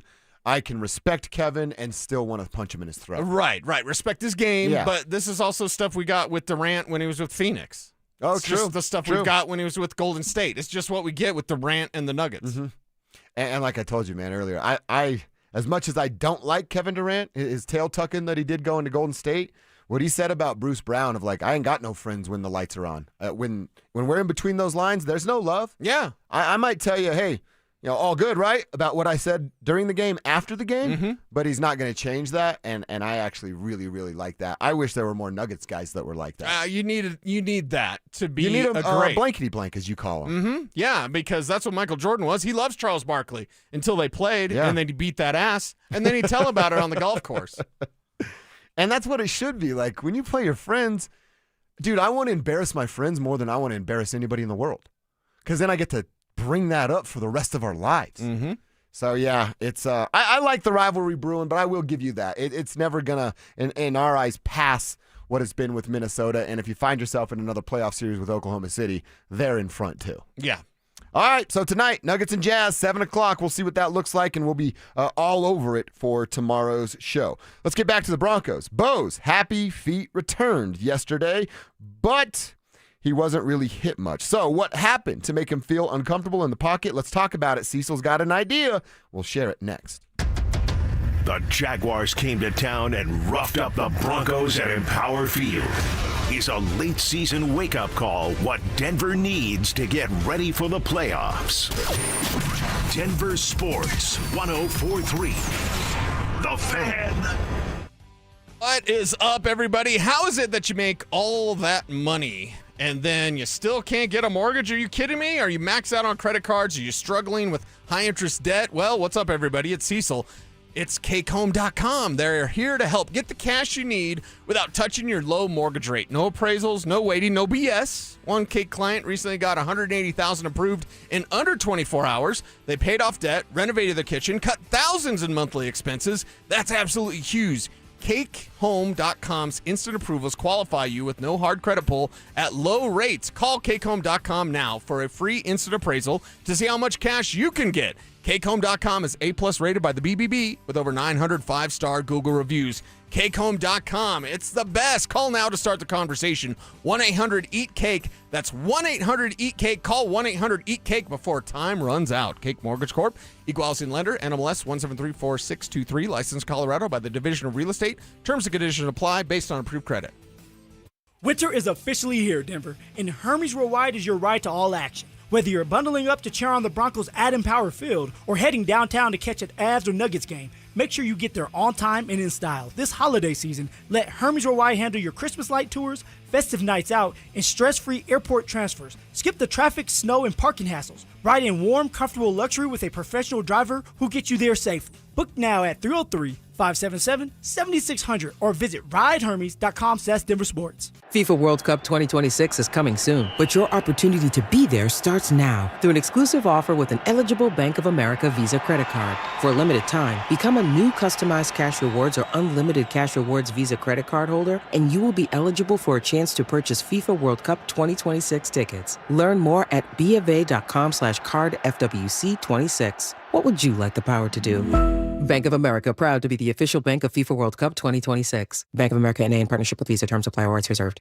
Christmas is just around the corner, and if you still have gifts to buy, the best place to do that is Macy's Great Gift Sale. Get amazing deals on last-minute gifts like fine jewelry and fragrance sets, boxed and ready to give. And everything from designer bags to Nespresso coffee makers at 30 to 60% off. Plus, your Macy's is the most festive place this holiday. So come in and find everything left on your list all in one place. The Great Gift Sale ends Wednesday at Macy's. Savings off select prices. Exclusions apply. Want to look 10 years younger and lose 20, 30, 40, 50 pounds before spring? Then it's time for Soda Weight Loss. Soda Weight Loss works without drugs or crazy side effects. In fact, our disclaimer would sound like this. Side effects of soda weight loss may include looking better than you did in high school. Friends asking, okay, seriously, what are you doing? Long-term confidence, increased energy, the urge to take more photos because you actually like what you see. I'd been wanting to lose weight and I tried on my own. I'd been seeing things for soda, but I was like, okay, I gotta go see what it's all about. It's a great idea, it's a great experience, and I couldn't be happier, honestly, with the results. You do not have to use weight loss drugs to lose weight and enjoy a healthier, I look 10 years younger version of you. With Soda Weight Loss, you get round-the-clock access to your own personal nutritionist, and right now, when you join Soda Weight Loss, your partner joins for free. Visit sodaweightloss.com. That's SOTA weightloss.com. Soda is, say it with me, state of the art. Most business owners and decision makers work hard but stay frustrated because customers simply don't know they exist. Marketing isn't about being flashy. It's about making sure people understand how you solve their problem. Audio, video, and online campaigns put your message where your customers are already paying attention. And your friends at DenverSports, they specialize in connecting customers to businesses. The moment you get clear and show up consistently, growth follows. Don't stay the best kept secret in town. Visit DenverSports.com and click on the Advertise with Us button and and start growing today. Hey guys, boy Stink here today about my long-term buddy Troy Hansford. And if you're thinking about selling your house for any reason, now might be the time to sell, still get top dollar. Believe it or not, my guy Troy is still offering his $5,000 guarantee. What is it, you ask? Well, if he can't sell your house at your price on your timeline that you agree upon beforehand, bam, going to cut you a check for $5,000. Who else makes the offer? Nobody I've ever heard of. And he makes that offer because he continues to spend a ton of money marketing his listings, has about 100 families approved and ready to buy right now. And if for any reason you need to sell right away, Troy can buy your house all cash and he can close in as little as 7 days. You have a house to sell, Troy probably has that perfect buyer for you right now, waiting for you to pick up the phone and to call him. Call Troy, get your home sold for the most money. That's 720-900-4433, 720-900-4433. Troy Hansford of RE/MAX Professionals, a Colorado licensed broker. Some restrictions do apply. Want to sell your house? Then call my buddy Troy, 720-900-4433. A higher education should be on every child's wish list. Open a College Invest savings account by December 31st and qualify for a Colorado tax deduction. CollegeInvest.org. This segment on 104.3 The Fan is brought to you by Jacob's Law, 303 Law 4040. It's Reaction Monday, powered by Silter Har Motors. Here's Dover and Cecil.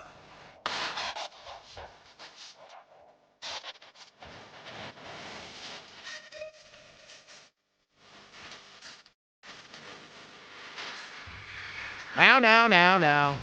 Calm down, Broncos country. No need to freak out.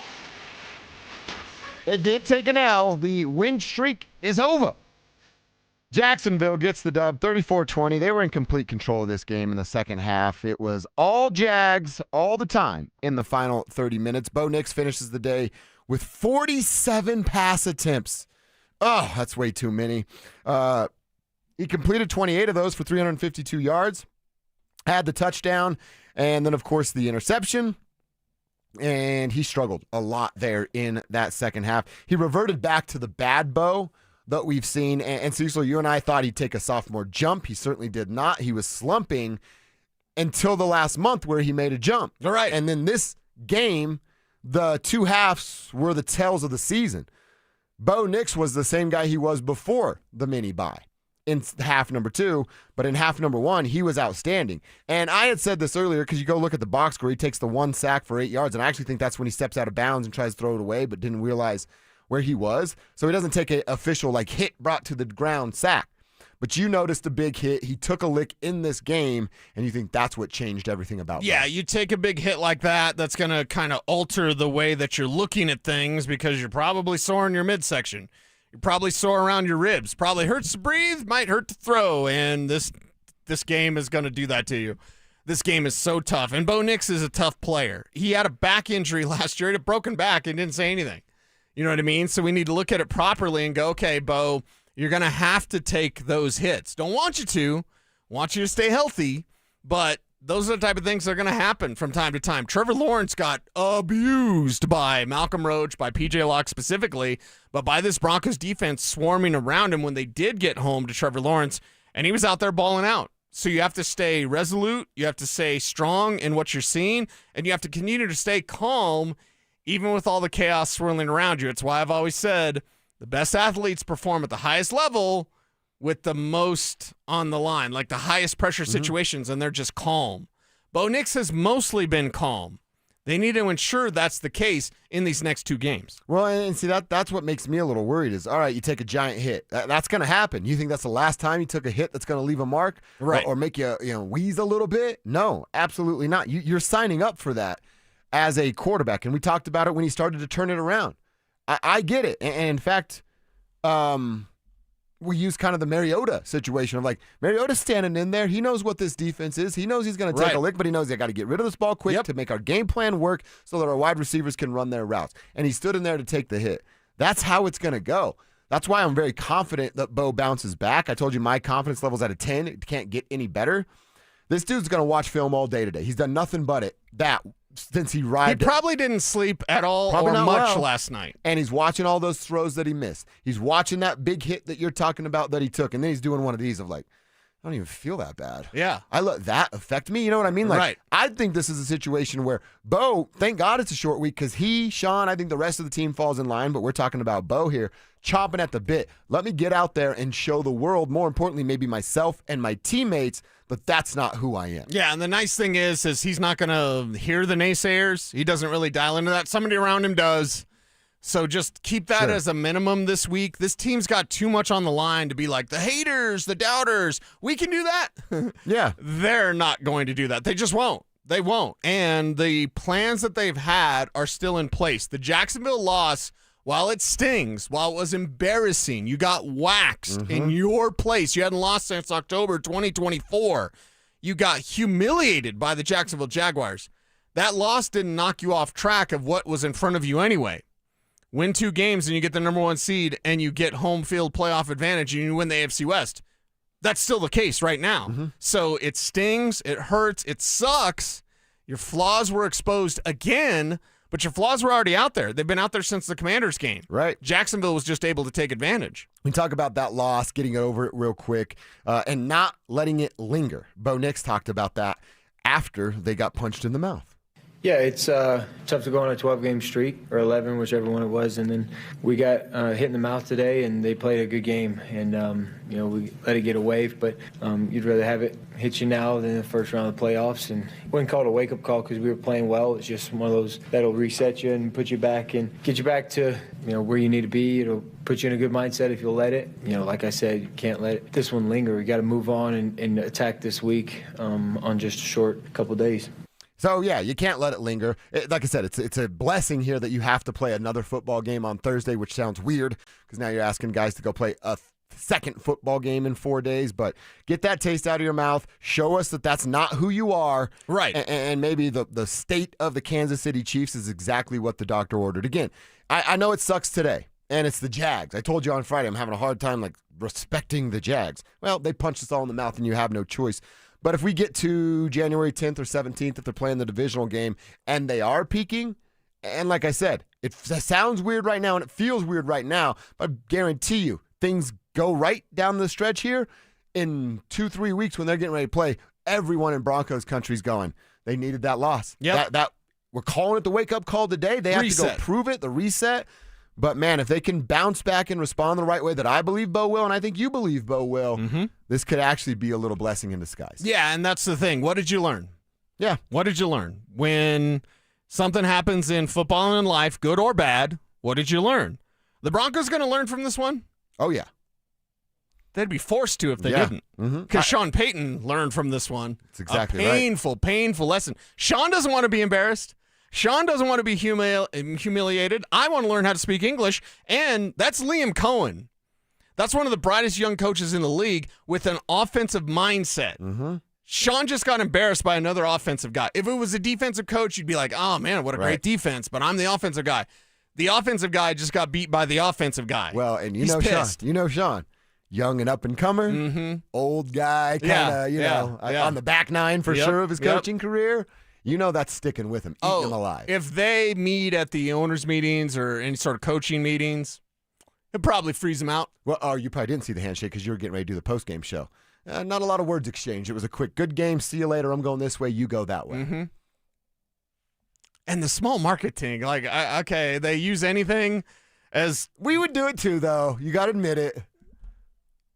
Denver is a small market. It's smaller than L.A. I mean, what are we, 17? We're 17 in markets. Nation, yeah. Okay, so we're not exactly big. I mean, you're Jacksonville.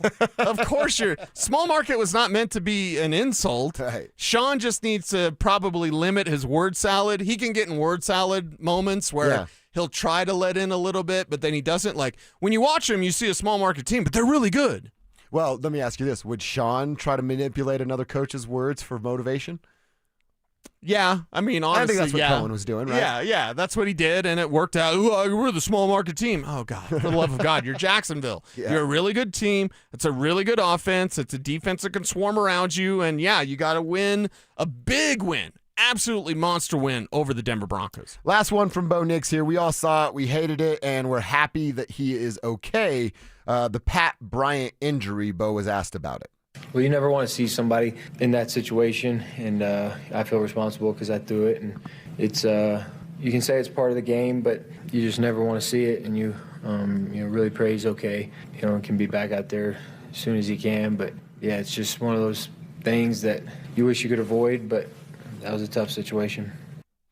Yeah, you could have avoided it. You could have said, you know what, I'm not going to throw that football. I'm going to roll out of the pocket. I'm going to throw it away. And then where coach is going to realize what he should have already realized, why are we doing this? It's nonsense and it means nothing. Let's take a knee. Let's get people home, healthy, and get ready for Kansas City. Yeah, next. That's the mindset. Was it Ariana Grande? Thank you, next. It was, yeah. Right? Yeah. Thank you, next. Okay, cool. Jacksonville, thanks for the lesson. This is a lesson. Mm-hmm. It's a painful lesson. Today sucks. Tomorrow's going to be better. That's right. I think she was making that about who's the actor on Saturday Night Live? The girls think he's the Pete Davidson. Pete Davidson. Yeah. But she dated Mac Miller, right? Yeah, she dated Mac Miller, then Pete Davidson. Oh. Makes me like her less. Yeah. Is she the one in Wicked of Oz or whatever? Wicked? Yeah, I think so. Yeah. She lost a bunch of weight. Yeah. Like even more. She's already tiny. Too skinny. Yeah. Like it's weird. That. It's weird, yeah. Definitely weird. But I don't know if you're into that sort of movie. I guess that's she's your gal. All right, Cecil, what are we watching tonight? You do have Monday Night Football. Who the hell would want to watch that? Or the Denver Nuggets taking on the Utah Jazz. We'll talk about what we're watching and what we're expecting from the Nugs next. Trevor Lawrence and the Red Hot Jaguars diced up the Broncos at home. Is Denver's defense starting to slip late in the season? Denver Sports 104.3. The Fan. Hey guys, Mark Schlereth here. I'm going to be blunt. If your windows are drafty, sticking, or leaking, cold nights are costing you money. In January, they'll cost you even more. Window prices are going up. Gravina's Window Center of Littleton is locking in 2025 pricing, but orders must be placed by December 31st. Don't let the 2026 price increase punch you in the wallet. Order by December 31st or you're paying 2026 prices. Go to windowsforyourhome.com or call them at 303-794-0490. Men, it's the holidays, a time of love and joy. But if you suffer from erectile dysfunction, the season can be tough on you. This is Jeff for the Rocky Mountain Men's Clinic. And if you and your partner are experiencing struggles because of ED, change it up this year. Give the best gift you can give to the one you love by treating your ED and restoring your relationship. At the Rocky Mountain Men's Clinic, we're experts in treating ED. And as a Promenic restorative health practice, we've literally seen countless thousands of relationships renewed across the nation. Plus, with treatments having success rates well over 90%, coupled with many treatment options, we can likely find the right one for you. You may even find you're performing like you haven't in years. So call us and give your partner the best gift you can give this season, a renewed, restored relationship. Your first visit is only $99 and includes blood work, a medical consult, and if medically advised, a test dose. And if that test dose doesn't work in our office, your visit is free. Call 720-440-7900 or go to RockyMountainMen'sClinic.com. We have 5 offices across the Front Range to serve you. As the year winds down, Groove Toyota is here to help you gear up for what's next. Lock in 1.99% APR for up to 60 months plus $1,000 bonus cash on the new 2025 Toyota Tacoma SR5. With Toyotathon in full swing, Groove Toyota has 0 down lease options on top models, making this the easiest time of the year to upgrade. Finish the year strong with Groove Toyota on Broadway in Inglewood or at GrooveToyota.com. Offer expires 1/5/26. Not all will qualify. Restrictions apply. With approved credit, call 720-961-4465 for complete details. Cake Mortgage Corp. Equal Housing Lender. NMLS number 1734623. Regulated by the Colorado Division of Real Estate. Terms and conditions apply based on approved credit. Buying an investment property should be simple, right? Find a place that cash flows, make your down payment. But then comes the part every investor dreads, getting a loan. You know what happens next. You hand over your tax returns loaded with write-offs and smart CPA magic, but the bank looks at you like, oh, you're one of those people. Traditional lenders don't get you, but we do. At Cake, we specialize in DSCR loans. DSCR means debt service coverage ratio. Simply said, if rent covers or almost covers the mortgage, we can probably get you funded and you won't need to explain yourself to a loan officer who's never filed a Schedule C. Start building your real estate legacy today. Call 1-800-EAT-CAKE. That's 1-800-EAT-CAKE right now. Or visit cakehome.com to learn why life's better with Cake. Are you a dementia caregiver? Perhaps you care for your spouse, family member, or friend Whoever it is, being a dementia caregiver can build relationships and test them. I'm Bill, and I want to thank you for the care you have provided. I've faced similar situations, so I'm speaking on behalf of the Dementia Society of America, a nonprofit organization. Request our free guide filled with tips on care, planning, and much more. Go to 1-800-DEMENTIA.org or call 1-800-DEMENTIA. Thank you. Hey, it's Mike Evans. How about a New Year's resolution where the commitment takes just one day and yet the results last a lifetime? Address years of hair loss like I did with Dr. Tanya Paul's and Advanced Hair's simple one-day treatment using your own natural hair. Advanced Hair restores your bald spot, receding hairline, or thinning, and they guarantee your new hair will grow for life. Celebrate the new year with a free consultation, $250 off, and 250 free hair grafts. Call 720-459-HAIR or advancedhair.com. This segment on 104.3 The Fan is brought to you by Roller Auctions. Get ready for every Broncos game with Super Bowl 50 champion Brandon Marshall as he joins the drive every Friday afternoon at 4:45 exclusively on Denver Sports 104.3 The Fan. Thanks to Corwin Toyota Boulder. Denver Sports 104.3 The Fan. DenverSports.com and the Denver Sports app. It's Reaction Monday, powered by Silter-Har Motors. Here's Dover and Cecil.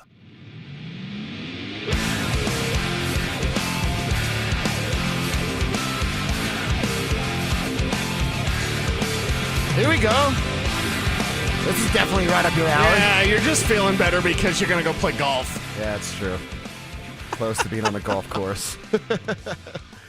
That was Trapped, right, Kev? That was Trapped. Yeah, Nailed okay. it. Yeah, Trapped is on the playlist. Okay. We can always throw Trapped on the playlist. I want to talk about what we're watching. Before we do that, tell me, Cease, 3 days before Christmas, right? Is that true? Thursday, yeah. Are you done with all of your Christmas stuff? Like presents bought, wrapped, under the tree, all good? Everything's done? Yeah, mostly. I mean, you should be. Sounds like you're not. I have one thing to get for Grandma. Okay. And that's it. Okay, that's good. Yeah. That's good. Yeah, no, Christmas cards are sent off. Yeah, so pretty much all wrapped up. I think as you get older, you learn don't wait till the last minute. Yeah. Don't that maybe that's a don't be that guy. Don't be that guy that waits the last minute for Christmas shopping. As long as the paycheck comes in before Christmas, you should be good to go that way. And, you know, working in this business, you know, some years ago, I would have to do that. Like, okay, what day do I get paid? Right. Now I'm going to go to the mall or whatever. I will say I've gotten better as I've gotten older well, I shouldn't say I've gotten better. I got a responsible, lovely lady in my life that handles most of that stuff for me. Okay, that's good. But like Amazon and stuff like that, that's made everything so much easier. And I don't know if it works like this in every family. Like, I don't buy adults gifts. If you're over the age of 18, you're off my list. I only buy stuff for the kids. And then like grandma. You know what I mean? Grandma always gets something because she's grandma. But I actually, I don't think they're listening. I literally bought our white elephant for my grandma just because I want her to win it. So she's going to know exactly what it is now. But yeah, just if you're over the age of 18, I don't know that you're in line for gifts. Well, I will say this. As your kids get older, things get a lot more expensive because it's no longer like the little toy set or whatever. It's like... I will say, unless they're your kids. Like, I'm sure you get your adult kids gifts. Yeah, of course. Yeah, of course. Yeah. But like when they grow up and you're like, oh, you want an iPad again? Like, okay. Right. I wasn't prepared for that. What do you mean you want a 75-inch flat screen TV? It's no longer the Lego playset. TVs are fine. Can I just afford eggs, please? Yeah, because that was a Black Friday meme of like, hey, we're all good on the TVs, everybody. You know what I've been noticing a lot more when I'm outside walking my wiener dog around? Dude, like 6 people in my neighborhood have a little, like, I think they're like book nooks. Remember that? Have you seen those before? Of course, where you can, like, take a book, leave a book. Yeah. And now they've changed it to eggs. You can buy eggs from them, and like you have to text the number. They'll unlock the code, put $6 in, and you get a carton of eggs back. Huh? Like 6 people in my neighborhood have that. Okay. I haven't eaten them yet because I'm a little, you know. I don't know those people. Would you ever have chickens in my house? No. In your backyard. Like, would you ever have a chicken coop? Probably not. Really? Yeah. Okay. I mean, grew up with that stuff in Indiana. What do they call those, like glamour farms? Yeah. Like when you grow up in the country, and like my neighbor 2 houses down, they have chickens. I think they have goats as well. So they're a military family, well fed, all that kind of good stuff. But I guess I should ask, like, how hard are chickens? Well, when I hear or watching House Hunters, by the way, yeah, I come up with these $1 million ideas, right? Yeah, I love your ideas. So I want to start a TV show where it's called Roast Hunters. And you watch House Hunters, but you just make fun of the people. Because that's how I enjoy House Hunters. Isn't that everybody? Yeah. I make fun of the couple. I make fun of the lady. I make fun of the guy and his beer gut. I make fun of the real estate agent. Like, maybe it's just me being bitter, but I find so much fun in that, so much enjoyment of being like, I'd never pay that much for that. You know what I mean? Exactly. Unless it's beach hunters, then I'm like, see, I was going to say the beach hunters. The beach hunters one. The real estate agents are always good looking. Yeah. But when they're like, we're finding this house in Arkansas for $185,000, and it's like a 6-bedroom mansion, I'm like, well, of course, it's Arkansas. You ain't got any teeth, man. Maybe my brother-in-law can move down there. Oh, that's right. Because he ain't got no chiclets. Yeah. Rich guy with no teeth. What? Go see my family out in Arkansas. I got family in Cabot, Arkansas, dude, for real. But would you watch that? Would you watch Roast Hunters? Oh, heck yeah. Yeah. I'd want to be on the show. I think it'd be great. And even if you didn't want to get sued for making fun of people, you could always just AI it, right? Just have an AI couple, you're right. fake house, whatever. Yeah, I'm just making fun of these computer-generated people stuff. I don't know. I just thought Roast Hunters was a great idea. Maybe I'm wrong. No, I'm into it. It's like when you watch Telemundo. Now, I can speak Spanglish. Okay. I can understand a lot of Spanish. I have to ask Despacio, slow down. Okay. I speak Spanish about as good as I speak English, which is not good. But I've always watched like Telemundo. You never did this late at night with your buddies, and then you just kind of make up what they're saying because you have no idea? Oh, I usually did it by myself on mute. Oh, because the Telemundo ladies, the ladies, yeah. Latina baddies on Telemundo, they're for real. They are a thing. The weather ladies on yes, Spanish stations? I watch the weather all the time in Mexico City for my family, not for me, but just for my family, so I can text them and be like, "Hey, exactly right. Watch out for that storm coming, and turn on Channel 9, Peter." 100%. Oh wow, someone. This is awesome. I love the tribe. What? Someone just texts in Arkansas area code, Cabot, Arkansas here. Talking to my guy all wrong, see? I'm sorry. It was the most recent episode. The most recent episode I watched. They were in Arkansas. And I'm sorry. Y'all can afford a lot of house down there. Let me just say that. You can afford a lot of house down there. If you're in Cabot, you have to know Tim and Angie Dover. That's my uncle and aunt Angie. My dad's identical twin is Tim and Angie. Okay. Daughter Jessica, sons Jacob and Sean. You got to know the family, right? It's Cabot, Arkansas. I know. Wonder if they know the crew. Probably. I bet they do. Sean's fallen onto some tough times, but he'll bounce back. Well, does our Abbott, Arkansas texter agree that Roast Hunters would be great? Oh, I'm sure they do. I think it'd be great. Watch people shop for houses, because God bless everyone out there. And if you're, military, police, firefighters, ambulance, we love you. We get much respect. If you're a real estate agent, how in the hell do you deal with people? Because some of those people and their asks and the way they complain, I almost said the B word. They complain all the time. Like, that's like being a real estate. You're like, well, it's listed at $500,000, but I wanted this and this and this. Offer them $320. Let's see what we get. Right. I don't think you're gonna have any success with that. So God bless you, real estate agents out there as well. Honestly, you could put roast in front of any show title, and I'd probably be down. Roast for it. Survivor. You just roasting the people that are on the show. Yeah, roast. What's the Mr. Joe Rogan? Fear Factory. Except now it's what's his name? It's Jackass. Jackass. Yeah, him. What's that guy's name? That's the lead Steve-O. Jackass. Johnny Knoxville. Johnny Knoxville. Yeah. Whatever. Yeah. Same guy. Whatever. Yeah.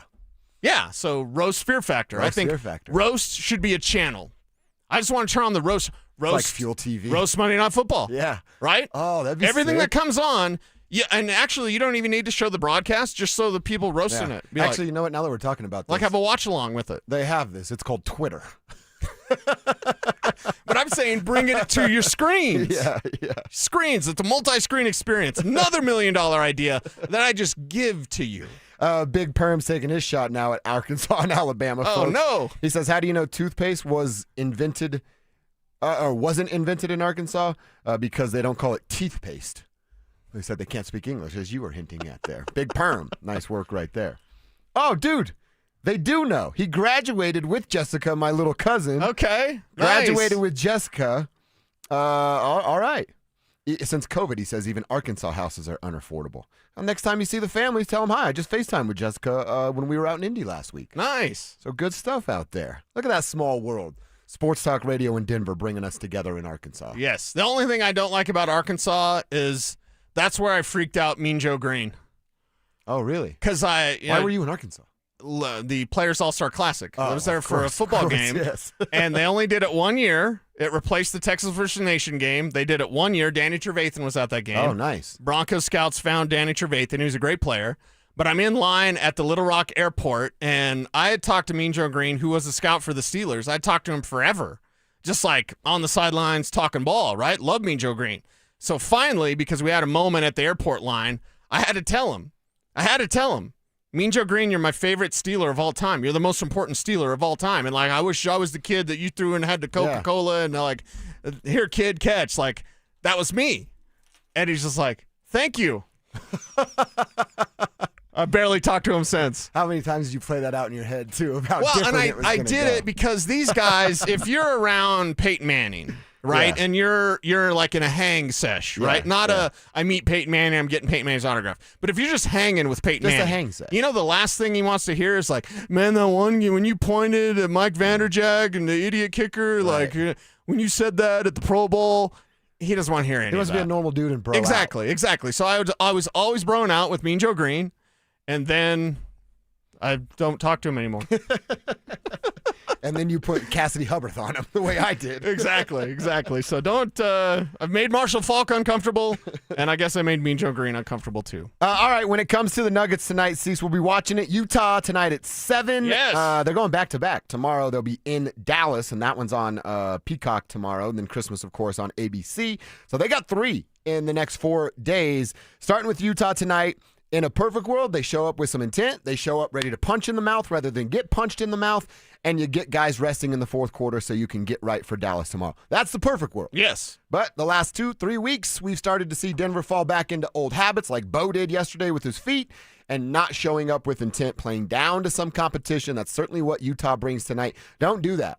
Show us that you've learned from the Houston game with not showing up ready to go. Punch them in the mouth, play 3 quarters, let the bench ride this thing out, get on a bird, go to Dallas with some rest, and ready to play a They were kind of trending that way before all these injuries hit. They were like, oh, man, Joker's going to get a lot of fourth quarters off. And then injuries hit, and he wasn't able to do that. So it'd be nice to get back to some of that. We'll be watching with great intent tonight, and, of course, talking about it tomorrow. Also doing, because it's weird week, we're off on Wednesday. We're off on Thursday. I'll have a post-game show. But we're also going to preview the Broncos game. Yeah. So at least we get to wash this one away. We'll get to mile-high moments, keys to the game. Yeah, we have to have keys to the game tomorrow. We have to have mile-high moments tomorrow. And I guess the reporting just revealed Gardner Minshew does not have a torn ACL, still going to miss time. He'll miss the rest of the year. Yeah. It'll be Chris Olakadun. Chris Olakadun. Do your Olakadun homework. Figure out who the heck that dude is right here on KKFN HD1 Longmont, Denver. All right, after 4 hours, I guess I feel better. I mean, I guess, right? Kev, do you feel better now that we've been able to have some therapy, some sports talk therapy today? I think all of Broncos country needed that. And, well, hey, even after the game, you said it yourself, like, nobody was really that upset. Nobody was really like leaving the stadium. Yeah, nobody was freaking out. And I think I was sitting there, with the 2-minute warning, it was just like, yeah. Like, just a nasty taste in my mouth. Yeah, like, like this doesn't feel right. Maybe it's because we haven't lost in God forever. knows how long, Right, September 21st. Yeah, I don't think it's a panic. It's a panic loss. It's not a panic loss. You lost to a really good team. Hey, not one phase of your team played well yesterday. Yeah. Your offense didn't play great. Your defense played probably their worst game of the year. Your special teams, they were not there either. So you lost all 3 phases of the game, but guess what? Come playoff time, you're going to give Sean Payton a chance to watch these guys again. If they play him again, I'll take our chances again. I feel a little bit better, but I still have a bitter taste in my mouth. Phil, they slides in here to take us home. What's going on? Yesterday, they hadn't lost in 2 months. They got flat out embarrassed. Is it 2 or 3? Because I heard, okay, 2. 2. September, October, November. Oh, December, 3. Yeah, I was going to say 3 months. God. Exactly. I can't do math. So, hi, how are you? Anyway, besides revealing my non-math skills, I still don't feel completely right. The way that they were embarrassed, there's no other way to put it. They're flat out embarrassed against one of the best teams in the NFL, and you showed up in a playoff format Crowd showed up early, and then the second half, no adjustments. I thought it was a bad defense.